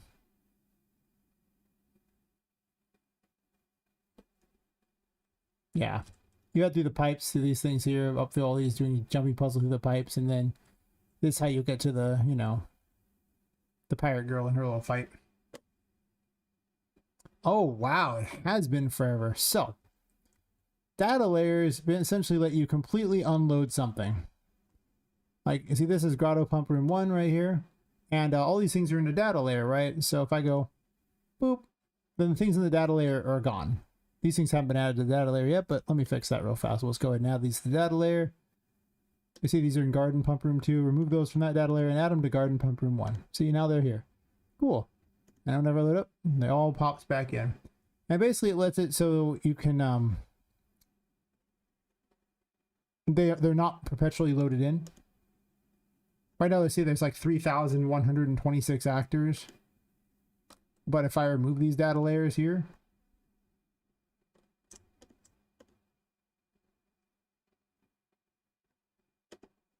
there's now 860. So unlike the H-load system, which has everything always loaded and eventually kind of has a cap, this does not. So I have a new system where essentially Poppet, you know, loads those as she gets in. And the secret to making certain that, you know, you can see things is some items exist in 2 data layers. So this way you can, like if I walk through a door, everything you can see through that door has to be in both data layers kind of thing. And I did that for the first area, not so much for this area. But I had to restructure the whole game. But then it meant I put every single thing on one map. So now the game just plays on one map. There's no, well, yeah, it's one map. Because I got rid of the painting world and replaced it with the haunted gallery. I'll show you that in a second. The painting world didn't make sense from a story perspective, and I couldn't figure out what to put in it. That's really what it came down to. What the hell is in the way? I was curious what was in the way while I was swimming up there. Something. Oh, no, I should have been able to get through. Interesting. Okay. I don't know.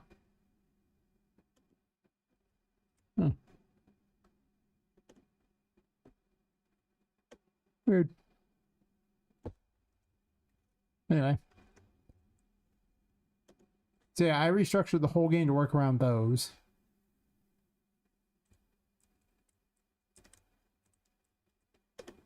And you'll see, I guess, well, damn, I'll just go to this room to show it because I just replaced that room too. I swapped a couple rooms. But even though these are on different data layers, because I put all the things in the same data layer, it'll look like everything is currently available. But it's not until you actually get to the room. So, like when I load in here, it looks like that room is there. But all that's actually loaded in that room is the stuff that is literally visible from the room. I double checked a lot. When you finally get in here, it loads the rest of the stuff. A little slow because I have so much crap open in the background and everything, but it vastly improved the FPS. Same thing with the toy maze. All this stuff is loaded into this room here so you can see it from there. Technically it's loaded also in that room too. Oh. What about F8? Oh, I guess technically that's not anymore. What does that do? F8?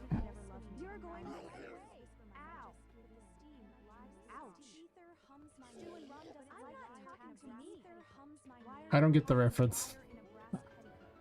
I'm assuming it's something. This one's not loaded in all the way, huh? Or it's just taking forever?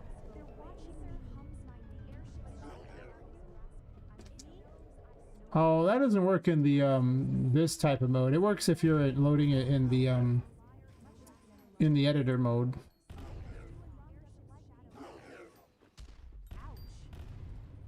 Or at least it doesn't seem to work. Because I hit F8 lots of times.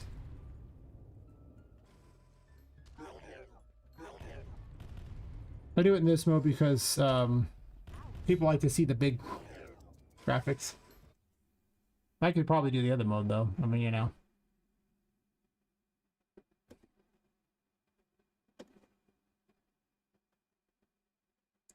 I suppose. I forgot there were other modes. I would just use the Power Wing because I like the big pictures too. It feels so tiny. Oh god. Sure.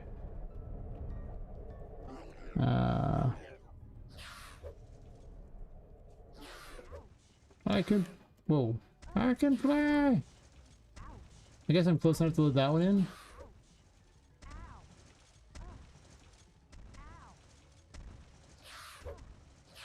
That does not quite do what you'd think it would. Because these shouldn't be loaded at all, and I guess these aren't, so it's interesting that these loaded some of these in, or maybe I just have all this stuff. Oh no, there you go. You can see the stuff that is not actually loaded from this room here. Same thing over here, the stuff that just didn't get loaded in. All you're really seeing is that. This thing is mostly loaded in. The stuff inside is not loaded in. Because you can't see the stuff inside, but you can see the big thing. I'll tell you this one there, because you can see through there, you can see all this stuff there, but you'll see this stuff is not loaded. So yeah, you just got to figure out what's viewable from there. So I would actually stand by the door and try to figure out exactly what I could see and just load that in. It takes a lot longer. Yeah, it's a great system. It does take a lot longer to figure out what's viewable and what's not, but not gonna lie, it's pretty sweet since it let me have everything on one map. If I ever try to load the whole game up, it hates me, but you know, whatever. Don't hate the player. But essentially, I have it on the room info here.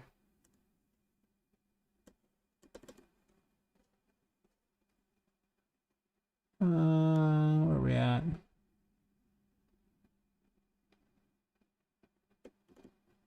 I have a bunch of extra information here, but basically it just tells her which thing to do. And there's 3 states for them. There's activated, which means it's in the world. Loaded, which means it's ready to be put in the world but isn't visible, it doesn't affect anything. And unloaded, which means it's not there. And anything that's loaded or unloaded, if two things occupy the same space, if it's not active, then it doesn't do anything. So I could actually have a room, if I went like had a different data layer that was triggered, it would load a different room in that spot. Which I actually thought about having as a mechanic, a secret room in the game, but we'll get to that. Activate room, we go to Poppet where I have it set up here, because I like to put everything on Poppet to make my life easier. She kind of runs the game. Activate room.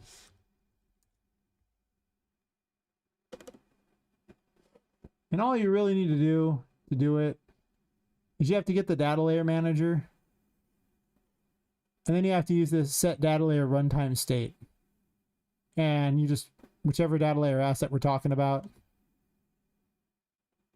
and then the state you want it in, and that's it. That's all. As far as how to make them, you go to the data layers. It's up here. I don't remember where it's at, but you can just type in data layers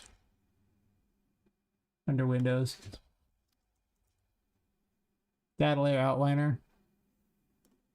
And then these are level specific, so if you open up a level, you won't have these. They can't be copy pasted. You just right click on it, create data layer with asset, data layer, and then name it. And then from that point on, you just pick the object you want, then you pick which room you want to put in, right click add. You can also select all actors in data layer, removing an actor from the data layer, you know, pretty easy to figure out. That's kind of it. That's all that matters. That's like the big bad quick rundown of it.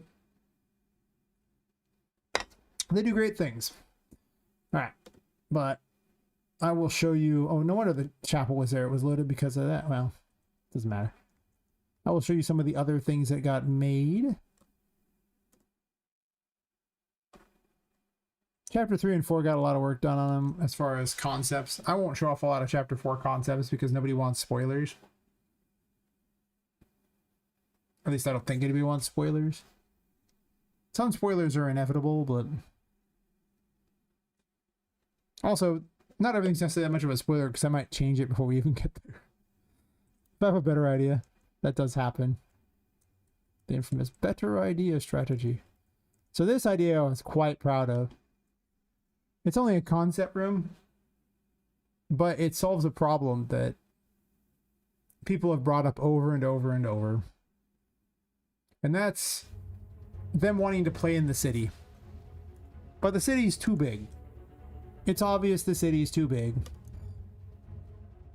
It's not fun to run around out there. So I instead made a tiny version of the city for them to play around in, which is just a scaled down version of the actual city. Also, let me put a nav mesh down because I made a quick enemy for it. Mostly to show off on X one day, but you know, whatever.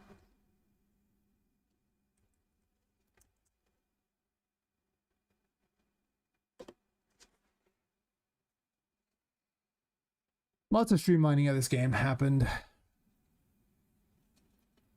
including having a last room with some mechanic designs. I already know how I want the last fight to play out.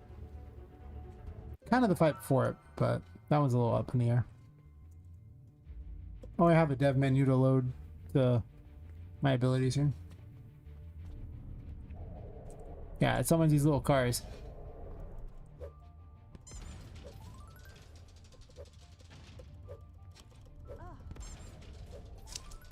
The hitbox is really awkward because I threw them together really fast.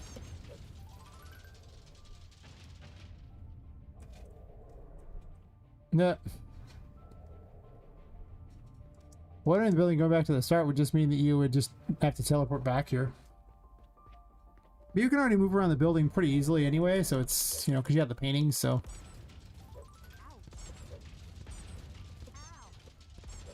Yeah, I figured people might want to run around on these things. You can jump on the things like this. You can have a little fun with it.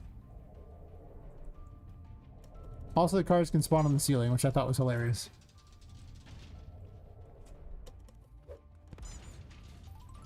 Unfortunately, not everything is all that solid. Like, I didn't even check for some of the things, but the collision on this is, like, clearly messed up, and, you know, there's problems, yeah. But, still, I'm gonna have a bunch of areas like this, little Toy City areas. This is my concept for that.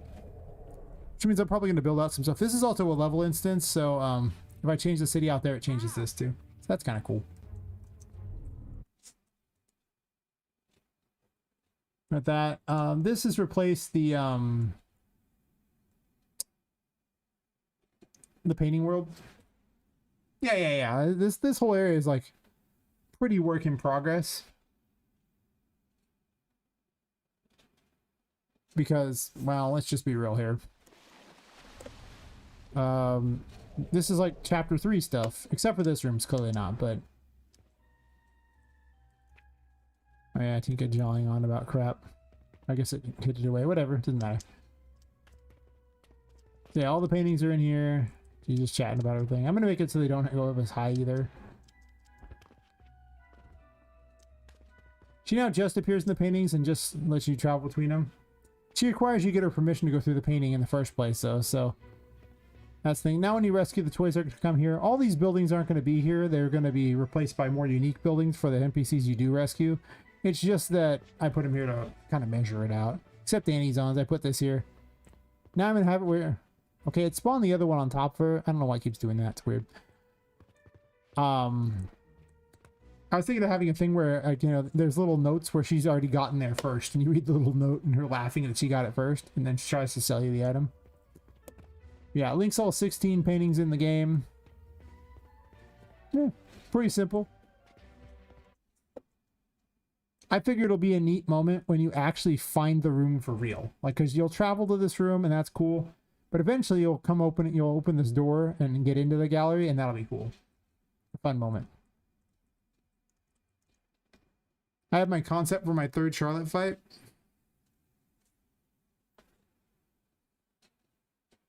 Which got even weirder.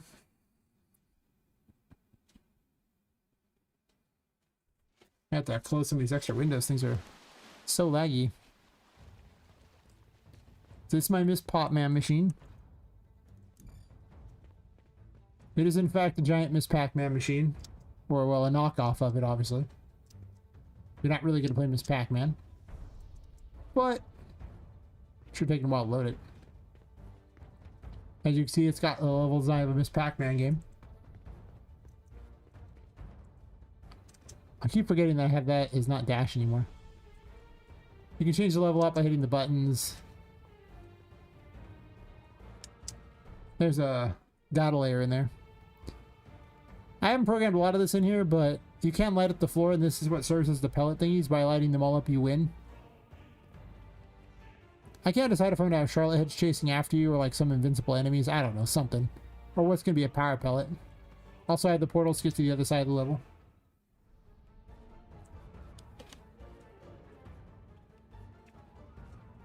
The one night I got bored and I was like, I'm going to concept this up. Didn't take that long.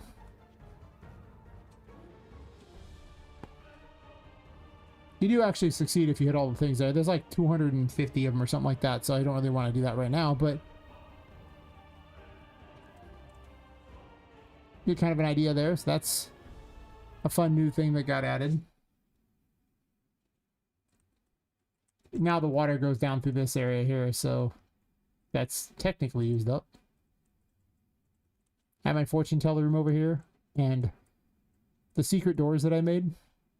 You can tell there's a secret door there. I'm not really making it really hidden. I want the player to be able to see a secret door there. They open if you've accomplished whatever task they do. I'm not sure if I'm going to put an actual hint there or not, or if you'll just have to figure it out. There's like kind of like hints in the room.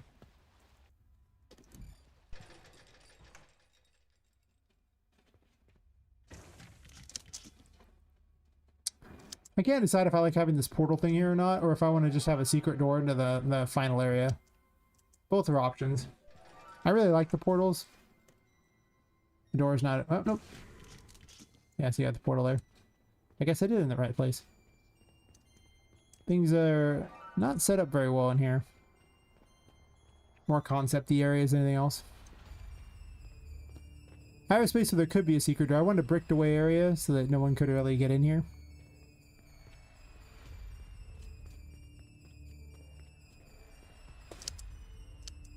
And I haven't really made too much out of these yet.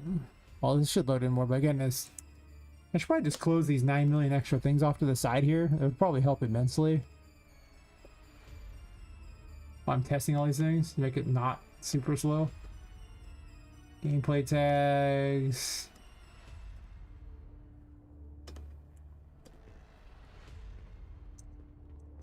I keep wanting that to be the button to dash. I'm so used to it after all this time, and I moved it. Moved my little toy maker factory. Toy maker's the workshop down here. You can see where I don't have the data layers yet. I will avoid stepping on that. I don't know why it's doing the numbers. I keep messing that up for some issue. Lots of bugs. I keep changing things and not fixing bugs. Even a secret way out of the building. Oh my god. You can't actually leave the building. You are still powered by a curse on the building, so you cannot leave the building. Hey, Stream Hub World. How's it going? I won't go through the door over there. I don't want to spoil stuff. That is not the last room. It just leads up to the last areas. But these are my concepts for how things will look down here. A more messed up place. Well, I've had the concept for this place for a while, but it's going to change a bunch because it's not... It doesn't have any real gameplay to it. It's just a concept room, and the concept room isn't very handy for actual gameplay. I settled on I was going to have a little train going through here. Not a big train. There's just not enough space for a big train. Otherwise, it's like... It's just the same map. Pure concept. Gonna put a little toy hallway in here. Haven't done anything really with it. Gonna put a giant chest set in here, along with the chest boss on here. I'm kind of up in the air on the chest thingy. I can make a huge number of unique chest people. But what I don't have is a lot of assets to make a chess world. So I'm kind of at a loss when I do for that, unless they just populate the city, which I guess they could. But otherwise, like, I don't really want to make, like, you know, I have to make a king, queen, bishop, knight, rook, and a pawn. So 6 enemies for, what, 2 rooms? That's a lot of enemies to introduce in 2 rooms, man. That's a lot. So I don't want to do that. But I have all the assets to make things, and I already have a boss design, too. So I kind of want to find a way to squeeze it in. Yeah.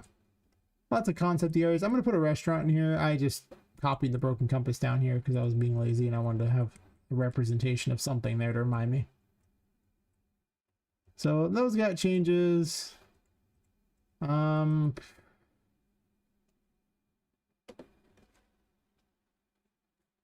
had a bunch of ability changes, but I'm getting rid of a lot of the systems I changed. So I was going to have, like, you gain tarot levels now. Like, basically, you gain levels every time you collect a tarot card.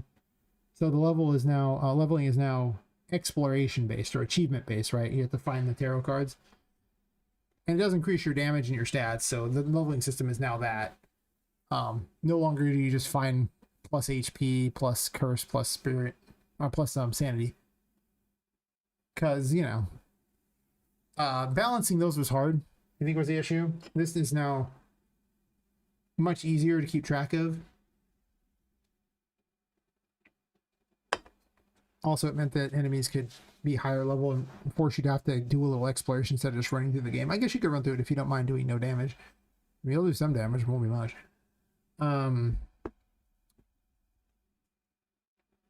For a while, there were like way more tarot abilities that got unlocked by getting the higher tarot levels, but I'm just taking that out because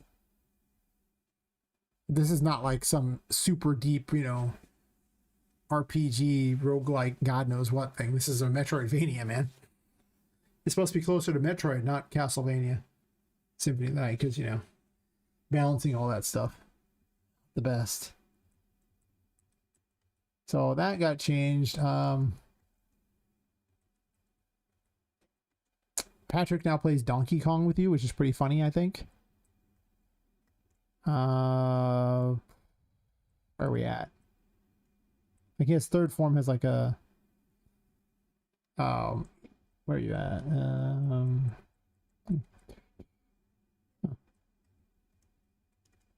Can't figure out. This is the library. Okay, so it's the other side of the building. I was way off. Fair enough. Sure.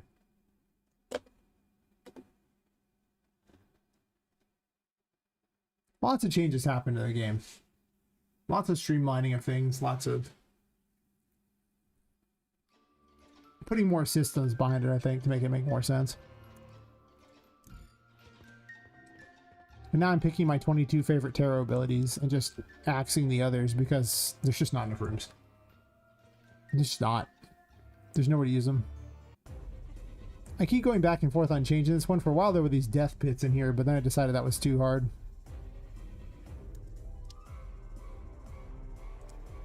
Oh, there's not even a nav mesh down. Not even nav meshes.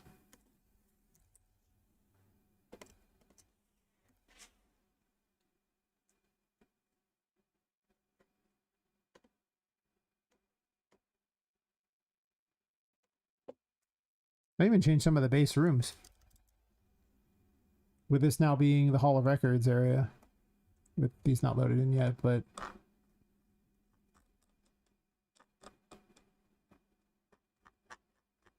Already got rid of those, so let's just load up all the chapter 1 stuff here. Oh, I don't got all of them. Oh, waiting room and Hall of Records got shifted.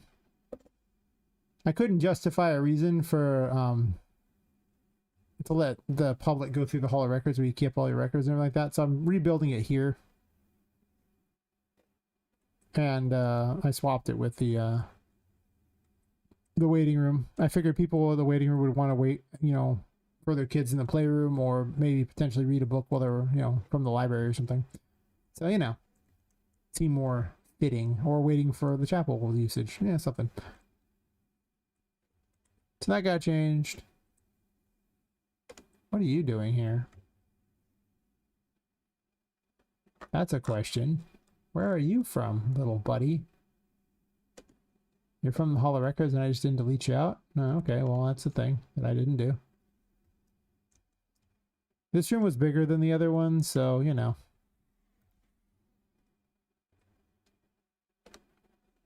I'm, discovering I forgot to do some crap.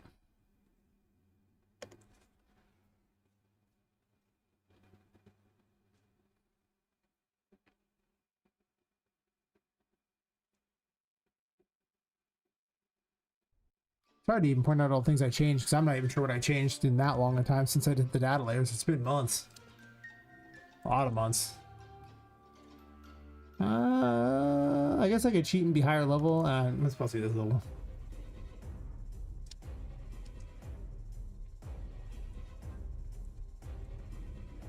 Oh, I didn't even change some of these abilities anymore. Oh. I don't even know if I can win the fight. Because I'm in the middle of changing all the abilities and I just took out the Empress's healing ability. Pretty hard to win the fight now. Well, I got this thing here, so...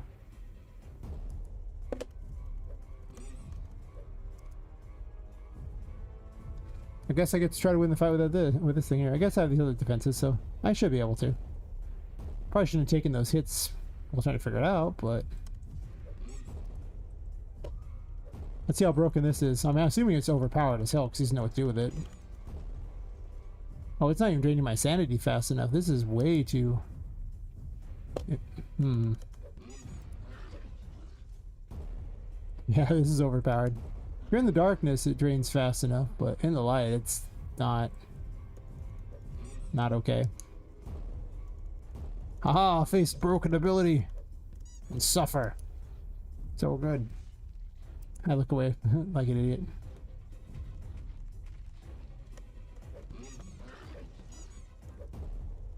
So overpowered.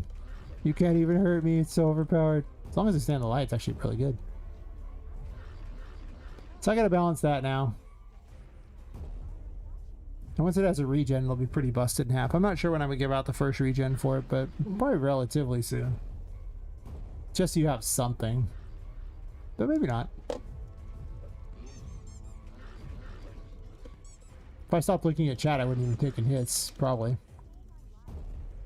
Yeah, this is so overpowered.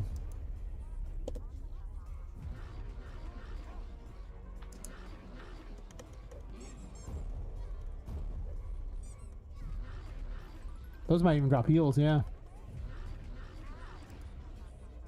Okay, that's not as easy to dodge that.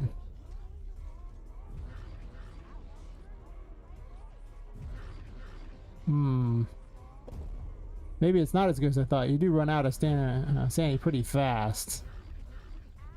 And his projectile is really hard. Oh yeah, see now the little danger thing appears and you have to run to one of these real quick. I'm gonna wait and show you what happens.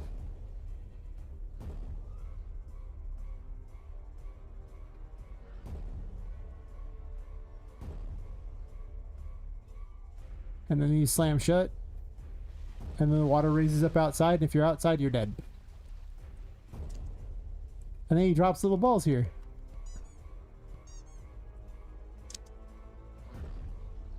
So they kind of get stuck a bit, so I need to fix that problem. It's supposed to be playing Donkey Kong with you, though, if you haven't figured it out.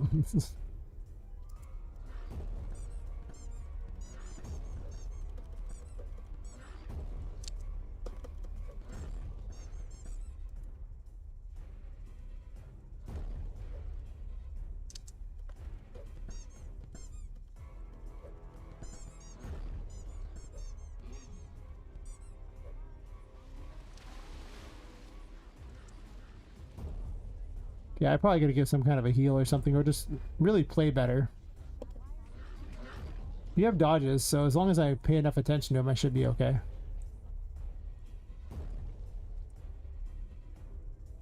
Yeah, that's the correct one.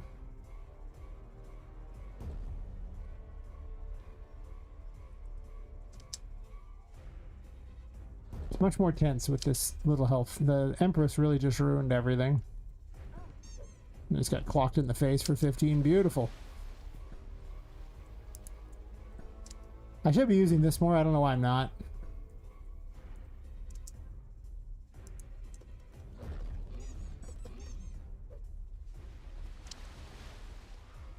I'm actually going to wait up here until he runs into the thing because I'm more afraid of his projectiles than I am of his, like, you know, weird extra mechanic.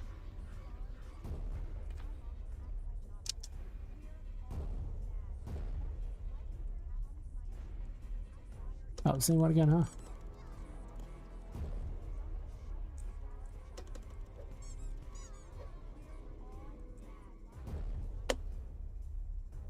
Wait by the light. I think I win if I hit him one more time. Yeah, the game's a lot more tense now without healing. A lot more tense. I like it better. I'm gonna say it. I said it.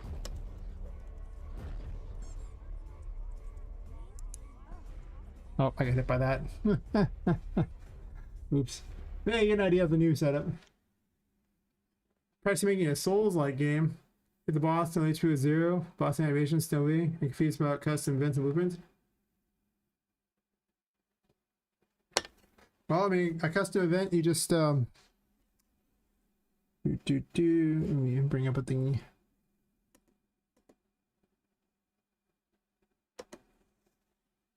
Yeah. Concept's fun. I just changed all the main mechanics of the game, so I don't know how it's going to play out. There's probably need more balance. I got to stop changing all the main mechanics. Anyway, as far as custom events go, I mean, I'm not totally sure what to do. You just make a custom event. Like so.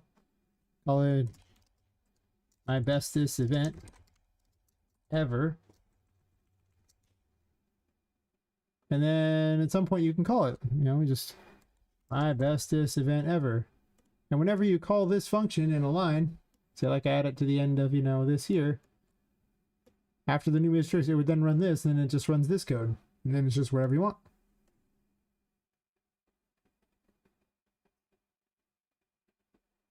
Now, sometimes you gotta, like, you know, call stop animation. Or, you know, introduce something, some check to make certain that, you know, it's allowed to still do animations. I have plenty of those too. But like over here, I can be like, what, stop animation thing? Is that it? The animation stop right here, and calling that will stop all animations that happen. It'll try again. So if you don't have something that stops it from doing it over and over, like I have a thing that checks if they're dead. If we're playing animations, it's like, can you do this?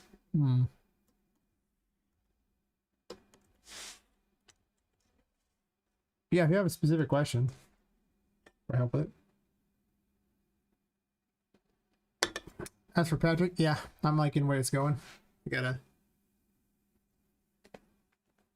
Well, now he's hard again. He was really hard for a bit there because I had a pattern on the ground, and the pattern looked. Did I keep it there? And I did not keep it there. Damn.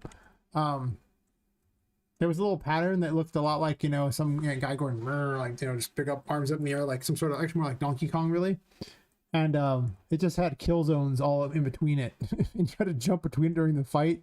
It was so hard. I die all the time because, you know, the jump would lag or something, or I get hit midair and land in that crap and just instant die. I was like, that's probably too hard for the first boss, by the way. Because Patrick is the first boss. He's like almost an hour into the game at this point, because so much got added, but he is the first boss. He should probably be a little less ludicrous. Vu needs a lot of rework too. She got a smaller room. Plus, the mechanics of the game have shifted wildly. So, there's that. Yeah, sure thing. Yeah, like I say, if I can help you with something, just let me know. Or if I'm not streaming, you have a question, you can ask in the Discord, and I usually pay attention to stuff in the Discord all the time too. Unless I'm asleep. I don't wake up and it's like, oh, Discord says tingling. I don't do that, but just like suddenly appear there. I hear someone in the Discord. Nah. But, yeah. I mean, yeah, I'm there a lot. Oh, here's another change. Ooh, this is actually, I think, of like last time I streamed. So, 4 or 5 days ago, I think. I want to stream all the time. I wish I would stop having health problems. I would just stream every day. Every day. 8 to 10 hours a day, probably. If it wants to load, you gonna load, buddy? No? It's trying. It's trying. Okay. Not usually that slow, but yeah, I made the piano giant so you could jump up on it now. It has a puzzle. The puzzle's glitchy. I know what the glitch is. I just haven't fixed it yet.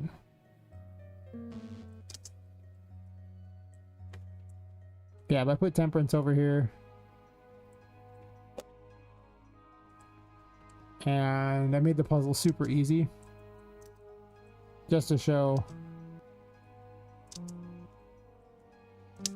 I'm gonna write the keys on the actual keys, like not have them appear in the air. Just so you can see what it is, because most people don't know what the keys are. I don't know what the keys are. And then I now have a secret door here instead to open it up. So there's more puzzles and things getting added in. I always talked about adding this. I just hadn't done it yet. Yep, and then you can get it. Yay!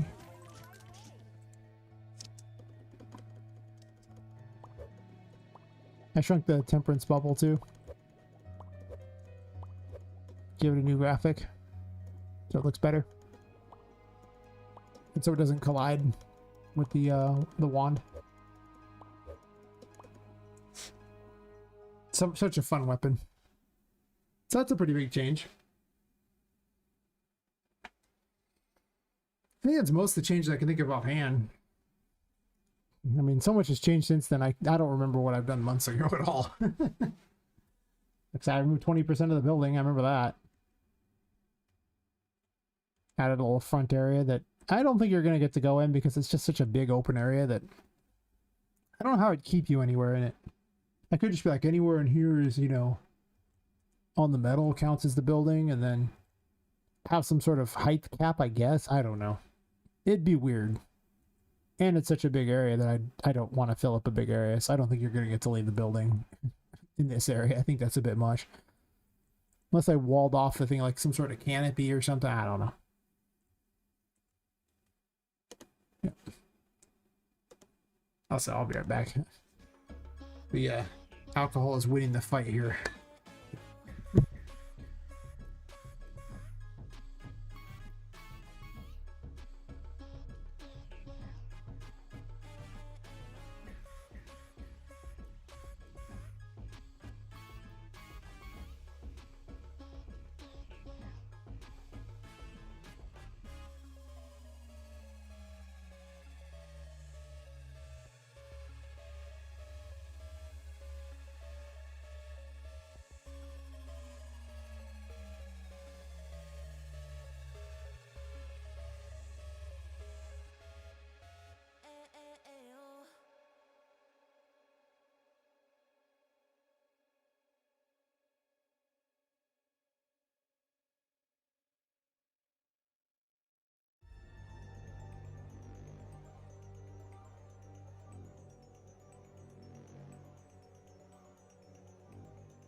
Alright.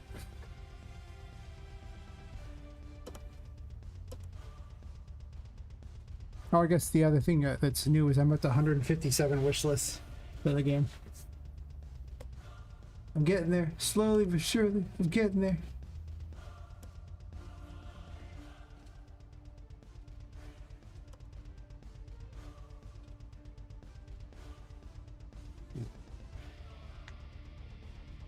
I do have to keep my streaming hours relatively short, though. I can't do the 8-hour things anymore. It's so bad for me to do sitting that long. So I've been feeling pretty good now. I just got that deep tissue massage. Now, usually after that, I feel really good for a while. And then I end up feeling worse and worse by the time the next 2 weeks before I have the next one. If I can afford to have one every week. But like I said, they're like $80. That's a lot of money. One time a month, yeah, okay. 2 times of what I do, you know, that's 160 bucks. That's something. Once a week, you know, $320 a month is not nothing. That's a lot of money. That's what I'm saying. It's a lot of money. Wait, why do I have a YouTube thingy over there? I don't want a YouTube thingy over.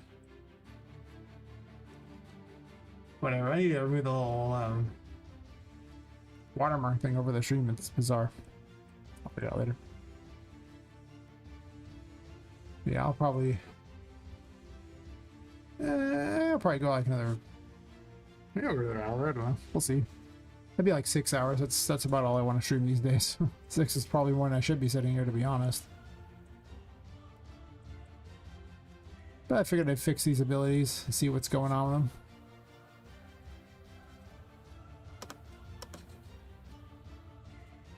I do need to go through and just, you know, just focus everything down and stop changing things, because I can't balance the game if I keep changing things, which has been a real big issue of mine. I've resolved a lot of problems, but again, I can't keep changing things. I gotta make it work. Gotta leave it alone.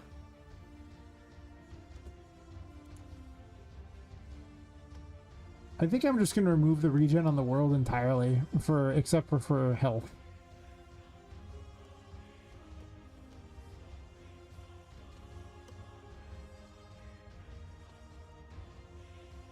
I just don't like playing with these stats. Every time I do, it's just, it leads to broken things. Like things are just, yeah, it just breaks mechanics in the game outright. So those stats should never be touched.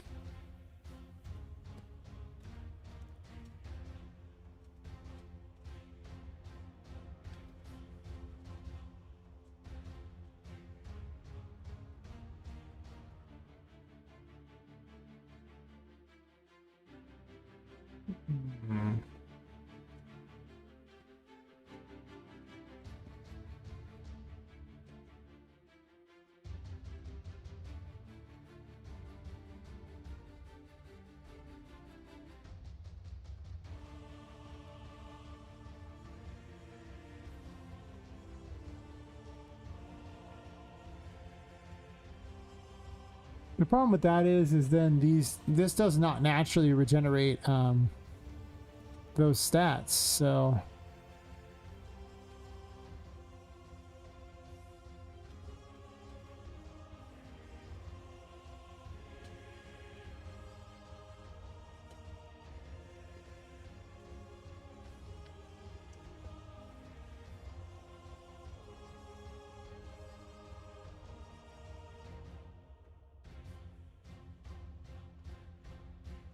I have this whole mechanic for reversing him that's programmed in here, and I don't even need it.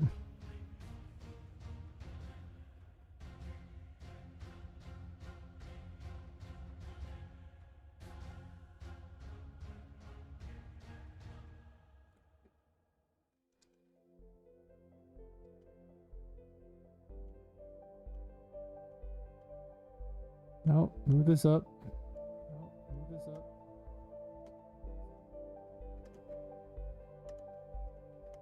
Can always tell when Kick started playing again. Hey, Cook Commander, how's it going? I'm making a game called Poppet Quest. Currently breaking everything, so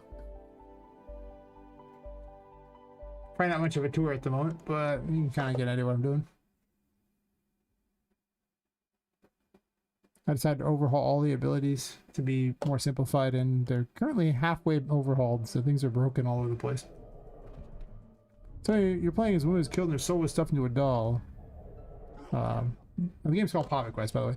This is Poppet. And, you know, she's trying to escape the Whimsy Wonders toy store where all the toys come to life because of a curse, but at night. And, main mechanic of the game is if you're in the darkness, you lose your sanity. Really, Kick? Really? Kick back in likes to do that. It starts to drive you insane. You can see the insanity mechanic like that. If you go back to light, you gain your sanity back. But you gain, like, you gain curse power when you're in the darkness, so I was tabbed out to explain that. But when you're in the darkness, you gain curse power, but you lose your sanity. If your sanity over 0, the curse takes you over and you lose. If you go back to light, you gain your sanity, but you gain no curse power. I'm just going to equip this side of my health back. Have all the tarot cards split. Choose tarot cards for abilities. My dead menu. This is an alternate outfit. This is the Fool. It's a giant squeaky toy. It bonks stuff.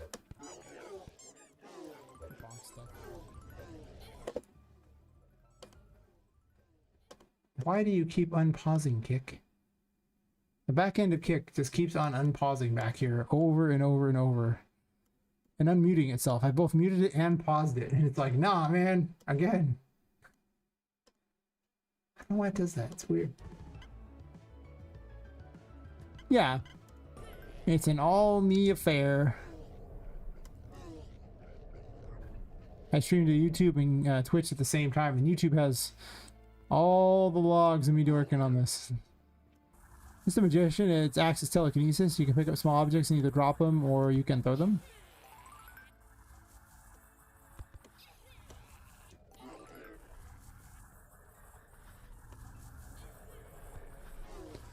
You can also manipulate objects in the environment, such as drawers, cupboards, windows. Doors if you have the key.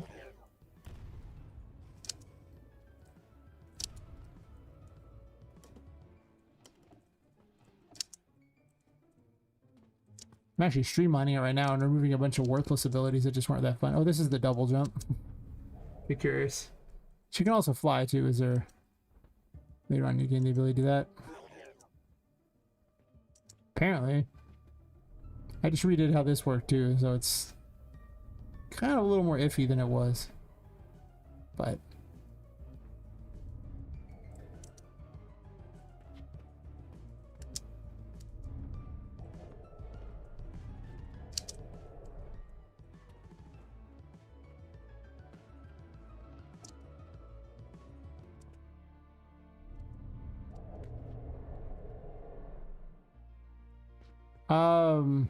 I made Poppet and Daz. I made a bunch of the, basically all the female characters. Oh my. Some of the male characters.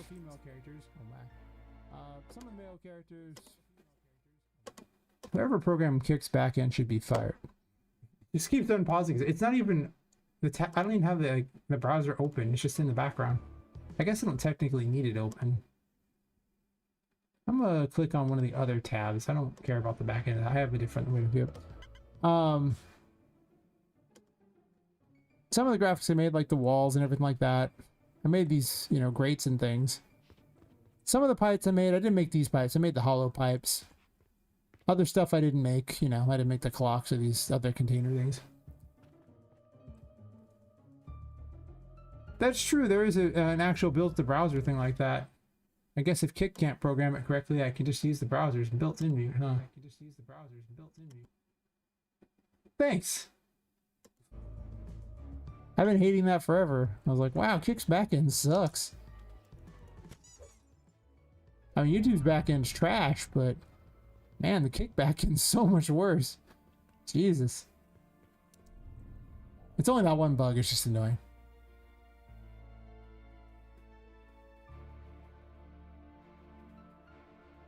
Maxiliz? Shout out my name? Huh. I mean, you know. What kind of a shout out are we talking here?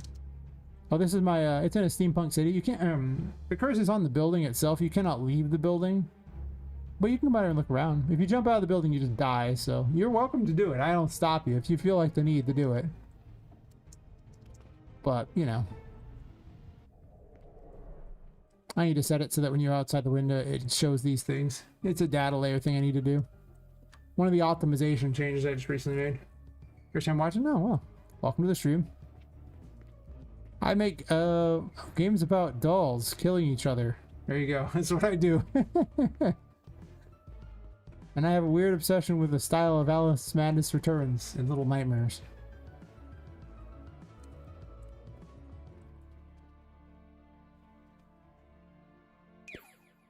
It's not fun to run through the city. It's really not. I'll show you why. Because I'll just do it. You can see why it's not fun to run through the city. There's little models of the city later in the game, so you can fight little model cars and everything like that. So there's your other version of that. That's pretty fun, but... Alright. I guess we'll start from here. I'm just going to run into that other thing over there. I'm not going to fly. No. Let's start running.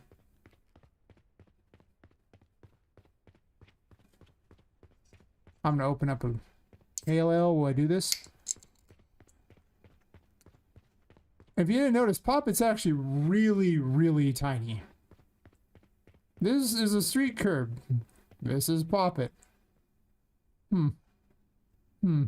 Yeah, it's not fun. It sounds like it'd be super fun. And then you do it. It's like, oh my god, why? And I literally spilled beer on myself in the process. That's okay. I got a thingy over here. Not the first time, but hey, you know. I guess fail, but you know. Yeah, little thing there. You can jump on things. Oh, we're going.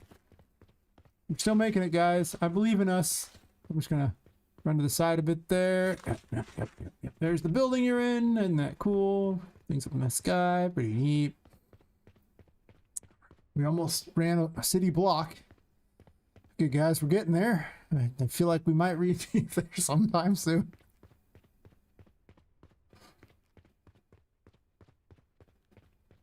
Well, she was trying to become, you know, get her body back if it's possible, or at the very least find a way to escape the building, which, congratulations, I just did. Yay!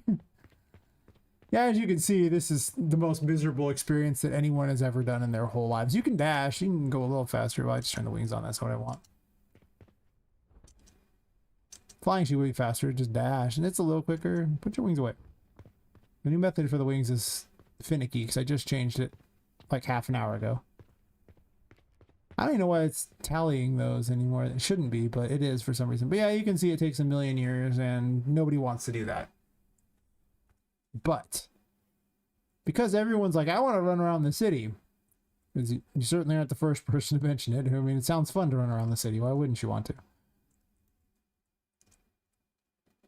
Put a nav mesh down. I will show you my compromise.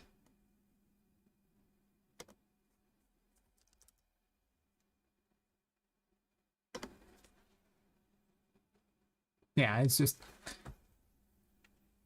basically the city is really misleading because Poppet is actually a normal sized character and the city is the size of the default open world map in Unreal Engine. Like the city block you're in, that's how big it is. Huge.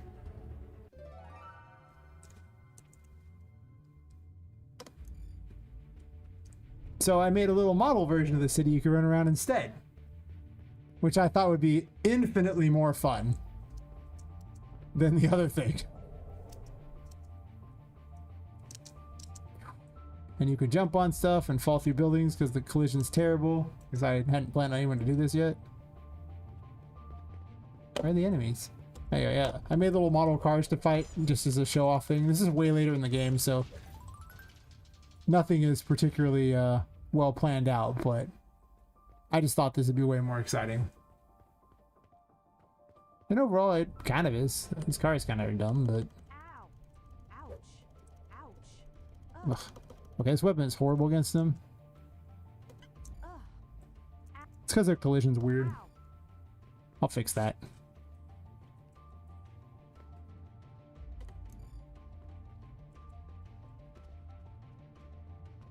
Got a little scythe thingy. Ow.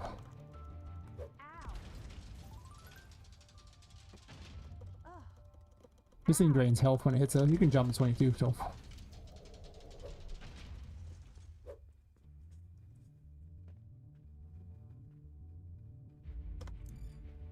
They spawn in the building. You can tell the collision's terrible in this room. That's fine. This fires bubbles, and if it doesn't kill them, then it imprisons them in a bubble. And they float around. Unfortunately, it's based on level, and I set my level to like 78, so... Oh, it also features the best hat. I like hats. Don't worry about it. Never question my hats. I love my hats. Everything's like the moon. I guess this would be a lot cooler if I wasn't in this mode, but it makes little clones of Poppet in an original outfit. Boy, it should. Eh? Did I break you? Oh, I think I broke it because I gotta fix a bunch of things. I'm literally in the middle of changing all these abilities, so half of them are broken until I fix them.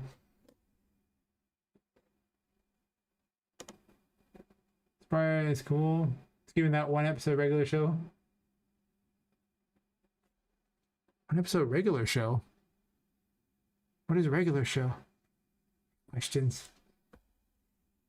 It sounds cool.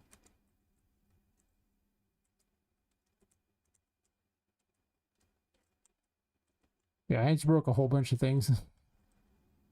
So. There's lots of secret areas in the game. I suppose I could load things up so you could see more stuff and get a better idea.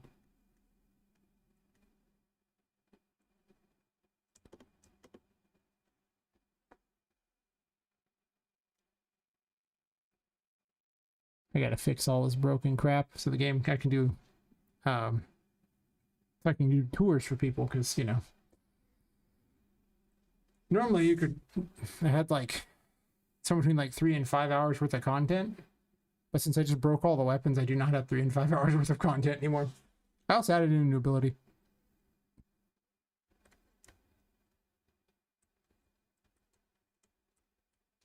I mean, the content's all still there, it's just, you know, broken. Like in this room, you have another one of the more contextual powers.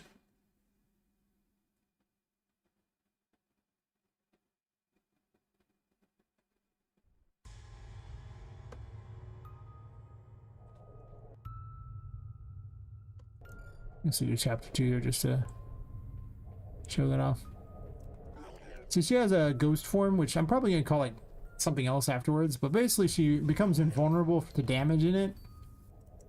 Keep hitting the wrong button, so I'm used to that button being what activates it, and I just changed it right before you came in. Yeah.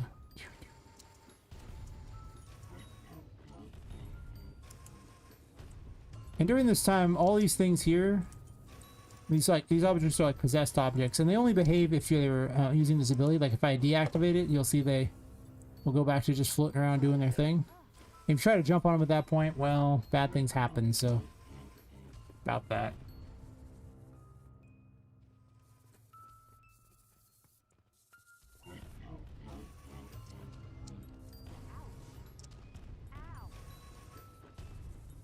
I had the spawn rate in this room set really high. Play whip. But I'm gonna give this a new form to it. I just set this up last night and I was like, yeah, this will be great. Lets me use tarot cards at the same time as it, so it's my new experimental thing.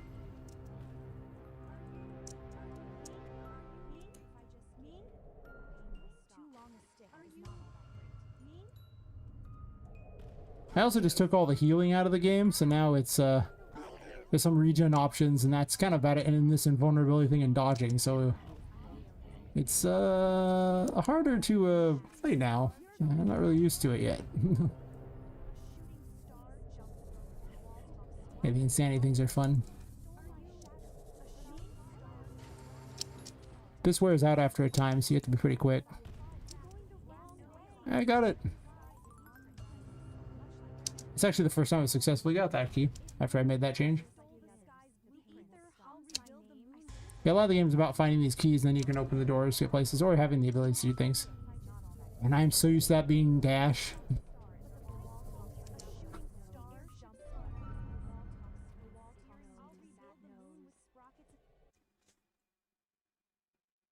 Is there like a nav mesh in this room?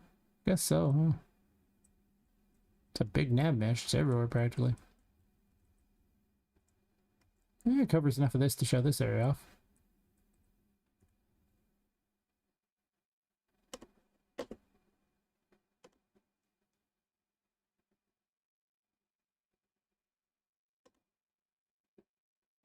But yeah, stuff is broken. It won't be broken for long. It doesn't take long to fix things. It's just I decided to pick my 22 favorite terror abilities because there was going to be 66 of them. That's a lot, by the way. So I was like, 22 is probably good because there's only 88 rooms in the game. Some of the rooms are huge. Like this room is huge. Some of them are not so big. Anyway, this is the playroom. Safe rooms will protect you. That's a safe. Well, safe zone. I should change that name there. Safe zones, yeah. And don't get caught. In this room, you encounter like Charlotte, and there's a ghost girl who basically runs the place, and you're all her toys. And most of the time, she just kind of wanders around in certain rooms, but occasionally there's, you know, actual, like, I hesitate to call them fights so much as challenges against her. If she catches you, it's just an instant KO, so you don't want that. And your goal is to make it through this puzzle thing without getting caught. I have to remember the dash is on that, and not the other. Oh, no, no. It's a bit laggy because my computer has a hard time running OBS, Unreal Engine, and the game. The game gets like, you know, 50, 60 FPS when I'm not doing these things and it's packaged, but...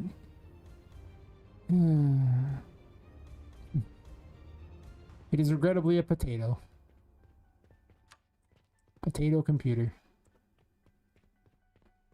You stay over there.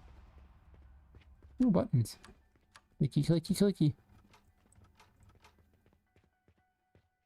Oh.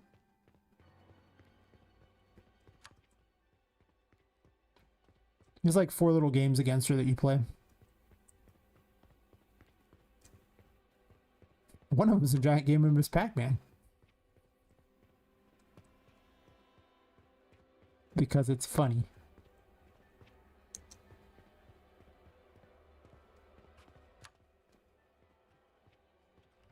Oh, I don't even have the key to open the store yet. You load your thingy up?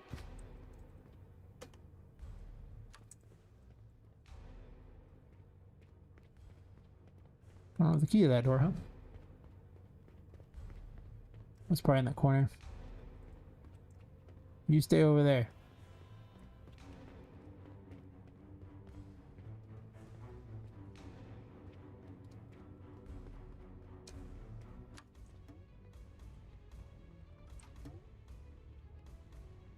I used to know which one opened what. I don't remember anymore.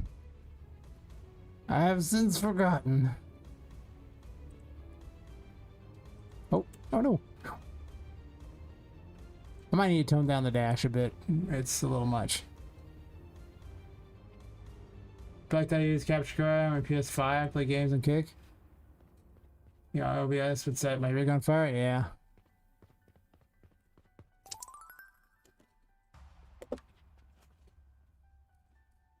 I can speed it up a little. I can close out all these back things here. These actually will speed it up by a good 20 FPS.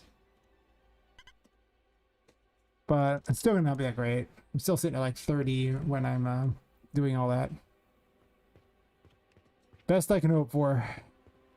Potato computer is a potato. Well, we're not going that way. Can sum that one up real simply.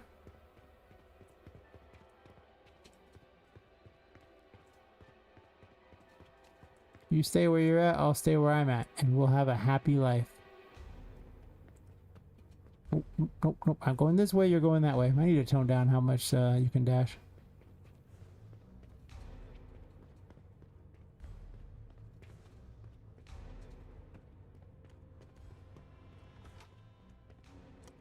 This actually blocks you. Ooh.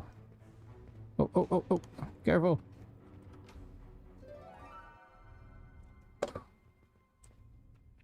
Yay. More importantly, you can also jump in the toilets. If you have double jump. I don't have double jump, so I cannot make it inside the toilet. You could fall in the toilet, I guess. Water kills Poppet, so don't fall in the toilet. There's water in there. It was creepy? Yep. Charlotte's just lonely. Don't you want to play with Charlotte? She wants to be your friend. You're her toy after all. You want to play with her? It's so sad.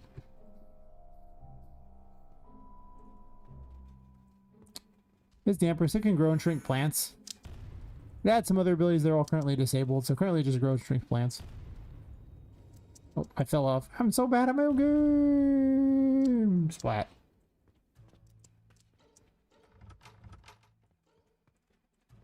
Something open.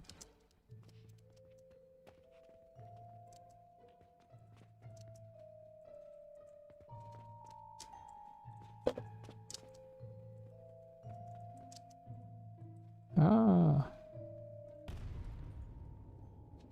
Ah, they can get at her.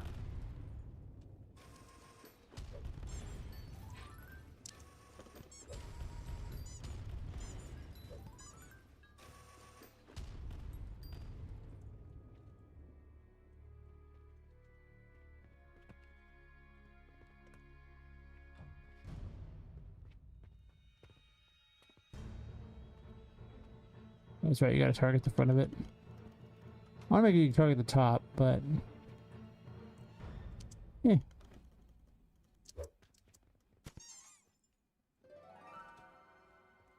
Then you get to play the second version of the game against yes.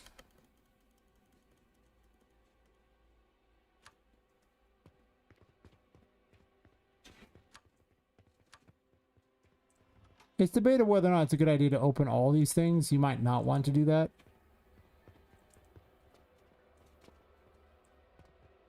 Oh yeah, it definitely gives lots of traveling, lots of options. It's a Metroidvania, so you know there's lots of abilities that are going to be very traversal centric. Yeah, get away from me. Nope, we're going this way. I said we're going this way now.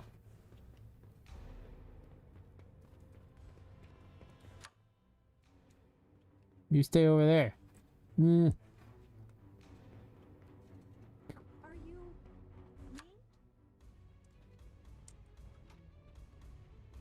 Something open. Like I said, I don't remember the layout of this place anymore.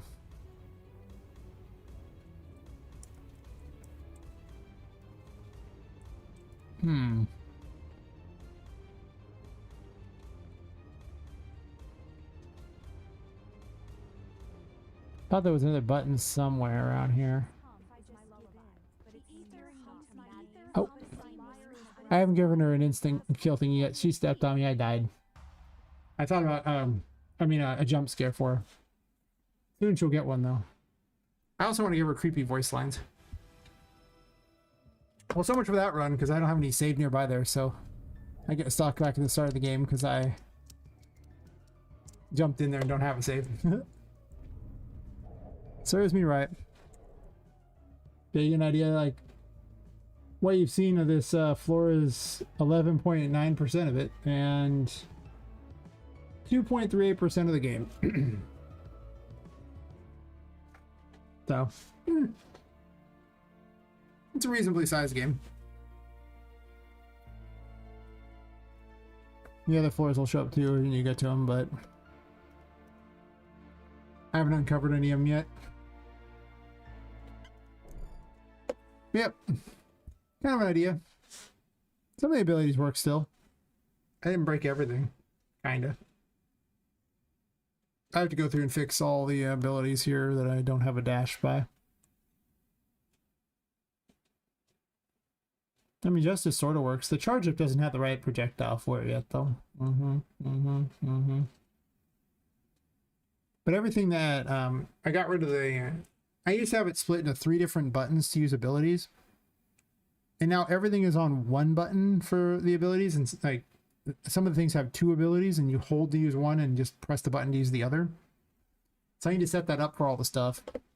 And then there's a bunch of passive ones now that don't require you to do anything.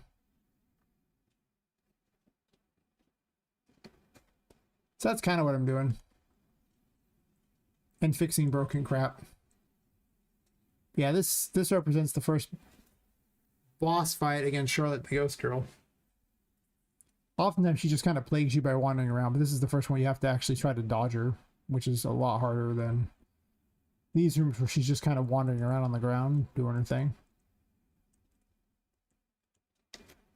And then later areas she flies and actually plays red light, green light with you at one point. A giant game of Miss Pac-Man with you at one point, and then I won't talk about what the final game is like because that's just spoiler territory. Suffice to say, it will be very different.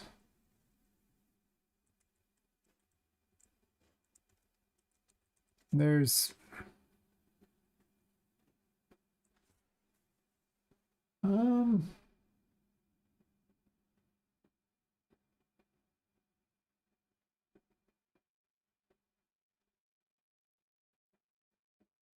there's like 7 regular bosses in the game and then 4 fights against Charlotte. So there's like 11 bosses in the game and then there's secret bosses and things like that.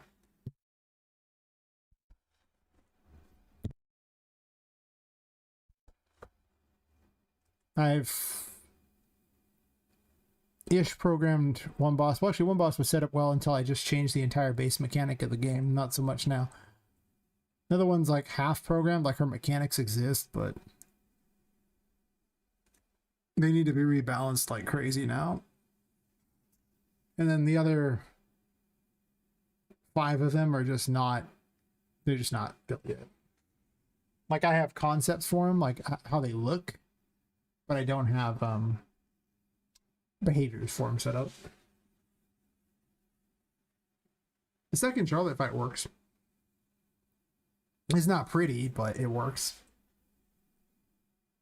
But I might make it more complicated because, you know,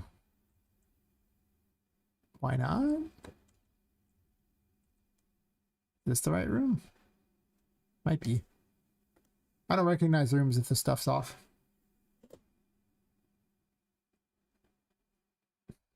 The empty room is hard to tell.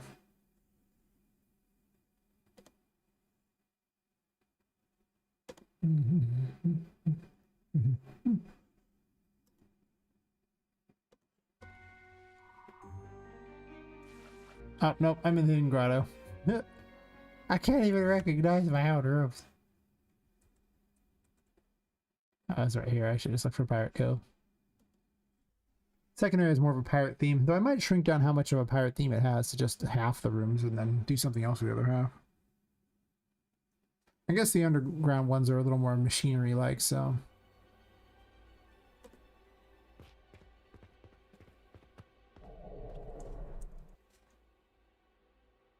this will give me double jump, which I need double jump for this. Okay. As long as you're watching her, she stops. If you look away for too long, she will start trying to follow you, so... These cubes emit light, which helps with the main mechanic of the game, you know, of the whole light issue.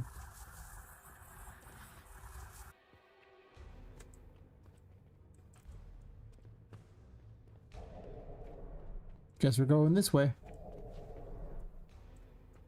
Why did you vanish? It must be, the room info must be too far away. Okay. Well, I need to fix that. I guess I moved some stuff around. There's some things that despawn if you're outside of the room.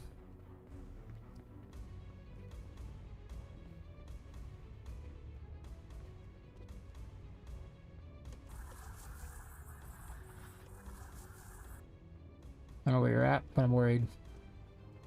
Where'd I move the buttons to? I don't remember. Uh-oh. Oops. Again, I keep thinking that's dash. It's not. Hello. She is low double jump though. Oh, this is so much lower than it was before. I lowered the entire game by 1 building. I'm sorry, one floor. 1 building. kind of cool now. Everything's like so much closer.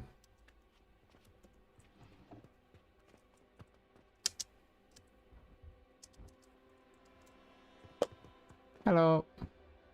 Oh god, there's two of her. Stew and rum doesn't The glitches are terrifying. There's two of her. Hard mode has been engaged. I'm terrified. You stay over there. Yeah, every time you push a button, it lowers the water. Steam whispers I'm a too long a stick. You're going the wrong way. I'm not talking to me. Yeah, there's a despawn there. Hmm. Hello. Stew and rum doesn't like paying taxes. Too long a stick is not all that great. Where's the little thingies?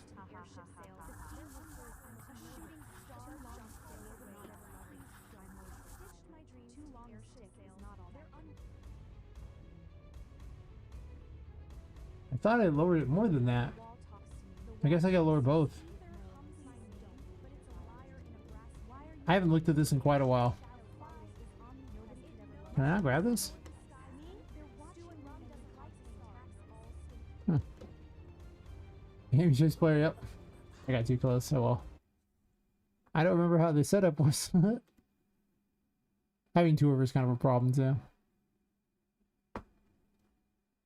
Okay, this room info is off. Yeah, right there. This line here is what I was hitting. It just needs to be made bigger, that's all. This is what dictates if things spawn. Maybe 119. 118? 119. Now she won't despawn all the time.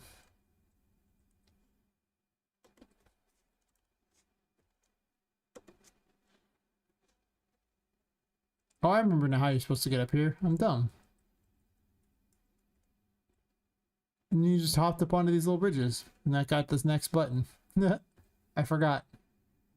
And then from those buttons you're supposed to go through and bounce above the water. Falling in the water kills you. And find all the other buttons to lower the water to get to what was originally going to be the moon, but since the moon no longer opens moon doors, they're getting replaced by like tower doors that get destroyed by the tower. I obviously need to change that. Right. I guess instead of having a giant moon, I have a giant tower on top of it? I don't know. I'll figure it out later. I made so many drastic changes recently. But yeah, it's kind of about where things are at the moment. But I gotta fix all these abilities first or the game won't play very well, and then I'm the saddest of sad that ever sadded.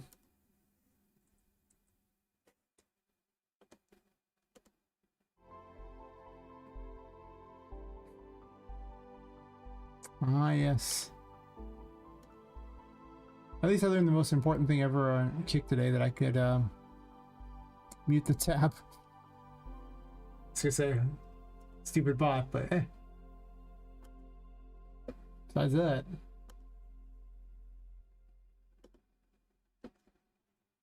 But yeah, I gotta fix that, and then after I fix all these abilities, then I can, well, I'll have every ability essentially set for the entire game. Unless I decide to make a change to one of them because it needs a slight change, but besides that, I'm just gonna have all the abilities set, and then I won't be constantly changing them over and over and over, like, or adding new ones that are forcing me to have to change all these designs, and it's just taking forever. They should have been locked down a while ago. I don't know what I was thinking by making them so much. Like, just, yeah. So that's kind of what needs to happen.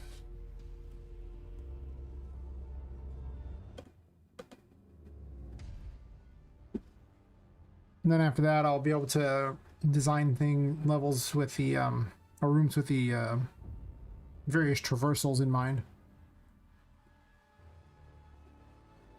It's possible there might be an extra traversal in there somewhere, maybe. But as it stands now, I'm looking at 10 passives, that most of which let you go through traversal, go through things, or when you activate the ghost form, it does those things.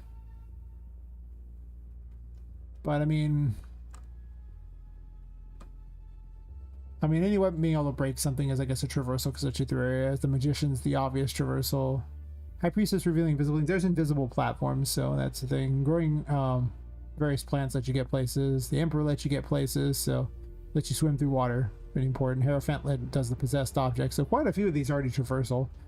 The lovers is a weirdo one because it gives new dialogue options.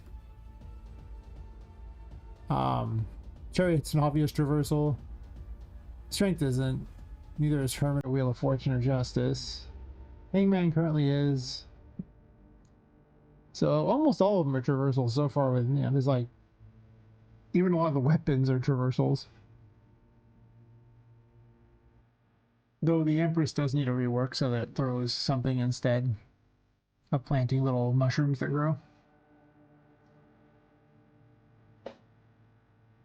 The good news is the code for it and the tower will be very similar as far as how Poppet treats it. The projectile has some special code in it, but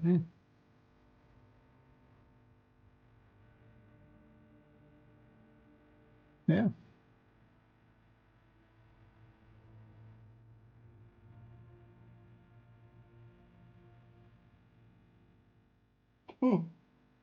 Oh. Might end up calling it fairly soon. It's almost 6 a.m. here, and I'll probably just stream later tomorrow. As long as I'm feeling good, I don't mind streaming. And usually right after I get the massages, I can stream a bunch before I don't feel so good anymore. But what'll probably happen is I'll just end up fixing the rest of these abilities. Or creating some new ones. Lock them all down so this way I have everything done, and then just go from there, really. I mean, I could make the chariot just let you double jump. Like, you could just be only the wings just appear there and you don't fly. And then I could have the hangman still fire that rope to connect to things, which is arguably more fun than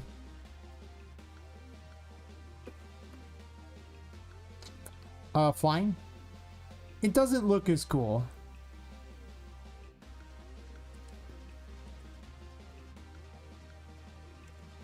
And it's really wonky.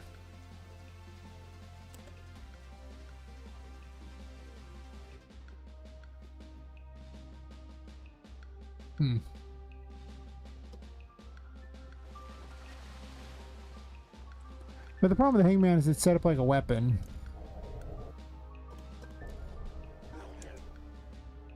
So it gobbles what it is, so you couldn't use it for that. Like I say, it's arguably more fun because you get to swing around places, and that's just way more fun than flying ever was. Tell me that's not more fun than flying.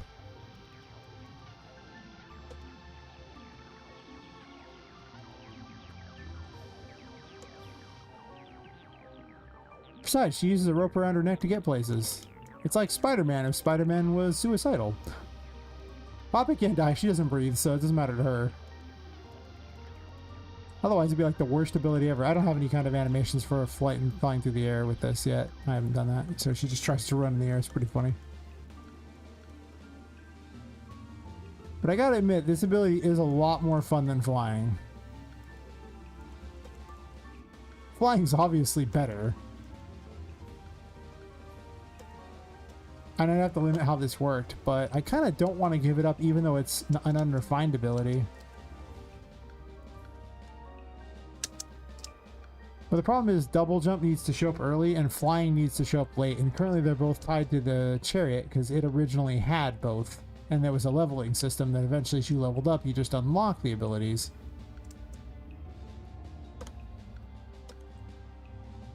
But I mean,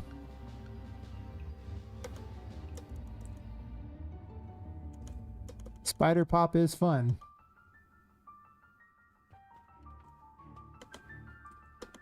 I could make rooms that are full of like all death things everywhere with this and make you fly around it, or make you swing around it like that. I'll swing like that.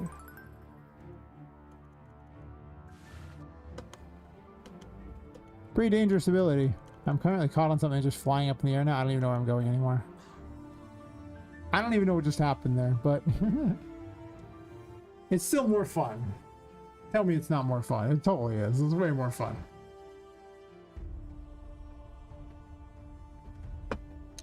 So there's a possibility I shuffle those around so I can keep that. But again, the issue being that you would have to have it equipped, which I guess to be fair, I don't really want you fighting while swinging around like a crazy person necessarily. But with flying, you can literally get set up right now that you can just fly around and try to hit enemies too. So, whereas the other one's funny, but you're really not going to hit anything during that. It'd be so hard to have any kind of effective attack.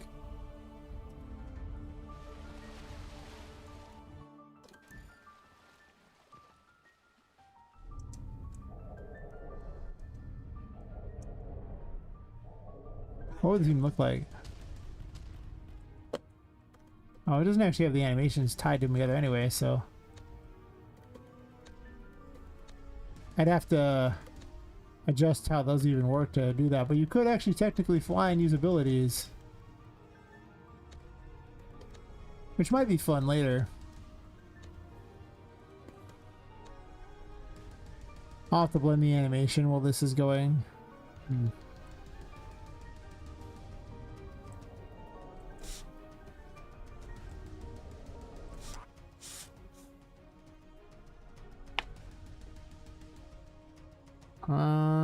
How do I have that set up for Poppet's flight? Hell if I remember.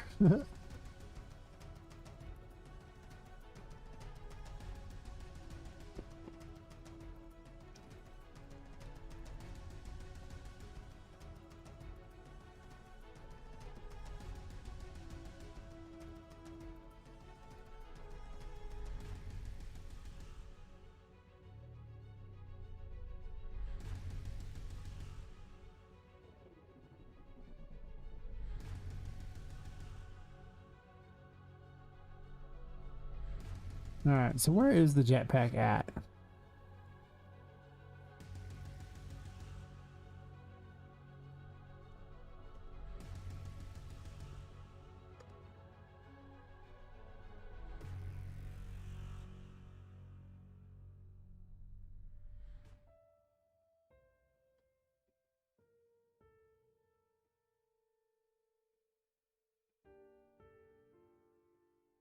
Hmm.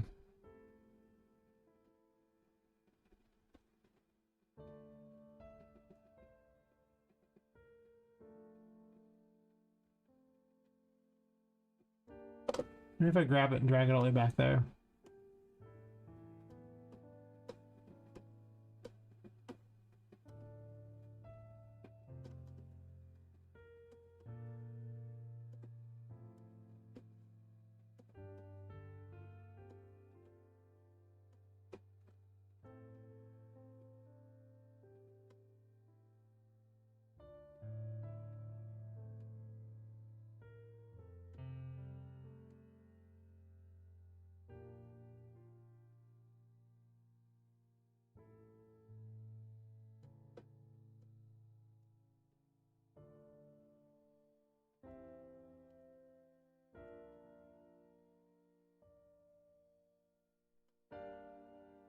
Right, this is blended in there.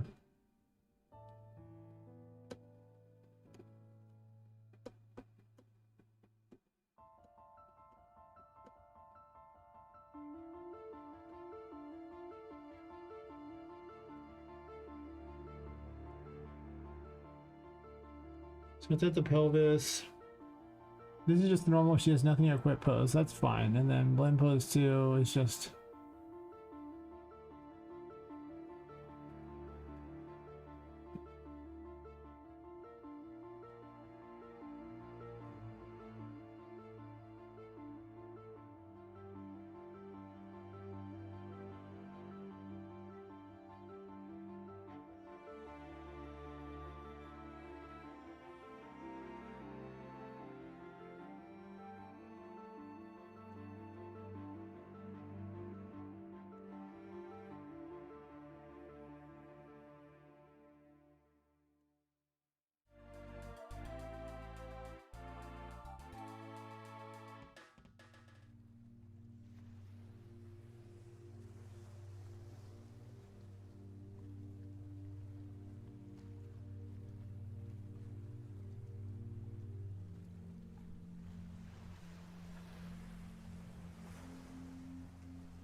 Just a question of logic chains on which way it goes specifically.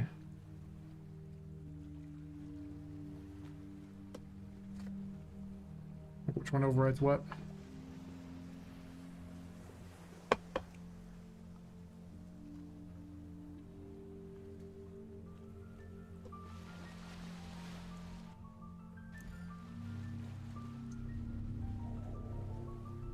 Yeah, now she's still doing that. It doesn't really work very well, does it? Yeah.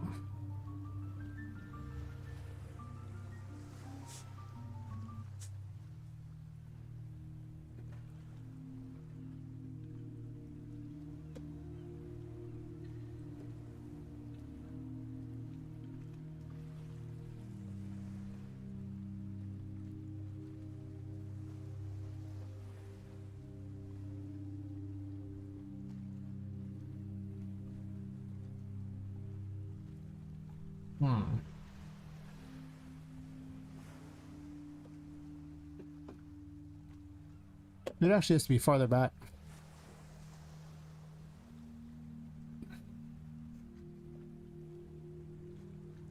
Yeah, it needs to be farther back. I have a better idea.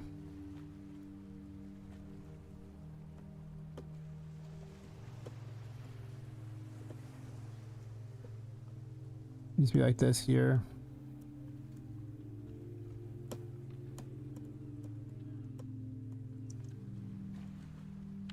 Up here. Yeah, if true, do this. And then if false, do this. And then cached overlay. And then do this here. In case default slots being used.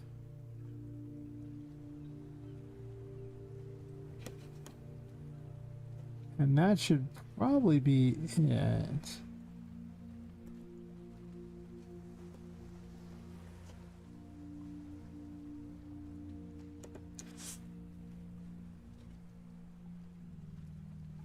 Merging this with the game animation sample was kind of a pain, so.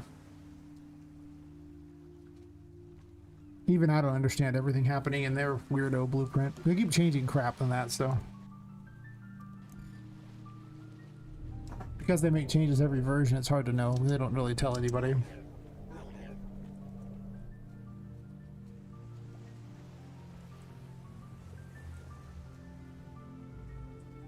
Oh, it's not rotating. Oh, that's awful. Right.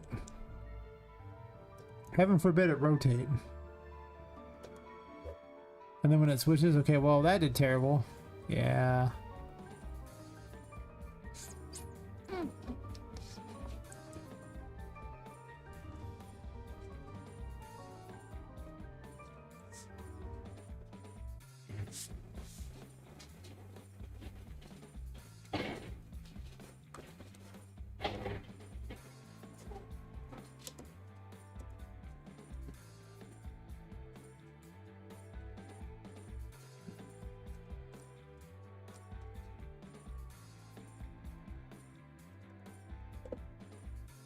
Let's undo that garbage I just did there. How's that FUBAR stuff? I hate it. Drinks, I hate it. All my homies hate it too. The homies hate it. Clearly, it must be hateable.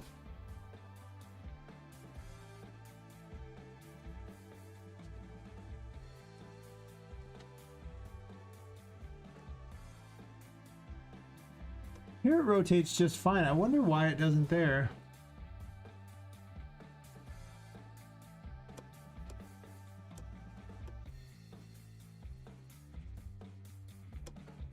So I guess I just copy paste all this crap over there and just... It's not ideal. It's really not ideal.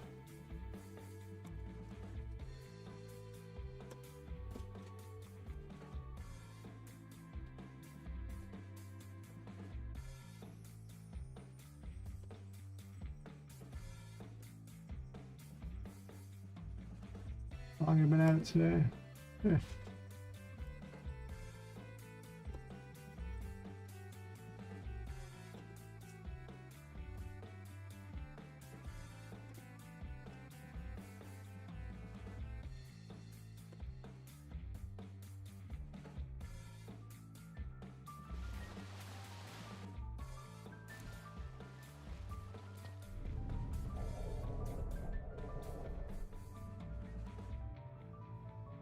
That works. That's good.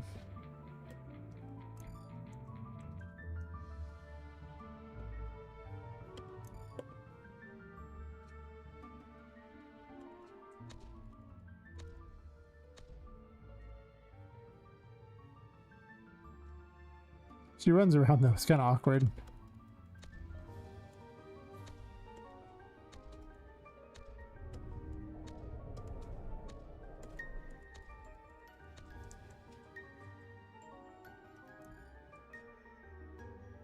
It's a little better, except the running around thing is terrible. Chelsea isn't swinging the weapon, so...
I don't think you can have two of these.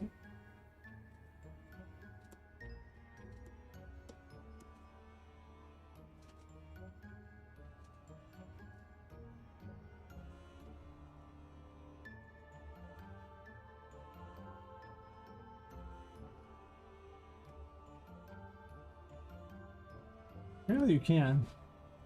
Huh.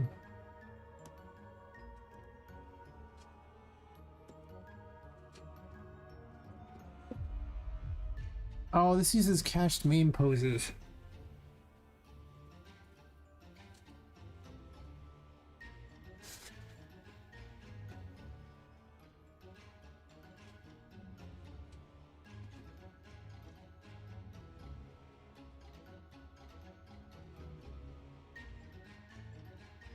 That's why she's walking around.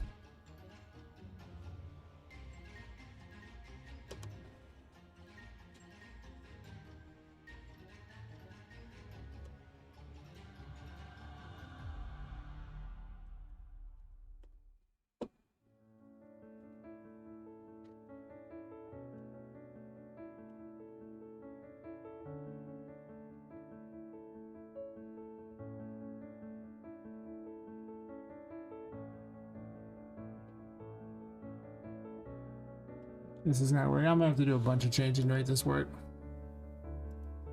So, probably gonna happen tonight. Probably. Maybe. We could, I guess. Anything is possible. Unless that, you know, anything is my game being not glitchy, which is... There was a time we didn't have any glitches, but I keep adding stuff, so, you know, the glitches are real.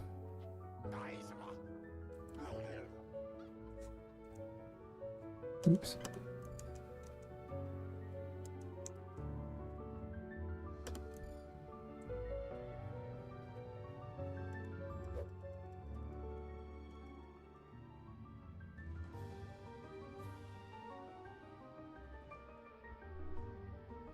Kind of foobar stuff.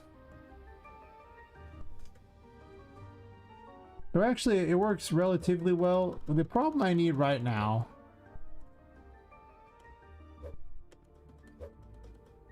is this cached main pose needs to be swapped out. I actually think it just needs to be swapped out with a jetpack. Thinking about it, because each of these things is just blending itself with at the pelvis with the animation one. That's usually that's just set to the pelvis right here. Actually, this is spine too.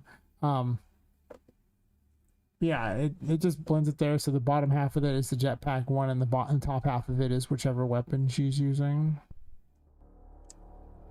But this main pose was cached from earlier, from the game animation samples, you know, movement system. And thus it causes her to run around like an idiot in the air.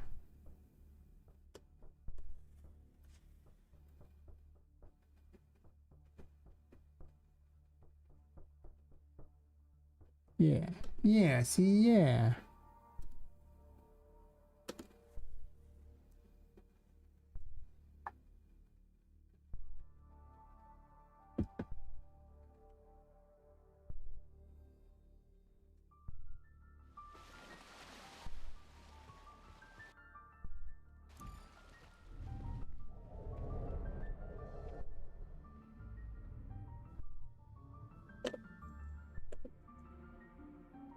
Should be next. I expect that to be how to set up tarot cards. The legend of Devil Pop is real.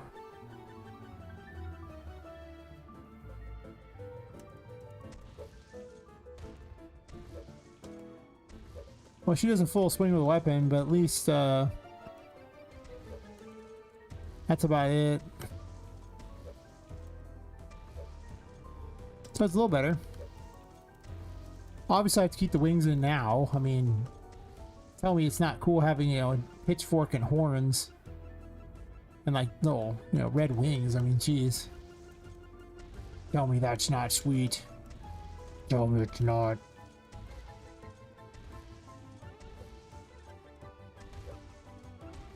Also hitting myself with it. Hey. It should start little fires in places. It probably will. That's what making only 22 abilities is going to do. Is it's going to make it where I can sit there and make each one awesome and really polished. Right now, it's not so much the case. But still, that's pretty cool. It basically does what it needs to. Basically.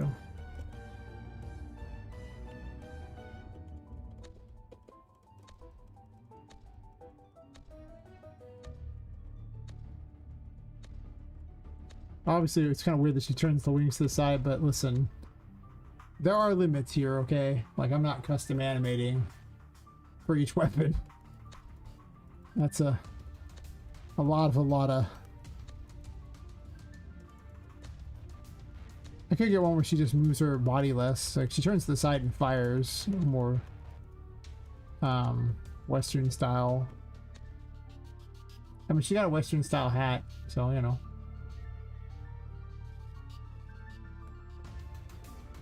See? Sheriff Pop's in town.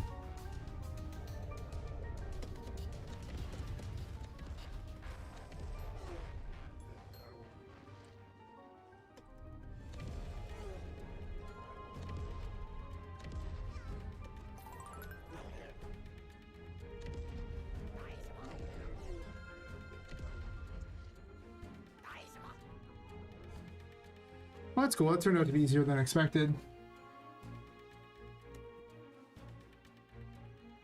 A lot of these, it's just a case of thinking about it. Once I think about it, it's like, oh, yeah. Still a mess, but...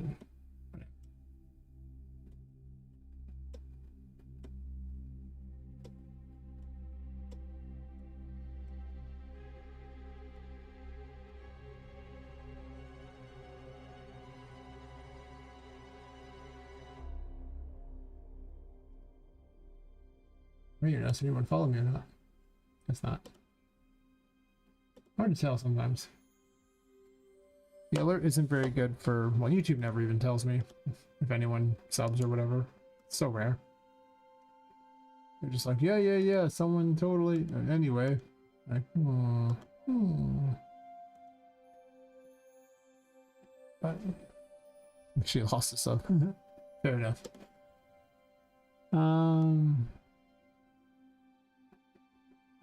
So...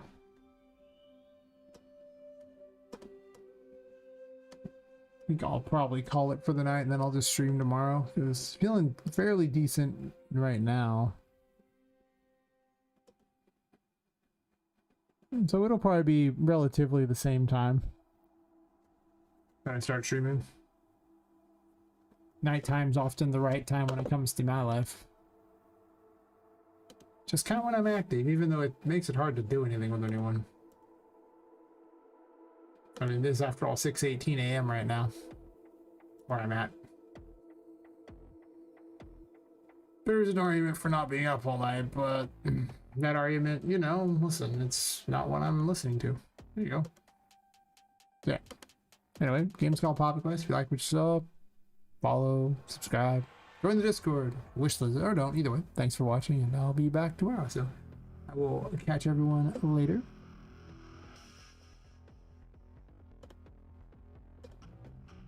Program lots of stuff while I am gone. Yes, yes.